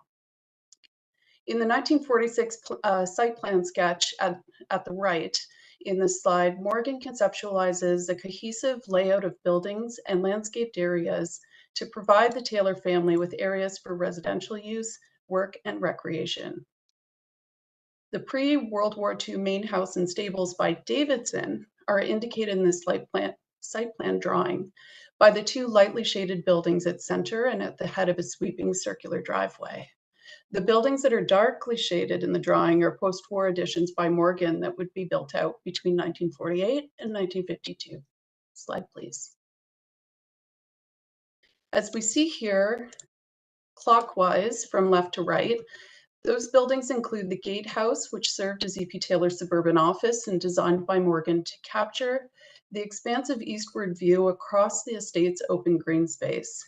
Next, a swimming pool and cabanas, which we see pictured here along with E.P. Taylor himself, and which were situated on an east-west axis across formal terrace gardens and pathways connecting this recreation space to the rear of the main house. At the bottom of the slide, we see that Morgan designed a seamlessly integrated north wing extension to Davidson's 1937 main house, and within the basement of which Morgan included a private movie theater for the Taylor family and their guests, among them the Queen Mother. Slide, please. Toward the south end of the property and adjacent to the 1937 Stables building, Morgan developed a grouping of auxiliary buildings that form the quote-unquote working portion of the estate, including a potting shed with attached greenhouse with curvilinear glass, a garage, and 3 cottages for the gardener, the chauffeur, and other staff during the Taylor family era. This grouping of auxiliary buildings combines the bungalow style with classical highlights that complement the main house and stables. Slide, please. In 1986, the Taylor family bequeathed the property to the former city of North York. The built components and landscape grounds of Winfield's estate have been tenanted and adaptively reused by the Canadian Film Centre since 1988. And this was a bequest of E.P. Taylor and a gesture befitting his long-term patronage of the arts. So since then, Winfield's estate has been identified with the development and evolution of the Canadian Film Centre. The CFC was founded as the Canadian Centre for Advanced Film Studies by the internationally celebrated and Canadian-born film director Norman Jewison. A current Canada Post stamp replicated at the center of this slide captures the late Jewison sitting in the movie theater in the basement of the main house, excuse me, at the Winfield's estate. Sensitively designed recent additions to the Winfield's estate property that enhance the cultural heritage value of the site include the courtyard directly south of the main house, designed by Heritage Landscape David Waverman, and the Northern Dancer Pavilion, which is named after Taylor's world-renowned thoroughbred racehorse, an adjacent water feature, both designed by Ken Fukushima and located at the eastern terminus of the Taylor-era terraced gardens. These interventions are legible as new additions, while they also deftly incorporate historic themes and features of the property. The details of that are highlighted in the report before you. Slide, please. Contextually, Winfield's estate is a landmark on Bayview Avenue with its expansive site with natural features and landscaping, the prominent estate house, and the collection of related buildings. The site is historically linked to its surroundings in North York, where it was among the first country estates developed on the street following the extension of Bayview Avenue North of Eglinton Avenue East in 1929. Other country estates in North York that were commissioned by E.P. Taylor's contemporaries have been either demolished or reduced in size, making Winfield's unique with the retention of its excuse me, I'm choking on myself. Making Winfield's unique with the retention of original 20 acre site, buildings, and landscape features. 10 views identified as attributes in the revised statement of significance contained in the report before you, of which 3 are seen here, including at top right, that axial relationship I just mentioned, between the rear of the main house from which the photo is taken and across the formal terrace gardens to the Northern Dancer Pavilion that replaces the derelict pool and cabanas. Staff have determined that the entire city-owned heritage property known as Winfield's Estate and located at 2451 and 2489 Bayview Avenue has cultural heritage value and associated heritage attributes, meeting Ontario Regulation 906. As such, the current designation bylaw for the property should be amended accordingly under Part 4, Section 30.1 of the Ontario Heritage Act. And finally, I just want to take a moment before I conclude to recognize my late colleague, Catherine Anderson, who she penned the 1992 Heritage Designation Bylaw for the Winfields Estate property, and who subsequently prepared a draft SOS under OREG 906 that forms the basis for the revised Statement of Significance before you today. And I'm pleased to have had the opportunity to build upon and carry forward this work to adequately identify and protect this remarkable landmark heritage property in our city. Thank you. Thank you so much, Liz. Do we have questions of staff? Hi, Alex. Yes, through you, Madam Chair. I think somewhere in the report, it was mentioned that there was white fencing. I think at one point it could have gone along the western frontage along Bayview, because I remember that back in the days of earlier preservation panels, there was a big discussion about putting in the present fence, which is not white fencing. I'm just wondering if any white fencing still exists in other parts of the property.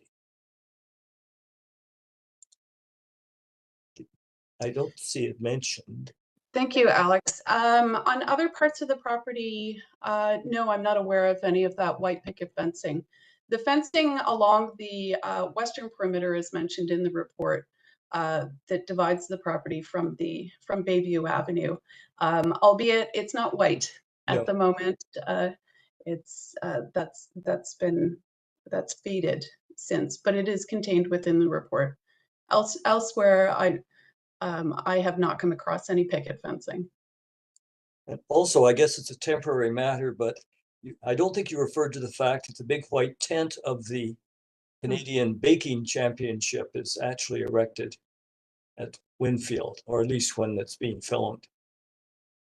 Through the chair, that's correct. It is a tidbit, sort of popular culture tidbit I thought about including and didn't, but I appreciate that. That is the site of the filming of that CBC series. Anyway, thank you, and I think it's a fantastic report. Thank you very much. Other questions? Seeing none, thank you so much, Liz. And discussions amongst ourselves.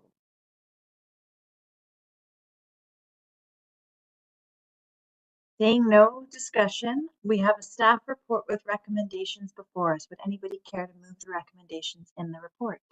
Alex, thank you very much. All those in favor? Motion carries. That concludes our business for today. Thank you very much. I don't see everybody until 2025.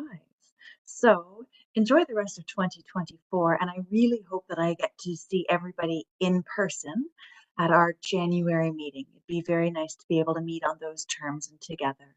But until then, thank you for your time today. Thank you to staff and clerks and all of the public that have attended today.